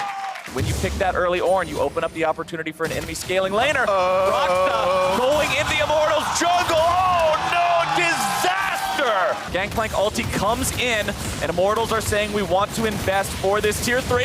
Broxah goes in, but he's not able to find the kick. Instead, he is already gone. Immortals will turn this fight right back around. True Shot Barrage coming in. They are on to the Nexus. Impact's going on the Toward the Rift. He's looking at all the lovely sights, sounds of the forest, and Immortals are looking at the lovely sight of a victory over Team Liquid. Welcome back to Monday Night League. With Immortals versus Team Liquid on the horizon, IMT hope to repeat the feats of their last meeting, but this also serves as a fitting check-in for Broxah. Looking much hotter in some recent games, aside from the CLG one. So are you ready? Let's cast our minds back to week number 4 when Xmithie lived the best Valentine's Day stomp on your ex's story we have ever seen, and Broxah's brain was still sleeping. Yeah, it was a really rough start to the game. This is not a matchup where you want to die early. Seems like miscommunication about whether the Nautilus could move there, potentially get him killed. What was worse than this, to me, was not just the first death, but what happened over the course of that game, where that completely stopped all aggression from Broxah until the game was starting to slip away from them. Yeah, so that was their first game on stage together, and especially as like Lee Sin versus Sejuani, you do get outscaled, so the later the game goes, the kind of worse it gets, and they were just too hesitant to make plays until they got 23 minutes of the game where they're doing Baron. Yeah, it's 0 kills for Team Liquid. I don't remember them trying to make many plays after that first Lee Sin death, so that was a big problem with it. But he started to look a lot better in recent weeks as he got more in tune with just living in North America. He started making really aggressive plays around the top side of the map, which is what they were hoping for when they brought him over. Yeah, and this was one of the games where you actually saw him visit every single lane. And then as the game went on, they kind of did this really nice coordinated play in the mid lane we're about to see, where Team Liquid actually pulls back to kind of create this space for TSM to walk in.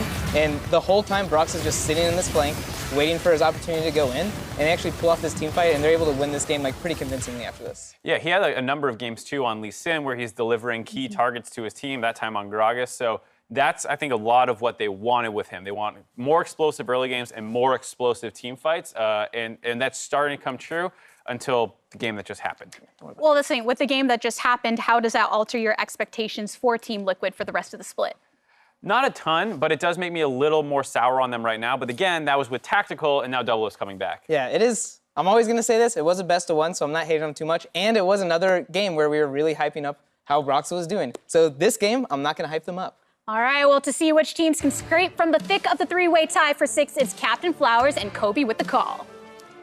Thank you very much, the Tigers. I'm Clayton Captain Flowers Reigns, joined by Mr. Sam Kobe Hartman Kinsler for yet another edition here of Monday Night League. They just got done showing you the highlight reel, or low light reel if you're a Team Liquid fan, of the last time these teams met. And we'll see if Mr. Xmithie can exact that vengeance here a second time. Yep, let's see. Round number 2 here. Senna off the table from Team Liquid. They're on red side, so you have to ban it away. I just think that the Senna, fasting Senna style right now, too strong for the bottom lane. That does bring up the question of Aphelios. Still extremely highly prized by his teams as far as one of those AD carries that can bring so much DPS to your squad. I want to see if Team Liquid are willing to let that one through now that they have Double If back in, put him on something like Miss Fortune or the Xayah Rakan combo instead, or if they are willing to let Immortals first pick it. Well, they don't want to deal with Sett. That champion has an incredible win rate so far in the LCS, so taking that one off the table along with the Ornn that they banned out, that does give the Aphelios over to Immortals, who do now have Apollo at the AD carry position as well.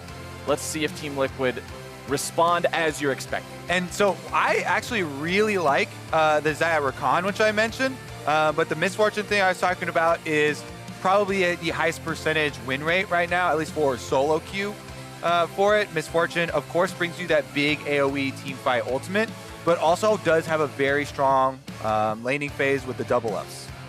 AD Carry is the first to be locked in here for either side.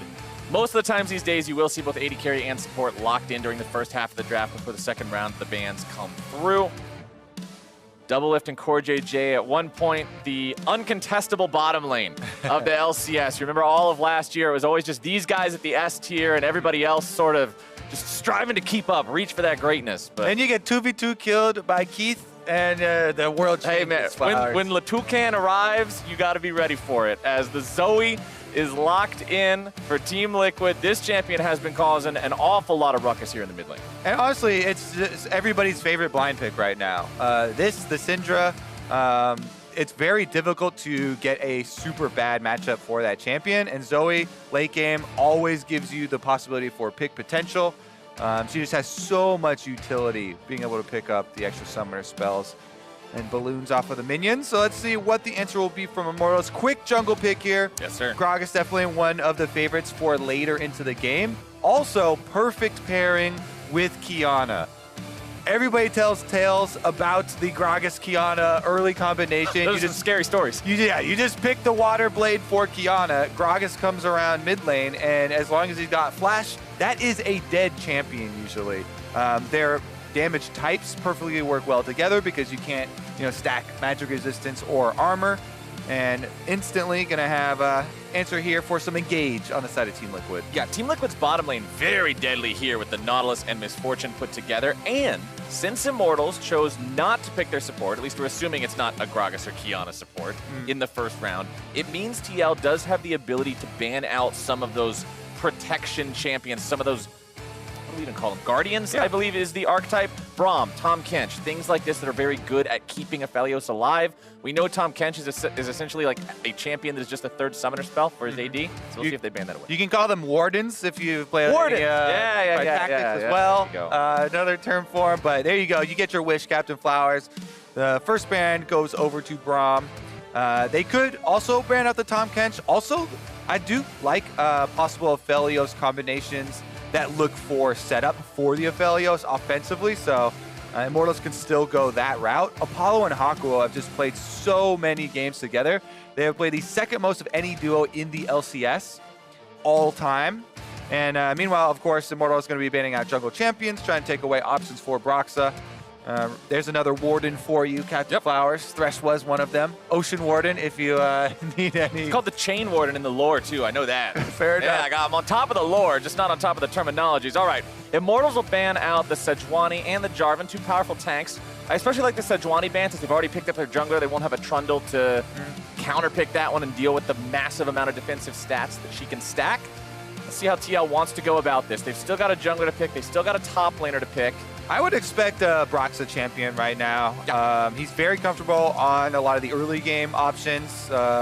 Lee Sin, Olaf, Rek'Sai. There you go. Olaf right in there. Picked up. This is honestly, right now, currently my favorite champion in the entire game because it is just so fun to play Olaf when you're ahead, or even just if you're mad. Because is that your two moods of playing League of Legends? You're ahead or you're mad? Yes, exactly. That covers all bases. And Olaf is perfect at playing each one. If you're ahead, then you have the items that you can just chase people down. You can ignore immunities. You run at this Qiyana. You do have to worry about the Qiyana burst, just 100% Desirring you, but you don't have to worry about the CC of getting locked up, right? So you can at least get off your axes, at least get off some damage for your mid laner there and go for the trade. Olaf is very good at just running people down. Gragas is a prime target for it. This is one of the classic matchups where Olaf has complete seniority, complete carte blanche in the early game, do whatever he wants against the Gragas, and it's basically a game of chase here where Team Liquid can go for level 1 invades. They can try and bully Immortals out of that jungle matchup. It looks like they don't want it to go like the round 1 did where no, sir. Smithy got an instant first blood 3 minutes in. And it looks like we're going to get Zac top out of Team Liquid. Yeah, you can also switch it around. I like that both these champions can be played jungle or top. Yeah. So they can keep you guessing here. Is the Conqueror Zac top lane? Probably.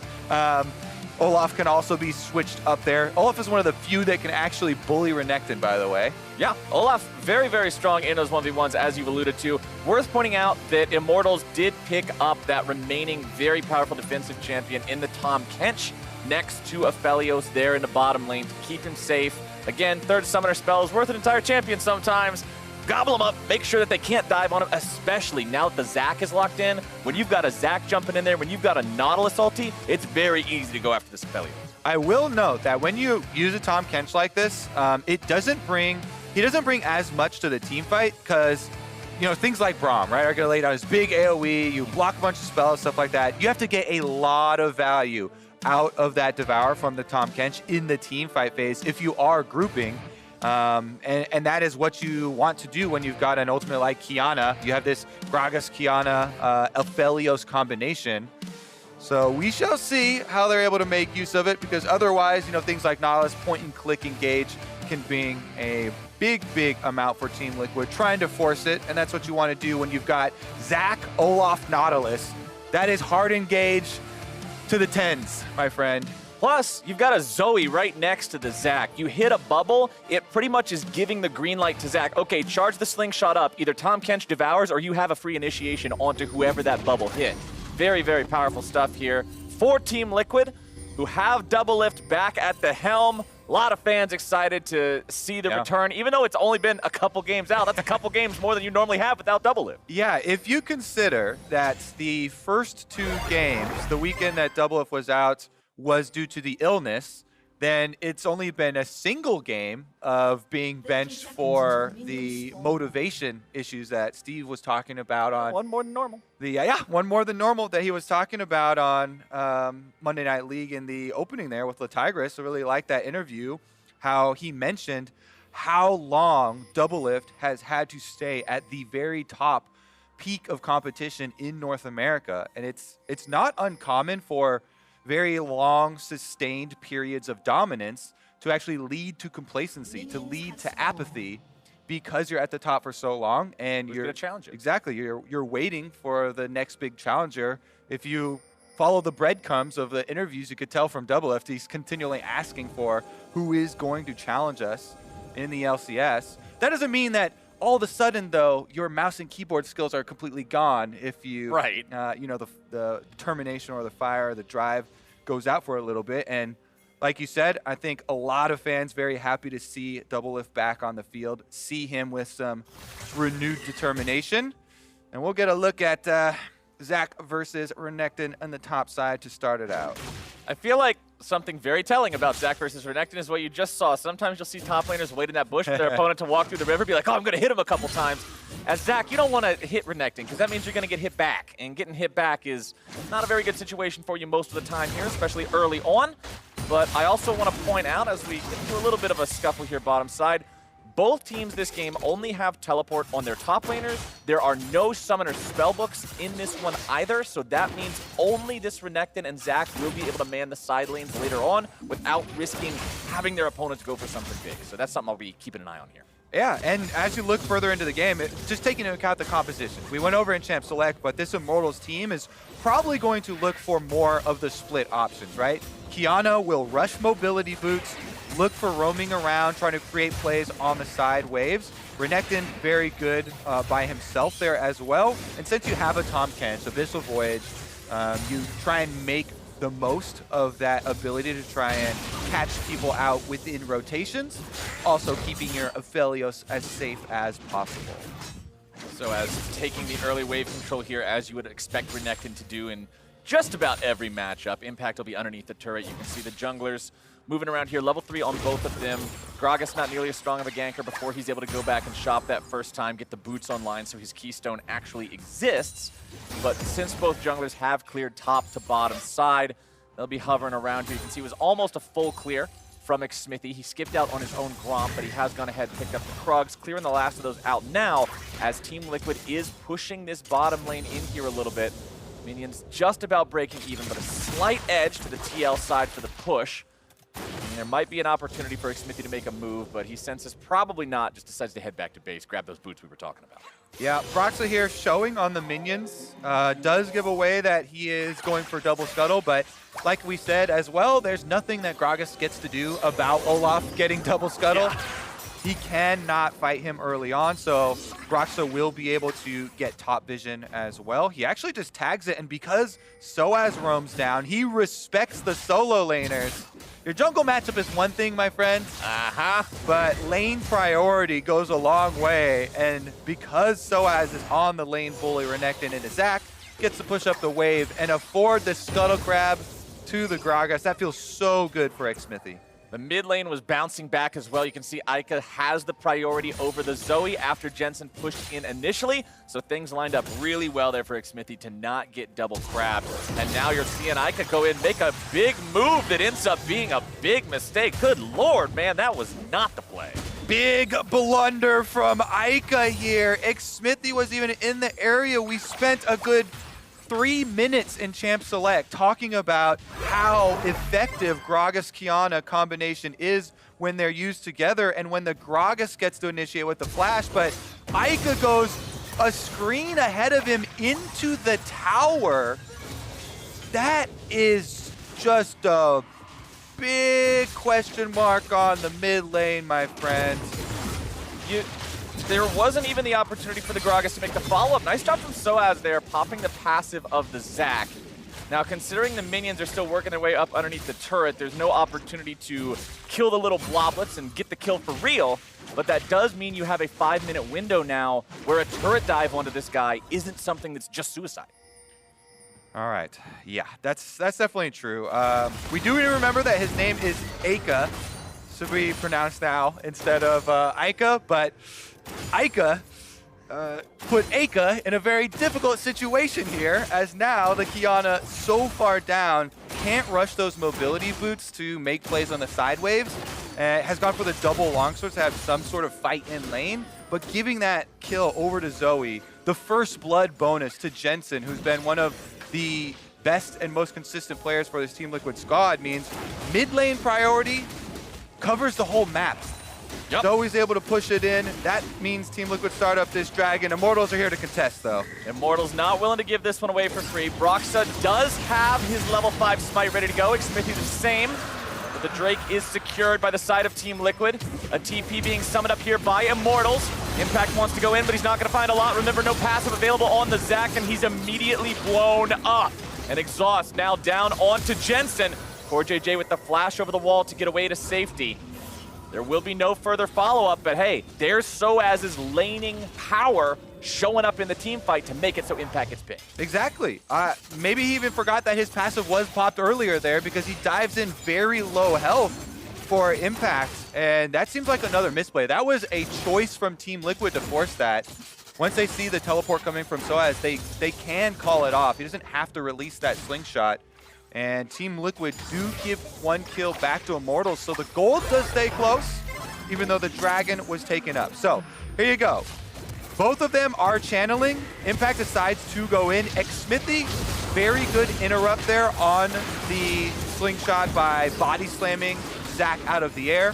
You can do this on any champion that does have a move like the body slam, like Sejuani can also just Q charge Zac out of the air. Those types of counters are very, very good for pro play, for trying to deal with that initiation that comes from his champion. And that affords Immortals a lot of hope in this game, because if they had lost that and lost the ensuing team fight, it would be very difficult with this composition to actually pull it back. Taking a look at how the items have come out here. Early on, you can see a tier 2 boots rush coming out from both of these top laners. Some Mercury Treads for Soaz, some Ninja Tabbies there for Impact to trade more effectively with his opponent now. The thing about being Olaf is you can't really contribute over the wall as well. Sure, you can throw an axe in there, but that's about it. You're not a Lee Sin or somebody that can jump right into the mix. Yeah, what you have to do if you're Olaf for this Zac lane is hope that the Zac can bait Soaz into a fight in the middle of the lane. And we saw there, he's unable to actually make Soaz go super aggressive. Now, as he's walking away, Soaz goes for the trade. So you see Broxah walk back here, and they finally have gotten the bait, but it's too late. as Xmithie has also joined this party, helping Soaz push the wave in. Very good so far here, play from Soaz. I think he had a really rough day yesterday by missing that 1v1 kill on the Aatrox by 17 health. Ooh. And having the entire game kind of snowball out of his favor. But it's good to see Soaz kind of unfazed. Another one of these veteran players that has had to keep up their motivation and their drive for so long. He is definitely being a difference maker on the side of Immortals. Immortals now coming into the mid lane with the Abyssal Voyage. Jensen gets himself out by utilizing the flash. Real one, by the way, not a Zoe flash. So he's managed to escape this for now. That will be the Abyssal Voyage on cooldown. There's one less thing for the Team Liquid roster to worry about, but Xmithie has set up shop here at the Rift Herald. He's got help rotating over from mid lane. Top now coming down as well. It's a 3-man Immortals Rift Herald take, and TL's not in a spot to contest. Good objective pickup for them. Yeah, that's going to be some much needed money for them as they've really started to feel the difference in that mid lane. After that dive, the CS afterwards has just started to balloon for Jensen in the favor of the Zoe. Now that Zoe's flash is down, as you mentioned, a real target can be had, and maybe we'll see the fangs of that Gragas-Qiyana combination. Maybe we'll see them actually return to that play with some confidence and go for the burst without the tower. Good trade coming out there from Impact, making sure that he stops Soaz underneath the turret. There are 2 different turret shots end up making that trade go in Impact's favor. But Soaz continues to just maintain absolute control over the lane. You can see the massive CS discrepancy, 96 to 59. And that 59 only catches up by about 6 if he gets all of these together. So even with perfect farming here from Impact, that's still a plus 30 lead for Soaz's Renekton, doing exactly what you draft this pick to do. Exactly, and he's got the early healing reduction. Biggest, most annoying part, obviously, of the top stack, especially with Conqueror, that everybody takes, is all the sustain and the healing. So you play your little blob stomping mini game, but also being able to deny it with the early executioners means that Soaz can continue to be the one dictating the pace of that side lane. And once those teleports come back up, we'll see the difference in the amount of pressure there. We already have the recalls out, so everybody has escaped from the bottom lane here. Immortals do call down Xmithie, and he does still have the Rift Herald, so they could just farm plates off of here, where it looks like Predator's active for the roam up mid. CoreJJ goes in for a dredge line, but they're outnumbered right now. Xmithie returning a body slam of his own. Core's in a lot of trouble, rooted up, bursted down. Not what Team Liquid needed to see there. I can understand CoreJJ thinking about it, but they had to know they were outnumbered. They saw their opponents leave the bottom. Yep, that was a bottom lane pressure difference as they shoved it in and came up the river. That's why you see, as CoreJJ goes for that hook, Broxah on the Olaf does not follow up. He hesitates, he stands there, and he's like, I don't know about that one. Yeah, that is an initiation on a foe that we cannot handle. Immortals. Big punishment there on CoreJJ. They are rewarded with a very big Infernal Dragon take for themselves as well. And this game starting to go right back in their favor. 1-to-1 on the Drakes, with Mountain Soul being what transforms the Rift, so extra defensive capability for the tanks as the game moves forward. Broxah into the top side, coming up here to assist Impact in the 2v1 against Soaz's Renekton, who pops the Dominus, sidesteps the axe, and walks away. They decide it's not worth chasing any longer. Well played by Soaz. Yeah, and with a rage-empowered attack ready, even if he had hit that axe, they might be thinking twice, because both of them have been chunked so low, and the Executioners does double work. Over the wall, Immortals, there you go! You said it, and they did it. That's the wombo combo we're looking for. Exactly. This is look 2. You know, beginning of the game, that was gone wrong. That was just an example of how not to do it. Qiyana Gragas gone wrong if there's no coordination. This time around, that's why you see so many people talk about it. You don't have really any chance of countering there as you get locked in for CC and 100% to 0 while the flash was still down for that Zoe. So Immortals really taking advantage, tracking that summoner spell, and gaining ground on both sides of the map. That was a top lane 2v1 defense from Soaz that alerts their mid lane to say, hey, we know there's no possibility of a jungle counter gank here. Go ham. They get the kill. They get the push on all 3 lanes, actually. Apollo doing a lot of work here on this bottom lane tier 1 turret, almost taking it down. and does successfully grab first turret here for the Immortals squad before plating even falls. That brings them up to almost 2,500 gold ahead of Team Liquid 13.5 minutes in. That's a pretty substantial early game lead. Yeah, definitely a very good little push there from about the 10-minute mark from Immortals. Hakuo even coming over trying to deliver the Scuttle Crab to Apollo. And that is one rich Aphelios. Going to be something that Team Liquid really do have to worry about, because with the Tahm Kench right by his side, it's going to be very difficult actually for them to force their way in there, especially if Immortals are controlling these side waves with a very fed Renekton here. So as an Impact have switched themselves down to the bottom lane, as you would expect with that turret falling, and that means it's AD carries moving themselves into the top side. Umbral Glaive completed for the Qiyana. Very important item. It gives you a nice lethality boost. It has an incredibly low price point, and you'll see this item spike vision scores pretty dramatically for any champion that buys it, because it allows you so much ability to just sweep tons of them out of the way. And the best part to me is the time efficiency, because allowing you to one-shot green wards, as we'll see Aka do there multiple times, allows you so much more freedom with this champion. If Qiyana gets a couple more seconds up through the river, they know there's no vision here. It really does allow for more of those plays.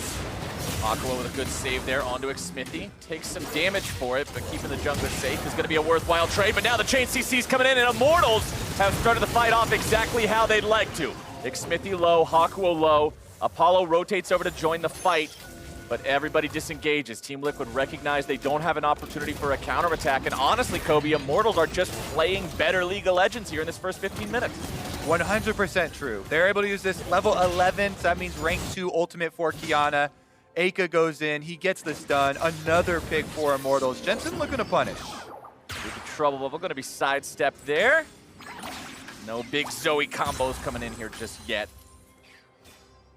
See on your screen after the games are concluded tonight. We got this one and one more coming up for you, but once it's all done, head to twitch.tv/BudLight for the Bud Light League Lounge, where Avli and Riv and their guests of the evening, which I believe are the Cloud9 players tonight, will be having all sorts of fun. Let's take another look at this play onto Xmithie. Yeah, again, okay, so they go for the initiation here. They try and chase him off. CoreJJ and Broxah sticking around, going for the ward, though. It is the Gragas into Qiyana. Xmithie flashes in, he gets the body slam knock up, and from that point, ultimate into ultimate, dead support. Easy money for the side of Immortals. That gold lead that I said was 2,500, and hey, that's pretty darn impressive. It's gone up another 1,000 since then. The next Drake now spawning in 15 seconds. Nobody's at 2 yet, so this won't bring anyone to Soul Point. Soaz does walk up to where Jensen was, looking to make some sort of a stun play on him. Dashes back away. CoreJJ not aiming the dredge line correctly onto the Immortals top laner means Soaz is gobbled up. He gets away to safety, but he is at half HP now. However, if Double Lift is caught out, all right, he has to pop the heal to escape that one, but considering you got found alone in the river by Qiyana, just losing your heal is a pretty good deal. Yeah, definitely true. Qiyana in the river as the ultimate does explode on water. Most AD carries really have to worry about that one. Aphelios turret and Shelly both go down here for the push on Immortals. Impact trying to use those stretching strikes. The mid lane turret falls on the side of Team Liquid. Impact is the frontliner. Remember, he has the passive this time. This won't go the same way it did at Dragon Fight #1 because of the fact that Immortals do not have the opportunity to blow him up instantly like that. However, the fight is going to be starting now. Off the side is Xmithie in trouble. The bullet time comes out, but it can't quite find the damage. Hakuo is being where he needs to be so far this game to keep his teammates protected. Xmithie, he throws out a cast, but it's not going to kill anyone. CoreJJ is down to 200 HP. Team Liquid decide to fall back. It's Immortals with control over the bottom side river. They aren't going to start the Drake up here just yet. They're firing off the Scryer's Bloom, keeping an eye on Team Liquid, and if they're going to come back, remember the Immortals jungler is only 200 HP, but they'll start up the Drake now. And Aka holding on to the Qiyana ult this entire time. Sometimes it's the abilities that you hold over your opponent's head and do not use in the team fight. Exactly, that make the most difference. You could see him waiting there in the jungle as well afterwards. He was hoping somebody would straggle on through with all these Immortals wards and all these walls to get his Qiyana ult off to take down and burst up one of those Team Liquid members, but nobody does walk in, and Immortals will be happy to take that second dragon. Immortals continuing to build leads here in this game, 18.5 minutes into it. Baron still not alive for another minute and a half. We've already seen both Shellys be taken, so another one won't be spawning here, as Soaz continues to just slam Impact in these trades. Black Cleaver first, as is pretty standard on Renekton, but is super useful, especially when your opponent's going to be stacking that armor, as we can see an Impact build with the Ninja Tabby and the Sunfire Cape. But you do have to remember, as time goes on, especially if Team Liquid gets some Mountain Drakes, Impact will be incredibly tanky. The only source of AP damage is going to be a jungle Gragas, which doesn't have a huge economy because he's a jungler, and so it's super easy to just stack armor on this Zac. Definitely a really good point there, as mono damage types are going to allow Zac a lot of survivability. Maybe not so much for Hakuo. Hakuo caught out there. Nice punish by TL. All right, Core JJ happy to get a pick back. Yes, sir. He was having a rough game. He was starting to sweat. He was feeling a little self-conscious about all the support deaths here, so they get one onto Hakuo, and that will be a much-needed pick to clear out all this vision. We had gone over how many wards had been just left behind in the Team Liquid side of the map, but them getting that kill on the support allows Broxah, allows Core JJ to open up some of this territory for themselves, and they do push out on top side. Those waves will continue to be pushed up as they're answered immediately by Immortals. Baron is now live on the map, but the game is still close enough that nobody seems like they're going to be going for that here anytime soon. So as maintaining his position on the bottom side, important to note, Immortals have to be careful about anything on the top half of the map right now, as Impact does have TP advantage over Soaz. He would have to use it in a spot where Soaz couldn't interrupt it with the Ruthless Predator, but the advantage still persists nonetheless. And look at them, Immortals already moving in to clear out some of that vision that we just talked about. Team Liquid spent all their hard-earned time there off the pick on Hakuho, placed down 4 control wards. Instantly, 3 of them are cleared out. Only the one behind Red Buff gives them some protection in approaching that Baron pit, where Immortals just continue to control Summoner's Rift. They have deep control wards here on your screen all throughout the Team Liquid bottom half, leading up to the Dragon. And again, if they just hold the threat of the possible Baron baits over Team Liquid's head, it continues to force resources from Team Liquid on this side of the map. It forces Team Liquid to spend a lot of their warding money and warding time around the Baron pit, as you can see, with very little effort from Immortals. Second lethality item now fully completed onto the Qiyana as well, which means the burst will be incredibly powerful if the opportunity is there, as you mentioned last time, to find that ulti in a cramped corridor, in a jungle quadrant somewhere, and hit everybody on the TL side with it. Doublelift in particular will need to be very careful. You're on a champion where your only escape mechanism is flash. He has no stopwatch, no guardian angel, no defensive itemization whatsoever. And it means if he's out of position, even just a sliver, he will explode in a fraction of a second. Scuttle Crab going to be secured here by the Immortals side in the top side river. Next Drake spawning here in just over 60 seconds. If Immortals get that one, it brings them to Soul Point and gives TL something else they have to sweat over. Yep. I like continuing to mention how Doublelift's positioning is going to be so important. Everybody else on the team building a bunch of armor because, like you mentioned, the AP Gragas, which is the only AP threat, is going to be going for Doublelift. It's probably going to be looking at that backline, and it just means that there are so many areas that he has to watch out for. Flanking from Renekton, flashes from the Gragas, ultimate at range from the Gragas, and of course, Qiyana coming through, looking for the wall stuns. Immortals, importantly, have control over this bottom side river with 15 seconds left before the Drake spawns. Broxah is using his sweeper right now to check some of the vision as they move forward down mid lane. Control ward over the wall and on their side, just to make sure Team Liquid doesn't have vision over that wall. Soaz will clear that control ward out. He dashes away to make sure he doesn't take follow-up Paddlestar damage. Zoe Poke is so powerful playing around objectives like this. Zac's charging up the slingshot, but Impact won't find the chance to make anything happen with it. And Xmithie disengages before the Paddlestar can follow up here yet again. Considering Immortals have a really good position with Aika here, looking for a flank, or Aika, excuse me, that is going to troll me for so long. Aika is looking for the flank on the backside. Let's go through all the counters that Immortals have to Team Liquid's comp. Again, the body slam from Gragas can be used to deny a Zac initiation. All you have to do is hit that knockup when Zac is in the air. Zac will not get his own knockup. The other one, of course, is the Tahm Kench, which is denying the Zoe bubbles, the pick opportunities that you really count on with this champion. So Immortals making very good use out of their 2 counters here to some of the main initiations and main points of power of the Team Liquid composition. So as clearing out control wards here yet again, Impact does finally fire off the Elastic Slingshot, making his way into the fight. Smithy loses half HP. So squishy here on this Gragas. He does have full offensive itemization. He can drop aggro with the Hourglass, but that's all. Impact continuing to check off to the sides. They know that this Qiyana is lurking.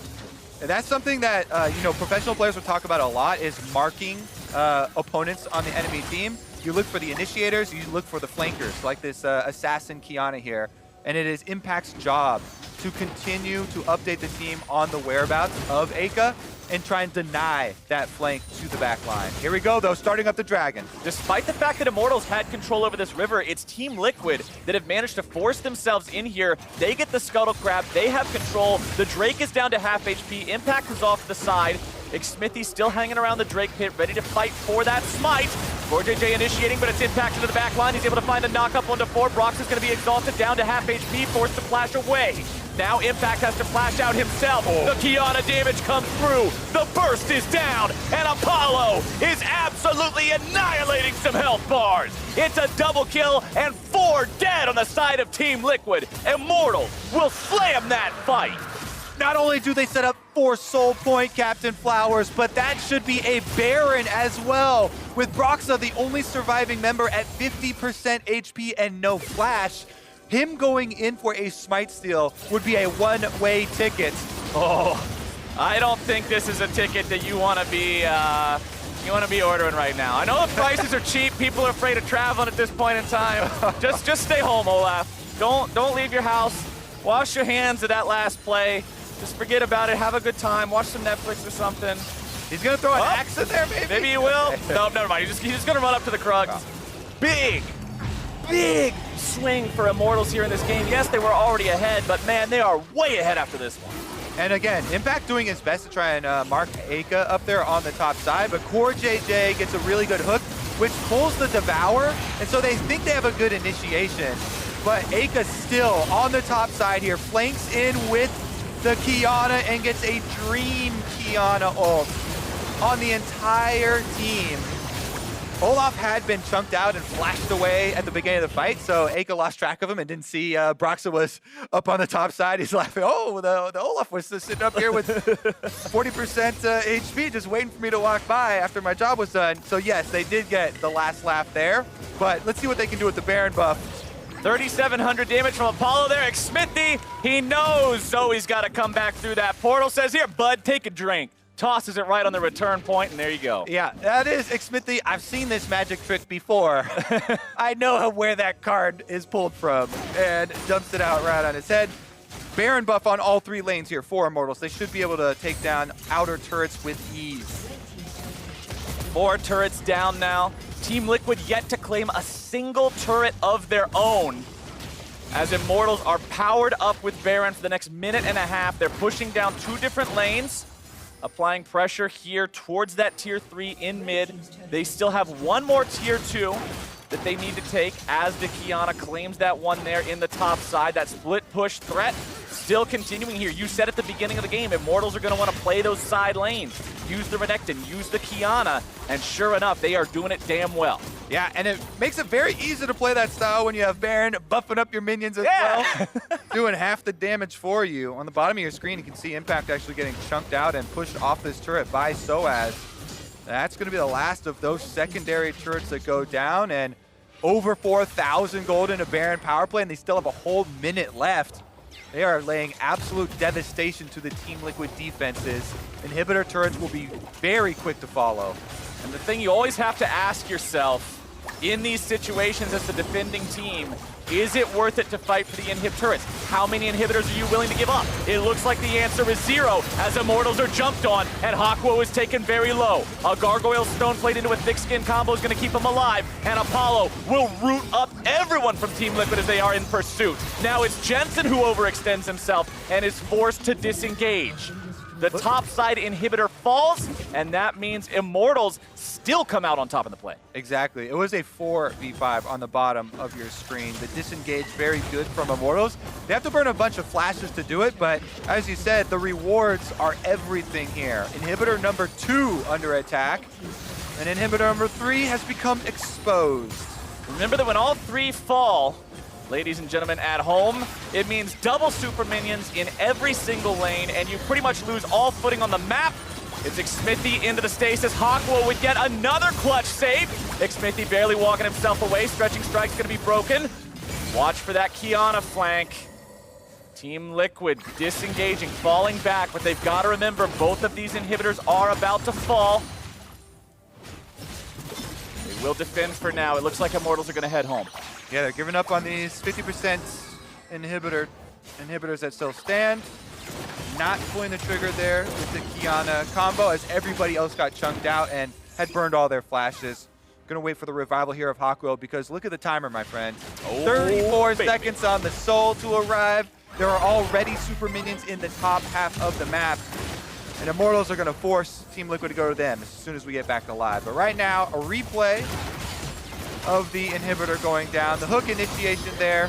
Zhonya's into the Devour from Hakuo, but since he's slow there, it's basically a sacrificial move from Hakuo to try and get Xmithie out, make sure that their jungle stays on the map.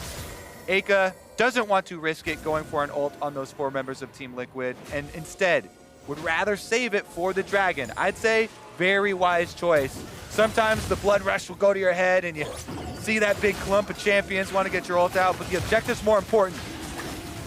Well, that Mountain Drake is about to fall. Xmithie wants to work his way in, but Broxah with a good smite's gonna make sure the Soul's not going over quite yet, but the fight is breaking out in earnest. Xmithie into the stasis, so as into the entirety of Team Liquid. Doublelift is under pressure. He fires off the bullet time, but Liquid evaporates, and Immortals will get themselves an ace for nothing. A pentakill for Apollo to end this game. Not the return Double F was open for. It's Apollo with his name in lights. And Immortals will take down Team Liquid, surpassing them in the standings. 2-0 over Team Liquid in the regular season by the man who was the 1 member replaced coming into this season. Xmithie is looking good here against his ex-team.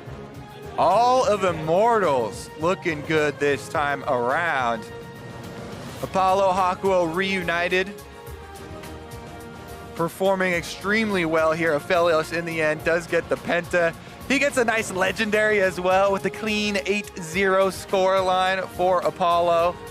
And they really utilized the Renekton power, especially from early on, snowballing ahead, controlling those neutral objectives and getting down the outer towers very quickly in the game.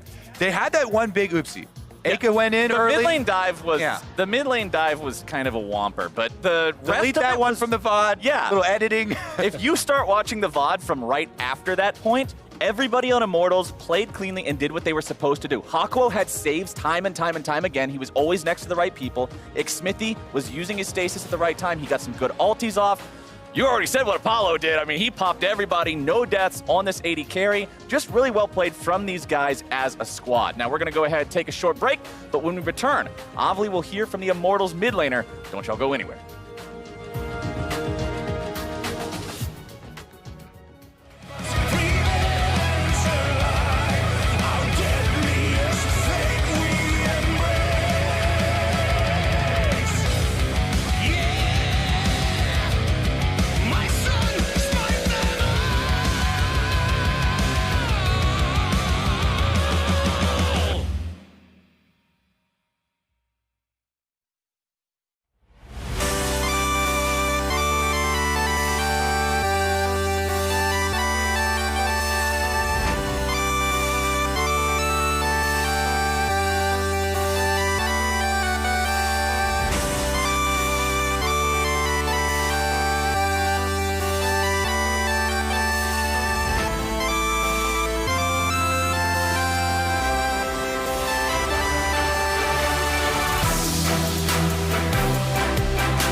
Hello, everyone, and welcome back to Monday Night League. I have Aiko with me. Congratulations on your win against Team Liquid. I wanted to grab you because you in particular had a pretty questionable and rough early laning phase, especially with that dive. So I wanted to ask you, to honestly just tell me about that early laning phase and how you were able to come back towards the end. I mean, in the early laning phase, I was getting bullied a bit. I lost quite some CS, and then when I flashed, I don't even know myself what happened. I just saw the play in my head, and in my head it worked, you know. But then I was like, Jake, can you help me? No, okay, I'm dead then. And I'm pretty sure if I just played properly, he dies.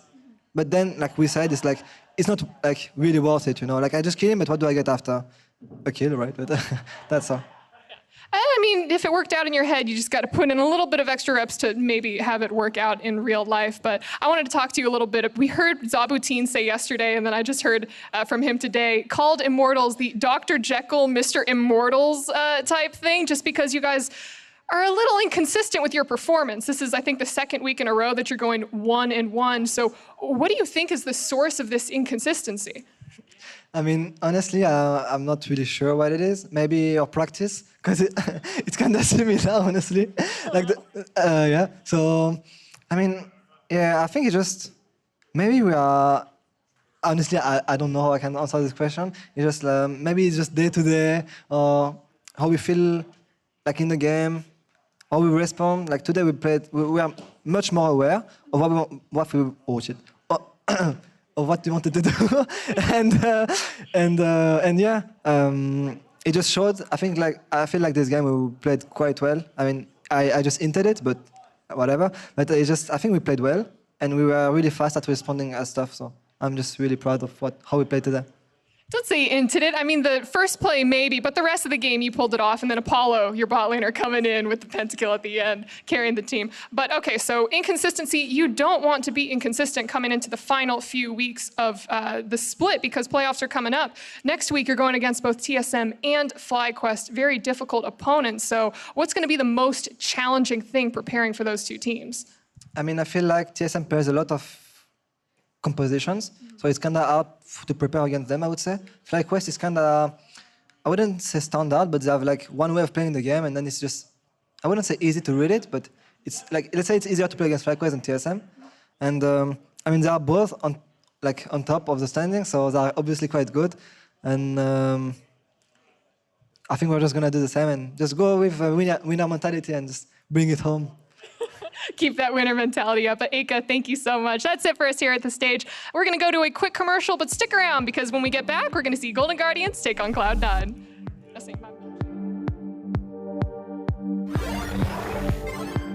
Really well there for Xmithie to not get double crabbed. And now you're seeing Aika go in, make a big move. And the Executioners does double work. Over the wall, Immortals. Zack. Nice. Olaf is here, low HP, okay? MF is dead, MF is dead. Good job, guys. Doublelift is under pressure. He fires off the bullet time, but Liquid evaporates, and Immortals will get themselves an ace for nothing. A pentakill for Apollo. Apollo pentakill, he's so good.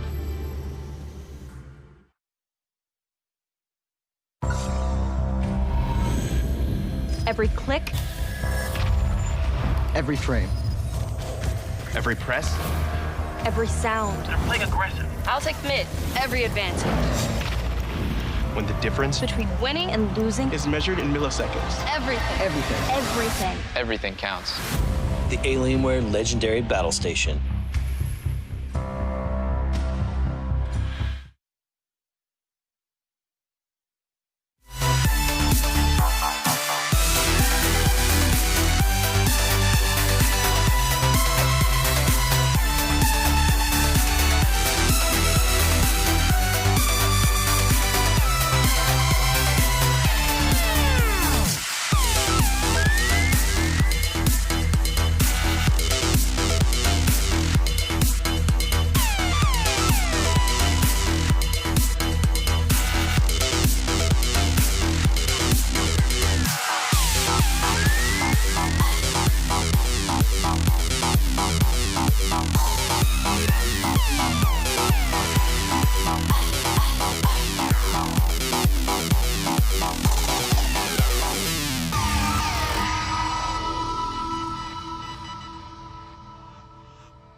Welcome back to the State Farm Analyst Desk, where Cloud9 looked to recover from their first loss of the split versus a fairly confident Golden Guardians. But to start us off, Jat has some thoughts on why C9 is the best team fighting team in the LCS. Despite C9's loss to TSM on Saturday, they've still been the best team in the LCS this year, and for a number of different reasons. They've had strong map control, incredible communication, and exquisite execution. All three of these things were on display during a mid-game team fight against Dignitas. Getting into this clip, you can already see the map pressure that C9 was applying. They've pushed the top lane all the way in, they've pushed the mid lane up beyond the halfway point, and Licorice, who was bottom lane, has been off the map and is moving towards the fight. It doesn't give Dignitas that many options. The thing that Dignitas is trying to do is wrestle some control back of the mid lane, and you can see they don't have much initiation. Grig misses his Cocoon. The only other form of initiation Dig would have would be Froggen's Q on Anivia, and even though we don't see it yet, the fight's kind of already over. I'll show you why. Huni's the only member on Dignitas without his flash. So all eyes of C9 are directly on top of Huni. The main initiation from C9 is likely coming in from Blabber, so he's going to look to flash directly on top of Huni, and Vulcan is completely on the same page and will be joining him partway through. Watch how fast this initiation happens. Boom, boom, they knock Huni back, and we're going to pause one more time, because the Gragas ultimate had a few effects. Not only did it knock Huni up, it walled two members of Dignitas off towards this river as Licorice runs to join the fight. And since Huni has begun to channel his culling, he's unable to turn around to avoid a Cassiopeia ultimate. So Nisqy, even though he's temporarily stuck behind a Anivia wall, still has flash, has begun casting his R, and is going to be able to hop right over this wall to land a killing blow onto Huni. It just so happens that he gets a 3-for-1. He stuns both the Anivia and Johnson's AD carry to let them completely clean up the fight. And here you see just a little bit of indecision from Cloud9. Dragon and Baron are both still up, so they decide, Baron, Dragon, there's a push and pull where they fairly quickly decide to split people between objectives and take both. And I was really curious how that decision was made, so we took a look. Can we get Dragon? Can we get Dragon? I think can we go? I think we get both. With the Dragon first. Win the Dragon first. I don't want them to get Dragon. I think MF do it. Casual come. MF do it. Casual come. Okay. Really cool communication from Cloud9. Plays like this and communication like that, where people can say things and quickly be switched to a different objective, require huge amounts of trust and a lot of practice. So C9 continue to be the best team in the league. They move into this game against Golden Guardians at 12-1, and I can't wait to see it. While Cloud9 had exceptional team play during that, they did suffer a defeat recently that we have to revisit against TSM, because right now, that's our only blueprint for how to take down Cloud9. Yeah, and you heard Jat talking about how they're the best team fighting team in Cloud9, so if you're going to beat them, you have to actually beat them in team fighting phase, and I think that's what TSM did really well. They hung with them through a smart and mechanical play around the top lane, so the game was pretty even heading into the 20-minute mark, and then they made these monstrous team fights. Yeah, I think it started off they had a really strong level 1, TSM did, and then after that they played normal TSM style, which I think is their identity where they're ganking top. And a good thing they did is they actually grouped a lot more than we've seen TSM group. And I think we're starting to notice that's kind of C9's strength, is where they can actually group together and team fight well, and TSM was actually taking it to them this game. How much did this early focus in the top lane affect the rest of the gameplay? Well, really important, because when you play against Shin, you're always thinking like, this is not a strong laner, it's just a tank, we can ignore it. But the bad thing is he's just gonna global to the side lanes. So if you're actually able to take your focus and pressure the global, it kind of it makes Shin not have an ultimate. And now you're playing like a really uneven kind of fight that you're going into. The roster swap from yesterday for Golden Guardians also brought Sett to the table as a support. So what does that offer for them in terms of composition? I think, especially when you pair with the Kalista, you're able to basically throw the Sett in or save him from situations when he gets in trouble, and then Sett can potentially find different opportunities to ult people into the team if you already have a gap closer throwing you in. So it opens up a couple new angles, but I also think it just allows you to take a power pick while still finding different top lane matchups. I mean, I want Sett gone. I think that champion's too strong, and if Golden Guardians is able to flex it, which they've shown they are, that means the champion is actually stronger in their hands than other teams. So that's a champion that we shouldn't see today. As good as Set looks when he's going over 9,000, is it Golden Glue that actually has to go Super Saiyan during this game, though? Yeah, I think that's the key matchup was Bjergsen playing the Zilean against Niski, held him in check, allowed him to get better roams off, and then Niski still made a lot of good plays, but Bjergsen was always there with him. And so Golden Glue needs to be able to contain Niski at different points and then match him when the roams do happen. Yeah, they need to get some really good groupings off. The way that TSM was playing, where they're getting these kind of group fights a lot, like Golden Glue needs to be able to rally his team, not necessarily around him, but together where he's going to be there and matching Niski always. What do you make of Akaden's ability coming back into this to try and facilitate the mid lane for some early leads in the solo? I'm not sure how they're going to play with the mid-jungle synergy. I think... Or not Akaden's, yeah.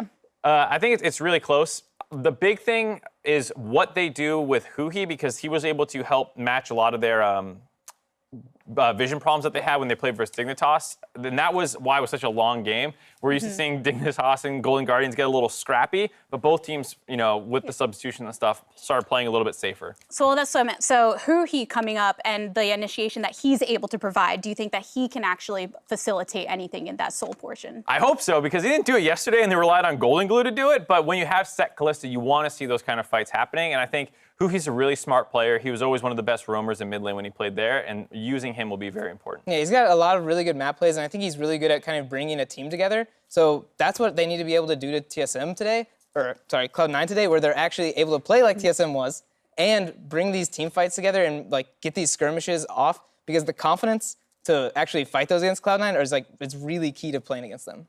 If we're looking back over to some of the strengths of Cloud9, we talked a lot about what Niski can offer. Licorice was focused a lot during that last portion of the game. So what do you want to see from him and the fact that he's able to adapt usually pretty effectively when he is focused? I think Niski had a great game in that game that they lost. He played super well, and I'm looking more at the other members to step up a little bit more. The solo laners have a really big champion pool, and Jat was pointing this out on the JLXP.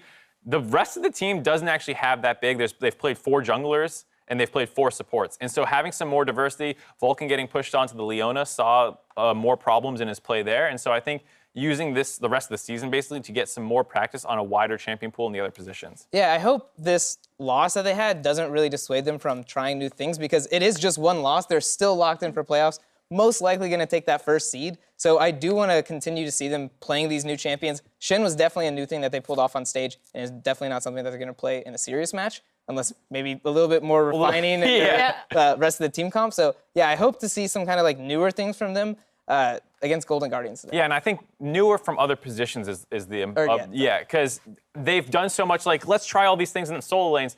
Solidify your solo lanes a little bit more so you can try Blabber not on Lee Sin, Elise, Gragas as basically the only 3 things he's Well, we played. saw the Pantheon from Closer on Saturday, and I mean, I'm going to say it. North America needs to play Karthus jungle. I really want to see it, and Blabber's kind of a crazy guy. Why would you do to Blabber? I want to see it from him because he's a little bit of a crazy guy, and Karthus is really good at jumping in and dying and facilitating aggressive lanes, which I think he has. So I hope to see new jungle picks. The tale of the Karthus for years from the analyst desk, but it's time to get into our second game of Monday Night League. Thank you all very much. Jumping in and dying. I will bet you dinner that Cloud9 do not pick Karthus this entire split, Flowers. I don't want to take that because I know they won't pick it either. I don't think it facilitates the way that we've seen them play League of Legends. Yeah, that's more. They're more of an early game action style. Yeah. And farmy. As fun as it is to kill wolves on spawn over and over again and then press R if somebody gets low, I don't think that really fits in with the game plan. But they do like to jump in and die sometimes, as we saw earlier this weekend. Golden Guardians also with a very different first game of the weekend versus Dignitas, where Dignitas did not really contest them on anything. I think Cloud9 are going to be the complete opposite, as we've seen from their play. They will contest you on pretty much every objective. And with the first pick set here already with a powerhouse for the top side, doesn't really have a bad matchup. Some of the big choices, of course, a lot of top laners have talked about with Aatrox later in the game. With your range and your mobility, you do have a lot of options. And some people like to be in that driver's seat. Well, this Champions League's going too fast, Flowers. I was going to say the other options, like, outscale him, KO, it don't matter. Matchup, blah, blah, what blah. does matter is the fact that if you look at the stats and those 2 champions were locked in, Aatrox currently has a 36% win rate in the LCS. Set has a 73. 73. That's twice as much as Aatrox. It takes 2 Aatroxes to make a set.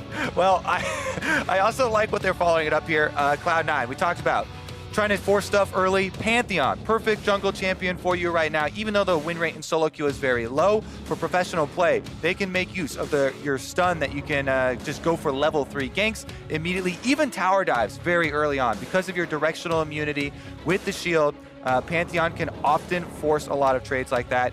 Answered very quickly from the Golden Guardians, though. They get the power pick for the bottom side of the map with the Aphelios. And we just saw a pentakill from Apollo on the Aphelios. I feel like this is really rare to see a team not pick either bot laner in the first 3 picks. Cloud9 has both solo lanes and their jungler. Well, what we're assuming is those roles. They could swap something up. But what we're assuming is the whole top half of the map has been drafted. I wonder if they're going to pick something wacky for the bottom lane. They do have to deal with the Aphelios and Nautilus. Both those picks incredibly strong. Jarvan and Gragas banned away. That means that if you're Golden Guardians, they're actually thinking, okay, the support has been picked. Yeah. And the jungler's still available. Exactly. Banned away. Because they themselves use Set as a support with the Kalista, even though Kalista's banned. So definitely can move Pantheon to support still. You can even have Syndra in the bottom lane. All these picks are flexible, so that's why they still ban out the Gragas. Because Gragas plus a solo lane Pantheon, if you did flex either the Set or the Syndra, is another one of those devastating early game combinations, very similar to a Gragas plus a Kiana. And we've seen Niski's Pantheon just earlier today in Azael's very well made Lane Kingdom, where he absolutely annihilated the Yasuo. Well, Zoe's locked in here for Golden Guardians. Golden Glue going to be piloting that one against Niski. See if he can find the Sleepy Troubles he's looking for this game. That does mean that Golden Guardians has their jungler as their last champion they're going to be drafting, which is something I always silently judge, or right now not so silently judge a little bit, because I feel like you're going to, like, the jungle pool just seems so similar these days. Doesn't feel like you get a lot out of last pick jungle on Reds. Okay, here's my positions for Cloud9. They're actually in order, is what I would say for the team comp. They can move these around, but that's what I would say. They're in order. All of these are very flexible, though, and they can still switch up these. We'll have to wait till the 20-second mark afterwards to really dissect that, but it very well, I think, should be this case. Pantheon as a jungle also still combos really well with Taliyah, whether you lane with it or not. But it's the same idea, right? Your point-and-click stun from Pantheon sets up the Seismic Shove very beautifully for the Taliyah, and that is a tremendous amount of burst damage that you can use early on in the game. Currently, they do swap the Syndra down to bottom side to be that carry. And I do like the fact that Sejuani was the jungler they picked last on the Golden Guardians. They wanted to make sure that their opponents didn't get a chance to pick a Trundle or anything that could sap those stats, make her life hard. So they did get some value out of the last pick after all. So making me eat my words, but in a happy way. I'm happy to eat those words as long as they're doing the draft right. And Golden Guardians have a very standard team fight right here. They have beefy frontline, 2 forms of engage with the Sejuani as well as the Nautilus, and a possible flanking Aatrox. Of course, with the pick potential of Zoe always kind of floating around there for Golden Glue, into what you should expect from this Cloud9 team this year, right? Early action, roaming through the map, Taliyah in the mid lane, going to try and traverse Summoner's Rift early on. Niski renowned for his roaming out of that lane. There is so much engage and pick potential on the side of Cloud9 with Taliyah and Syndra and Pyke and Pantheon all working together. If this team gets ahead, this is a nightmare to play against because Taliyah and Pantheon can both be anywhere. Pyke has 4 different abilities that can all be used to escape and never die. Very tricky. I like Cloud9. They tried to use Fasting Senna to have Vulcan on a super farm support to try and get him Player of the Week because they're trying to get everybody a Player of the Week. That didn't work, so now they're putting him on Pyke for a carry support champion. See if he can get it this way. And we have seen Pykes pop off from that position, start stacking their lethality, getting their pentakills of their own, my friend. We'll see if we can get back-to-back pentas in the same night here. The last game of the week as Golden Guardians go up against Cloud9. For the first time all split, Cloud9 come into this game off of a loss in their previous match. Definitely true. And Golden Guardians, we talked about it with the interview prior to this. Looking at handing the second loss. A lot of confidence on this Golden Guardians side. And that is one of the key points mentioned in playing against this team. C9 constantly will force fights on you over every little objective, even the river pixel brush, as you see Yeah, here. that's an important objective right there, my friend. But C9 notices that Golden Guardians were in the top half jungle, so now they're moving into their opponent's blue side. This could turn into a level 1 Fiesta real quick if somebody walks into the wrong brush. FBI, gun swapper. Thank you. A little break from that audio. They're establishing a C9 bush inside of the Golden Guardians jungle, though. I like this interesting level 1. It is going to be a top-side start for Sejuani, so I don't think anyone in danger of walking by that death brush. But interesting little invade, though. We haven't seen a ton of variation in level 1s. Right. This split, there's been a couple where, we have a sneak over the back of the Dragon Pit, which quite often they've actually been found out and led to some first bloods. But aside from that, not too many shakeups. We are paused right now. We'll let you guys know what's going on as soon as we have any information. Hopefully we can get back into the game here pretty soon. Golden Guardians have a task that, honestly, despite how much confidence they may have, it's still really difficult to take down this team that has been slamming everybody so far. Jat's breakdown of how they were able to team fight so successfully against Dignitas, use their abilities together, make sure they had the same target prioritization and the same timing when they went in on those targets, just shows how effective this team can be. And that goes back to what I was talking about with these team comps. Just the champions on Cloud9. You look at this comp, this is one of those nightmares that when you're loading into it against these guys on solo queue, against this champion lineup, you're like, man, I hope they never get even a little bit ahead. And I do like how Cloud9 draft for this a lot, right? They try and draft multiple winning lanes so that even though teams know Blabber is a very aggressive jungler, he's always looking to invade, it makes them question, all right, well, which one of these winning lanes is he going to play off of? Yeah. And which one is he actually invading? And I think that is really important when you want to play this style of League of Legends, is that you have multiple options like that to keep your opponents guessing. So it's not just like, oh, obviously they're going to go for the Renekton Elise combination topside. That's where the dive is coming from. It allows you to set up your defenses. Plus, as a jungler, I'm sure you appreciate when you've got winning lanes. Priority means you get to PvP when you want to. There's nothing worse than wanting to PvP for a crab at level 3, seeing both your solo lanes are losing and going, all right, I'll get those crab. And let me tell you, Pantheon loves PvP. They nerfed a little bit of the attack speed, so the jungle position, not ideal for him as much as before. And it's much more about the PvP aspect, right? Really making use of his reliable crowd control, of his directional immunity. And we'll see if he can actually make that one happen here. They start off on your screen, as you saw, blue stolen here off of the invade. They pop over the wall, and he's doing blue into his own red, try and possibly clear back up to the top side, I would think. So we're not going to see full-on vertical jungling, clearing out your opponent's side of the map, and then the same thing being done by Closer on the opposite side. Instead, he'll head back over into his own jungle, as you mentioned, and Closer's just going to come up to a blue buff that's not there. Exactly. That's another thing about when you pick multiple winning lanes. Just look at the state of the map right now. You see this top lane pushing like that? It is so incredibly dangerous for a Sejuani to try and go for the split map and go for the invade here. Yep. Because you know that Cloud9 solo lanes will collapse on you. So not only does Sejuani lose the 1v1 to Pantheon, you also don't have solo lane advantage in the collapse coming to you. And basically Cloud9 just gets you take your blue buff from right out under your nose and stare you down while they do it. Nothing you can have to answer. As Nisqy continues maintaining that pressure in mid lane, Golden Blue get familiar with the sights and sounds of the mid lane tier 1 turret and everything associated with being close to it. As you can see now, Blabber is saying, all right, let's go down towards this bottom side. They're expecting this is when Closer will be clearing through his jungle. They'll take that bottom side crab as well, just in case the Sejuani would be there to contest it. You saw Nisqy move over before he made his back happen, but then takes the opportunity to go back and shop up before he returns to the lane. And I do want to point out something with Blabber and with Cloud9, how you want to play the game when you're trying to establish jungle difference, right? He counter jungles on blue, makes his way back over to this red side, but doesn't full clear back that way.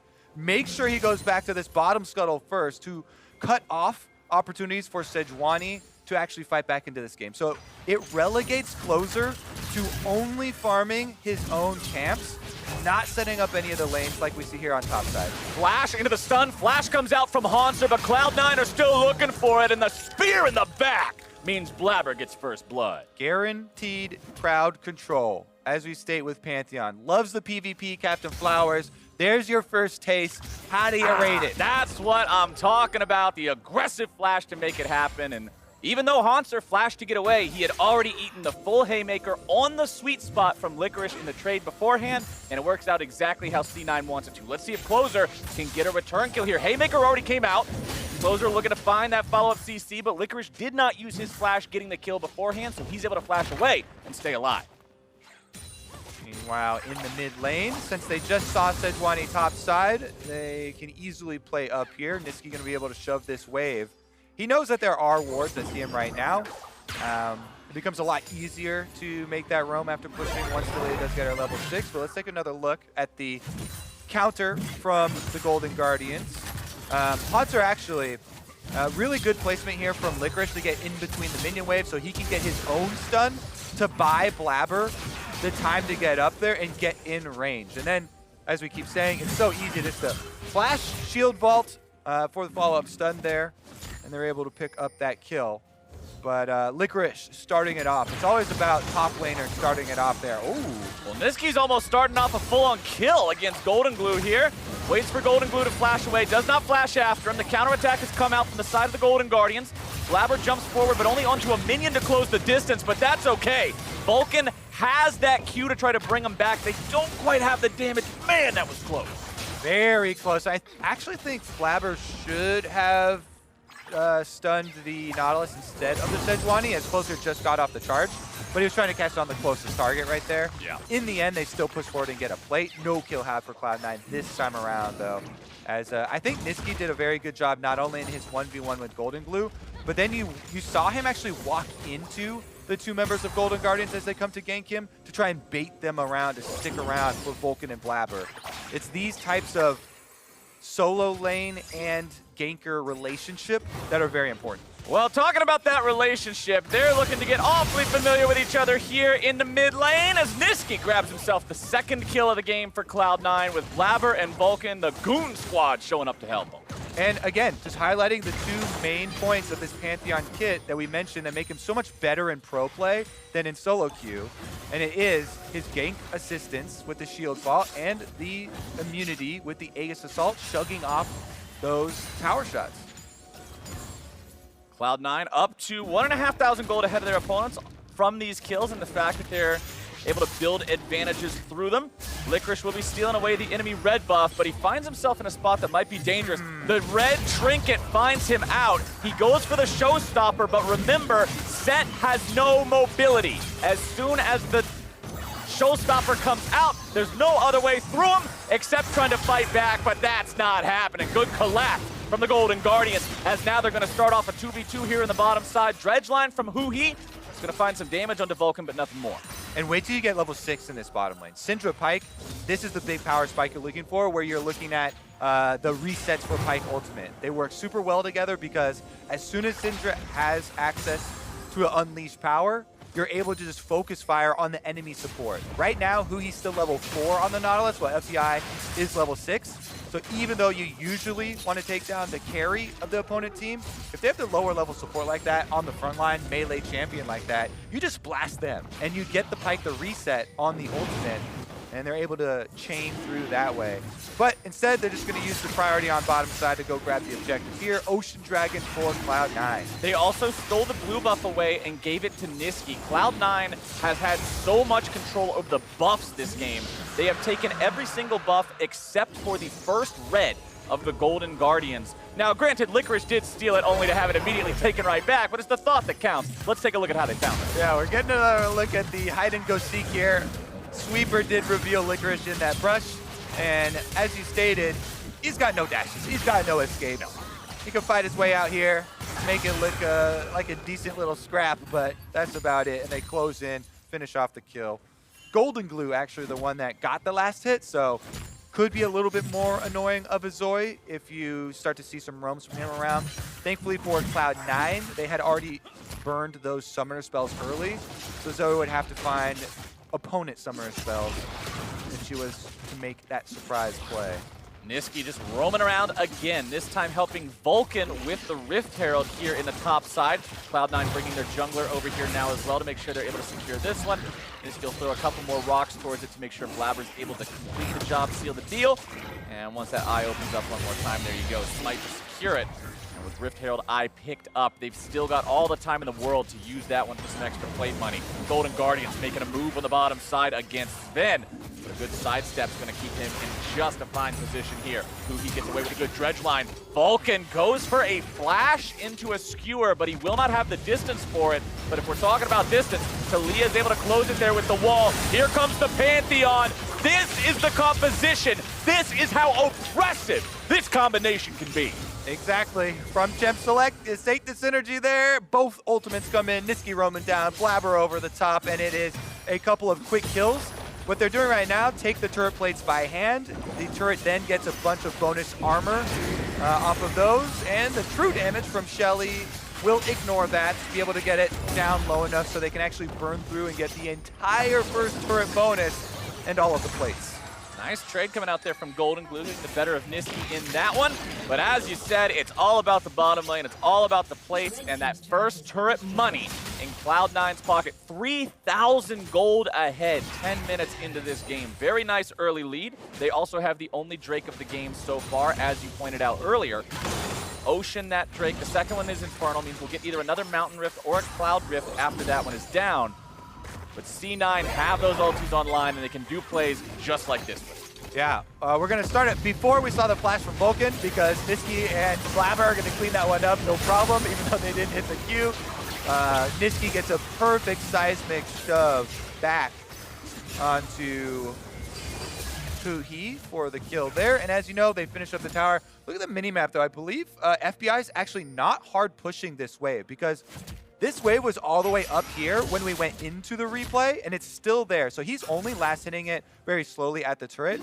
Just now, it is finally starting to push back out, but he's trying to get that extra CS for the team while there's not really a point that Cloud9 can hard pressure right now. This puts a bit more pressure on your other two lanes. Golden Glue trying to wave clear mid, top side for Hauntzer, and trying to defend against the power play of Cloud9, since because that wave isn't pushing back immediately, it does give C9 the freedom of having Vulcan on the pike roaming around and not having to immediately have their bottom lane back down there. With teleport up on Licorice as well, and him going to the bottom side, C9 well positioned to take down this top side turret, and if Golden Guardians try to contest, they would have an extra person advantage here, because FBI, no teleport for the AD carry there. Turn it around. Seismic shove won't find its target onto Hauntzer, but this wave is just going to be shoved permanently by Nisqy and Vulcan, as Golden Guardians will send extra bodies up to the top side. There's still 2 minutes left that plates exist, so as much free firing time as you give Cloud9, it will be translating into pure money as they're taking those plates. Golden Guardians wants to staunch this bleeding a little bit, stop Cloud9 from building up any more of an early advantage. If they can get to the point where it's just those big 5-on-5s like you were talking about, this is a great team fight, Tom. This has been the conundrum of all the LCS teams this whole split, Captain Flowers. Except TSM. How? Yeah, exactly. TSM break it yesterday. The question has always been, how do we deal with this basically full court press style of Cloud9, where as soon as you get the ball out, as soon as you go for any sort of play on the map, they're pressuring you on every objective, on every side. Now they're between your turrets, diving your Aphelios. Oh, the haymaker not even required. It's Blabber getting his third kill of the game, 3-0-2 on this Pantheon, 100% kill participation. Absolutely reckless abandon, diving in to get the kills. All right, another buff stolen away as well, as you see before we pan over to the mid lane. Blabber gonna pick that one up after taking down FBI between his own turrets. This is a follow-up to the interview show Between Two Ferns, where they just kind of make fun of the guests, like, FBI, between two turrets, How long are you gonna last on this one? I would normally feel bad for him because he wasn't even overextended, right? Yeah, Like exactly. he was super safe. But considering he's a Felios and he got to do that kind of crap to people with his turret from a million miles away, I'm like, yeah, how's your own medicine taste there, buddy? You want another dose? But either way, Cloud9's happy to see it happen. FBI 0-2-0 on this Aphelios. He's behind in farm. He's going to be struggling a little bit to keep pace with this game. 4,000 gold now Cloud9's got over the Golden Guardians, as FBI will be switched up here to the top lane to farm up and try to continue building that economy. And let me just highlight Blabber here, because there's been so much discussion about Cloud9, their success, and you know, Blabber coming up, being full-time for the team, correcting a lot of the 50-50 impressions that people had of him. No more points. This has been a tutorial on Jungle Pantheon.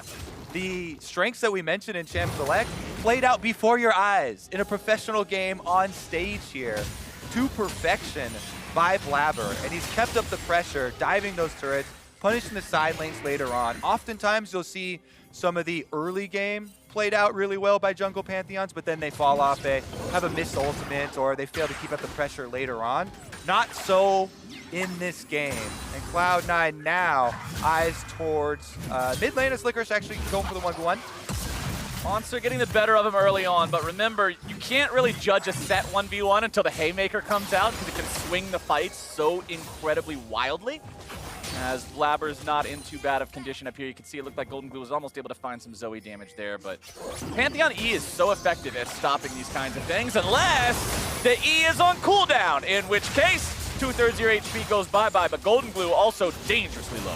Yeah, and they also use the Sejuani ultimate there, so every time you do take a hit like that, you gotta count the cooldowns used by your opponents. Sejuani ultimate is one of the big initiators for Golden Guardians, and Blabber can just heal right back up off this Scuttle Crab. Big Baron Pit enhanced Scuttle Crab as well, known as Shelly. Baron Pit enhanced Scuttle Crab. Maybe that's what Rip showed it. It's just a Scuttle Crab that ate the eye. So I remember the lore. I don't know where I saw this, but the lore was that Shelly is actually just a Scuttle Crab that got corrupted by the evil Baron power. That's what I said, it ate the eye. Exactly, that exudes from that pit and morphed into this turret-destroying giant Scuttle. Mega Crab. Well, that Mega Crab has been acquired here yet again. Cloud9 have command over that one. You can see Blabber's inventory working on that first lethality item as well. Importantly, Vulcan has the Umbral Glaive. I mentioned last game about how this gives you a lot of extra vision control on the map. We'll see him try to use that. He actually has a pretty substantial vision score lead over him right now, so he's doing a good job trying to sweep away some of this vision, prevent Cloud9 from getting further ahead. Here's what I see when I look at items. All right, what do you see, bro? It's triple Super Soakers. Have you ever seen that many? It actually reminds me of playing... seventh grade when I was squirt gun fight with your boys. Yeah, so we used to play Capture the Flag with Super Soakers. And if you get shot once and you have to go back to the other side, they just need a couple more here to actually have a full game going. Oh, ours was just team deathmatch. You just shot until you ran out of water in the tank. But Shelly is summoned up here in the mid lane, nearly taking down that tier 2. He nearly gone as well. Vulcan eats the brunt of the damage from Golden Glue, but hey, that's just fine. He's light. He can heal right back up as soon as he's out of vision. You can see already back to 80% HP, and the C9 push continues. They were not able to get to tier 2. Importantly, Golden Guardians hold on. Definitely important for them to hold on to tier 2, but they have to start to worry here as Cloud9 are eyeballing that flag on the Nexus. They knock down one more layer of defense and start to move in. You can see already Golden Guardians trying to prioritize some of this defensive vision. Control Ward immediately popped down in the Pixel Brush here, topside river, and they have one in bottom side river, prepping for this Mountain Dragon to arrive. Number 3 would give Cloud9 soul point, and Golden Guardians look like they want to make their stand, try and cut it off before it becomes that looming threat. That Sleepy Trouble Bubble doesn't find its way onto Niski. His mana bar is low, but he's got the blue buff, so he should be fine without having to go back to the base. Drake spawning in 30 is a good time for Golden Guardians to take this Scuttle Crab, give him a little bit more extra control over the bottom side river. You can see all the control wards placed down. 2 of them right next to each other, unfortunately. As another 1v1 is going to be happening here in the topside jungle. Not a 1v1 for long. Here come the reinforcements. It's Taliyah and Pantheon every single time. it's the difficulty of dealing with such an open map when they're pressured back to secondary turrets. They don't have any defenses to rely on. If anyone's away from one of these towers, then you get double semi-global ultimate right on top of your head. And maybe Licorice can't win the 1v1 down there on the bottom side with Aatrox, but he can definitely win the 1v3. Yeah, I feel like those are just a little difference in difficulty. You don't put that on your resume, Flowers. I win the 1v3. I won a 3v1 against a guy isolated in the jungle by the red buff. Yeah. Well, unfortunately for Golden Guardians, that means they will have to give up yet another Drake. As you mentioned, this means soul points. It means everyone after this practically needs to be contested or else you give away the soul. It is just bad news bears all across Summoner's Rift here for the Golden Guardians. 6,500 gold behind. Baron's not even alive yet. Honestly, though, for the league, I'm kind of happy to see Cloud9 straight just return to business after receiving the loss at the hands of TSM. TSM played that game extremely well, pressuring them, fighting them on these objectives. And I already saw a couple of people like, oh, well, 18-0 is out the door. You know, have they fallen? Is it over? Did they just crack the spell here for Cloud9? Nope, turns out right back to business as usual. Same game plan here. And again, moving the steps forward here, Vulcan does go for a bit of initiation towards mid with Blabber running up the middle, but they don't find anyone from Golden Guardians, although they will force them back out of possible territory here around Baron and sweeping through the vision. I want to see Cloud9 apply some pretty heavy setup around this Baron pit. Make Golden Guardians come check it. This team, they need to get a pick. They're not going to have the best time just standing up next to a turret and saying, hey, we're going to threaten this 5v5. Don't do the Nayram, because that's going to end up giving your opponents a chance to team fight with their team fighting composition. Let's see how they decide to play it out here now that we've crushed this 20-minute mark. Yeah, Cloud9 pretty much always play side lanes. They've got big advantage. You see Taliyah up there. You're shoving the wave burst on both sides. And then, coming straight through the river, it's just picture perfect. It's Taliyah and Pantheon. Blabber goes into the fight, immediately popping the stasis, making sure they're not able to return the aggro onto him. However, now he's going to be found by the CC of the Sejuani ult. He goes on a rampage, finding the kill onto the Aphelios. Closer trying to get himself out, and it's Licorice into the back lines. It's Pyke finding the spot with the X. As soon as Haunter tries to make some sort of a move, he is just more money in the pocket of Cloud9's support. That is what I'm talking about. Punish them in open ground. C9, 4 for 9. All right, Golden Glue, the last hope of the Golden Guardians. He's got a Spellthief Flash available, even though he burned his own. No Smite. He's not able to find a Smite anywhere on the ground, so no steal will come through. Cloud9 wearing purple. Golden Glue, Golden Guardians, there's not enough gold in Scrooge McDuck's basement to get these guys in through a fight that they would beat Cloud9 in at that point. Let's take another look at how the collapse went down. And you see, both of the side lanes pushed already. Teleport comes in the middle here from Licorice because they start the fight before he actually walks up the river.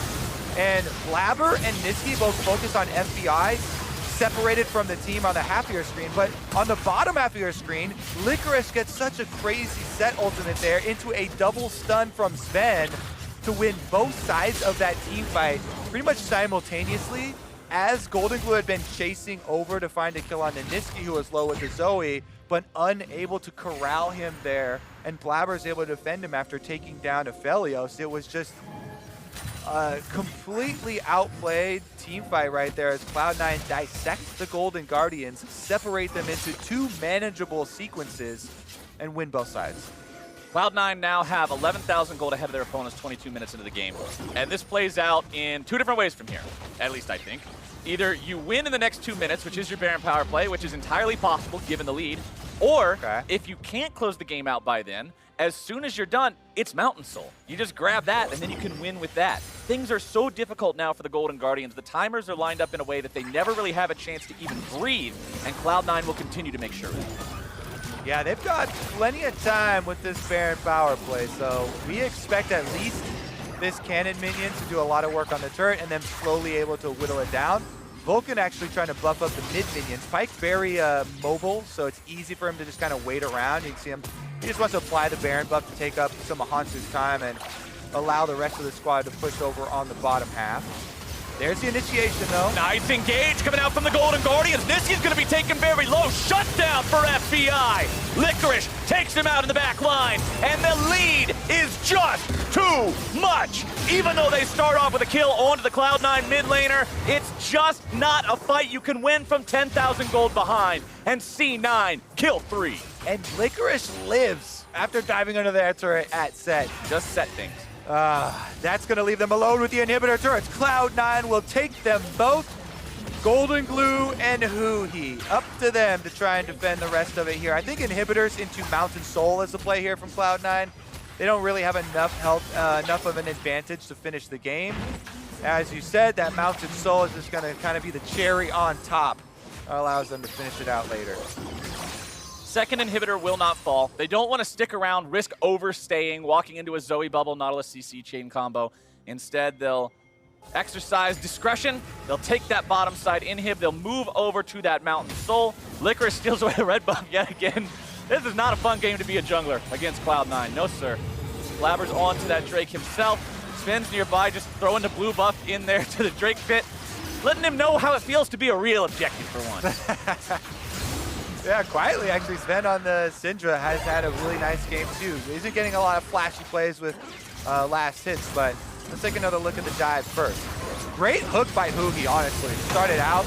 Golden Guardians have to look for a big play like that onto the backline, and they do barely finish him off before Licorice goes 1v4 under the tower as set and gets 2 kills. Vulcan following him up to make sure they finish the second one off in time. He gets to try and peel. He walks right back out. And now they've got the Cloud Soul. They've got an open pathway into the base as well. That Soul, those extra shields mean it's going to be even harder for Golden Guardians to find the damage to bring one of these guys down. Monster will continue trying to hold the side lane here. The Aatrox never really getting the opportunity to get to that point that you were talking about where, yeah, if it goes super late, maybe he can kite set out, use the range on the Qs to win the 1v1s. There's one inhibitor turret left standing. Cloud9 are pushing up here in that top lane towards it. Baron spawns in under 2 minutes. They can always just apply pressure and then wait for the second Baron if they want to use that to close out the game. But honestly, with a 14,000 gold lead, you have to expect them to just hard force it. Well, here it comes. I'm expecting one in the near future. Clearing out the control ward as you see Nisky on your screen there. But this mid inhibitor turret, no defenses left. Everybody huddling around here as Licorice tries to hold it. Nice wall from Talia is going to block off the Golden Guardians and allow C9 some extra damage on the turret. Yep, Talia Wall's really good at doing that. It's not just a flanking and engage mechanism. Sometimes it's used only to prevent action, but it does not buy them enough time to take down the turret fully. Blabber's going to continue applying pressure here in the mid lane. Super Minions doing the same on the bottom side. Aphelios turrets being thrown around by Syndra like some cheap Walmart toy. As C9 will push down that top side here yet again. Huhi's going in, the chain CC coming out, the damage going down, and Spin will barely walk away. Vulcan is now the target, and that's another shutdown going over to FBI. Blabber goes unstoppable. It is support for support as Cloud9 now finds himself on the wrong side of the enemy walls. Or are they? Facebreaker into Haymaker! Licorice is on a killing spree, and Golden Guardians are on the run. One more punch would do it, but they don't even need that to take Haunter out. Blabber is dominating. Cloud9 is 4 men strong in the enemy base. They've got the opportunity to take that mid lane inhib, and they can move right back up to the top side. Yep, inhibitors down. What a big play again from Licorice as Golden Guardians look to be able to try and fight their way out of it, but he just turns around, got a perfect stun. Now he's healed back up with regeneration and looking for another play. All 3 inhibitors down. That's your double supers in every single lane, and they are going to retreat for a possible Baron. Double supers in every lane is pretty much just your free pass. Here you go, sir, right this way to Baron. Yep, nothing going to be going on here. Have some fun down in the Baron pit. Lovely, lovely tourist attraction on Summoner's Rift. Golden Guardians, though, sorry, we're closed. Yeah, oftentimes, even when you get your double supers in every lane, it feels like you can almost take a vacation. Just leisurely walk up and finish it. Let's take a look at the initiation, though. It was a really good counter seismic shove from Nisky.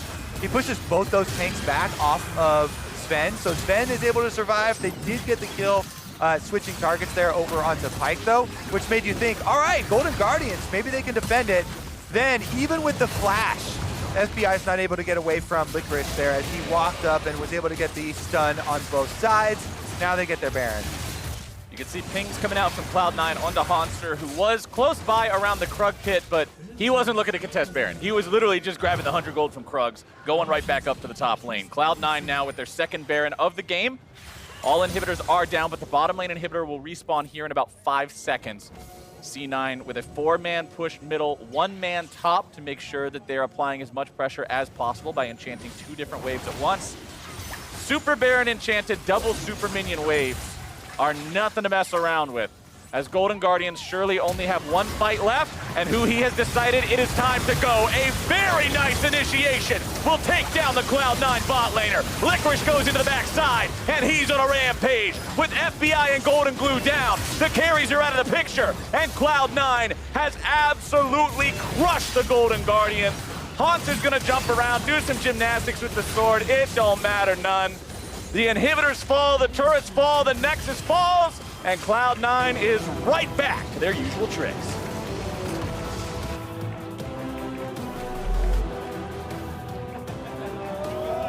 (13-1) for Cloud9, picking right back up where they left off here. Early game power. I really do think Blabber played that Pantheon jungle so well. They coordinate with their laners also extremely well. A big part of a lot of these ganks, and we're talking about, is timing your initiations with your laners, them trying to bait the opponents in, them starting it up with their own CC. And you can see it multiple times in multiple different plays here in this game. Really, really well played once again by C9. As far as the Golden Guardians on their side, them having subbed Huhi back in, you could see still, even though they were so far behind, it is Huhi flashing in with the Nautilus or looking for these big Nautilus hooks in their times of need when they know they have very few options left. So at least I think, thankfully for them, they do get some positive feedback on the changes that they've been trying to make towards the end of the split here to try and really fight for that playoff spot. Do think that at least Huhi, they're finding some good engages, even if they're going to lose the fight anyway. Look, you're going to lose the fight anyway, but it's better than standing in your fountain and just waiting for them to kill everything. At least you have a 1% chance of something popping off and getting the perfect chain CC. That 1% did not proc. Cloud9 was just on top of it daily, nightly, and ever so rightly. Always coordinated, always in the right place at the right time. After this break, Pastry is standing by for an interview with Vulcan. Don't you go anywhere. We'll be right back.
Welcome back. I'm here with Cloud9 support Vulcan. You guys seem kind of cross after your loss yesterday. This was an extremely fast game.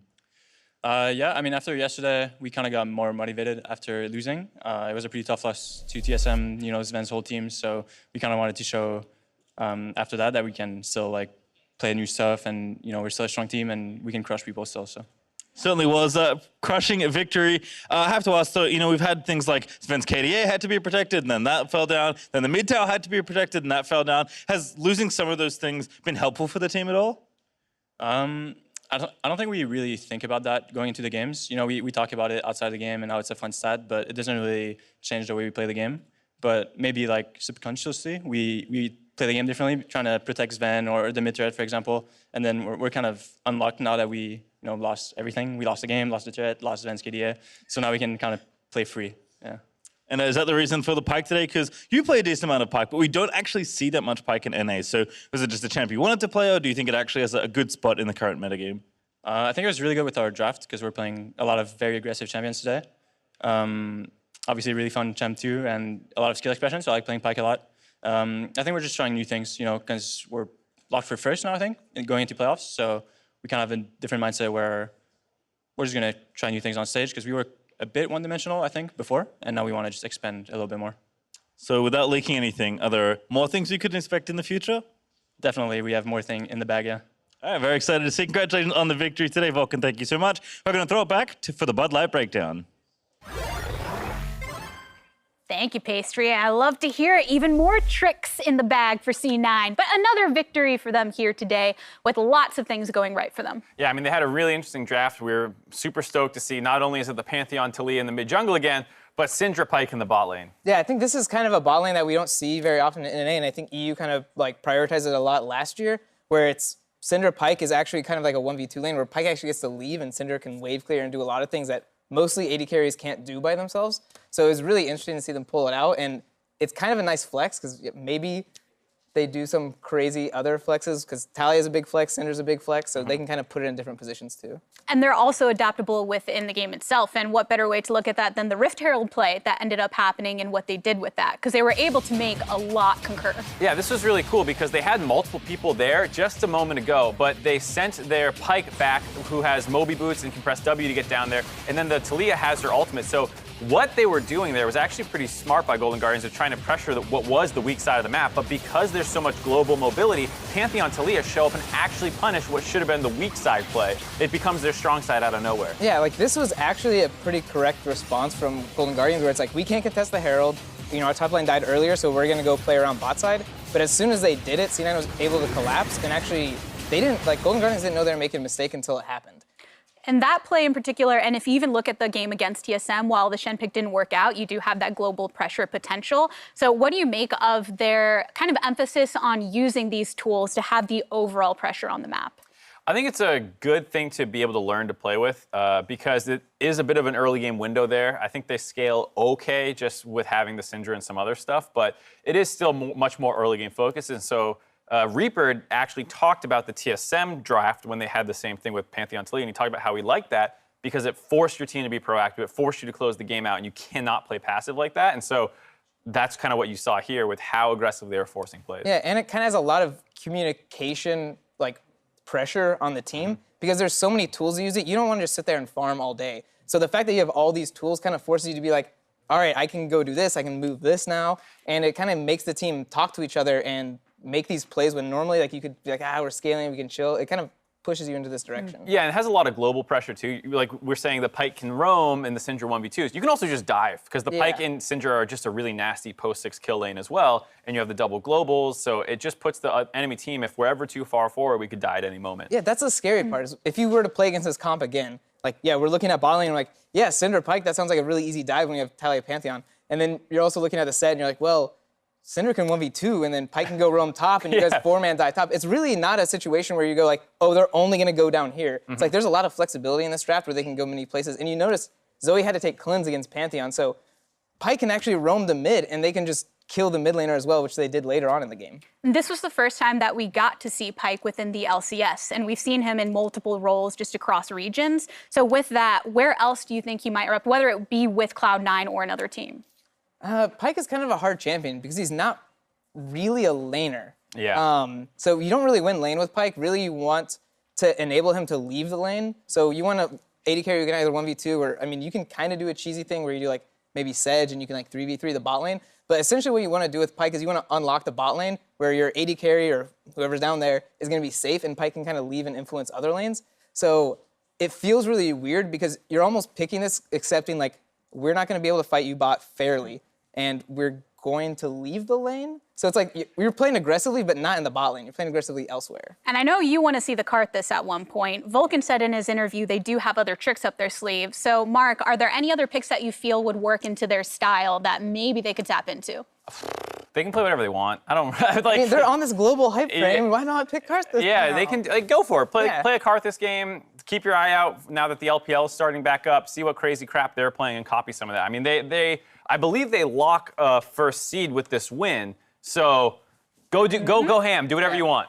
Yep, speaking of, let's take a look at the standings and how it all shakes out currently, because Mark is right. Cloud9, with that victory, standing 13-1, lock their playoff spot in that first seed. What do you think that offers them, not just going into the next week, but kind of starting to sort things out for playoffs? I mean, like we were saying, a lot of just being able to practice. Vulcan in the interview mentioned that there's more freedom, especially now that some of the internal pressure is off. Mid-turret dropped, Sven's KDA died. They're now not undefeated. Yeah. They can solely focus, on improving and not about some of these little milestones that are hard to ignore. Yeah, with the superlatives gone, and I think the rest of the team's starting to kind of find their place in the standings. They can actually find the teams they want to practice like more intense stuffs again, intense things against, and actually compete at a higher level. And when it comes to figuring out what we do have on the schedule going into our next week, there is a lot to consider for our Saturday matches, because that soup is getting murkier, it's starting to expire. There's only 1 week to go before we have to head into playoff territory. So any of these teams here, from Immortals to TSM right at the top, all the way down to Dignitas and CLG, who do you think has the most pressure being in the middle of the pack or potential to try and push themselves into a Team playoff Liquid spot? is 6 and 8. Dude, you always take my games that I want to talk about. I'm smart. I just read your eyes and I say, I'm going to say that first. Yeah. Team Liquid versus Evil Geniuses. Evil Geniuses came off of a good win, and Team Liquid is a bit struggling when we keep thinking this is their time to shine. So the fact that their placement is so low and they need to be making playoffs, I think that's going to be probably the most pressured team right now. And they, mentally speaking, still have their eyes on the prize. So any thoughts on, after seeing today's performance, of what other strategies you think they need to be focusing on aside from these swaps? I mean, they just don't look coordinated at all. Core JJ and Broxah died next to each other 2 or 3 separate times where, the enemy bot lane is not showing bot lane. Oh, time to queue in on Nautilus. They had these kinds of mistakes. And so I really need to see, it's not like a champ thing. I need to see jungle mid too as well, but especially jungle support step up. Well, with all of the players making their best effort forward for a spot in the playoffs, we do have to congratulate our MasterCard Player of the Week, which was Bjergsen, who managed to have a heavy hand in taking down C9 in their only defeat so far. No, Bjergsen pulling out the good old Zilean Boomer champ is pretty nice. I mean, he's an old champion, so I really like him being able to pull him off. Not many mid laners in NA can play it very well, and it enables them to do these team fights where they're fighting even numbers, but it's actually not really an even number. And then being able to pull out the Aurelia as a last pick, I think a lot of players are scared to kind of take these riskier picks that if they don't work out, they're going to look really bad. But being able to pull it out on stage is really nice. Deathless too, so it was a really impressive one, right? scoreline, yeah. Between the Zilean and the Syndra, do you think that TSM should be gravitating more towards these comfort picks for Bjergsen? I mean, I think they need to be giving him things not like the Maokai.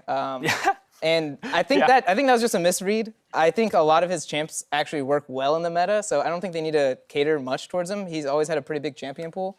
Yeah, as long as he has some individual carry potential. I know Zilean doesn't sound like that, but you can land double bombs and blow people up and save lives, and he does have a lot of carry potential, even if some of it is through utility. Maokai is just straight setup. It's not like, look at this nasty combo 100 to 0. It just doesn't work like that. Yeah. When he makes it work, though, Bjergsen makes it work, and he got Player of the Week because of it. As far as what we have coming up, that does it for our game today. But your weekend of League isn't over yet, because after we say goodbye here, we're going to go over to the Bud Light League Lounge. So meet us over there on the Bud Light Twitch channel. But as far as wrapping up Monday Night League, I say from myself, the casters, the desk, and everyone involved, thank you so much for tuning in. Until next time, stay cool, friends.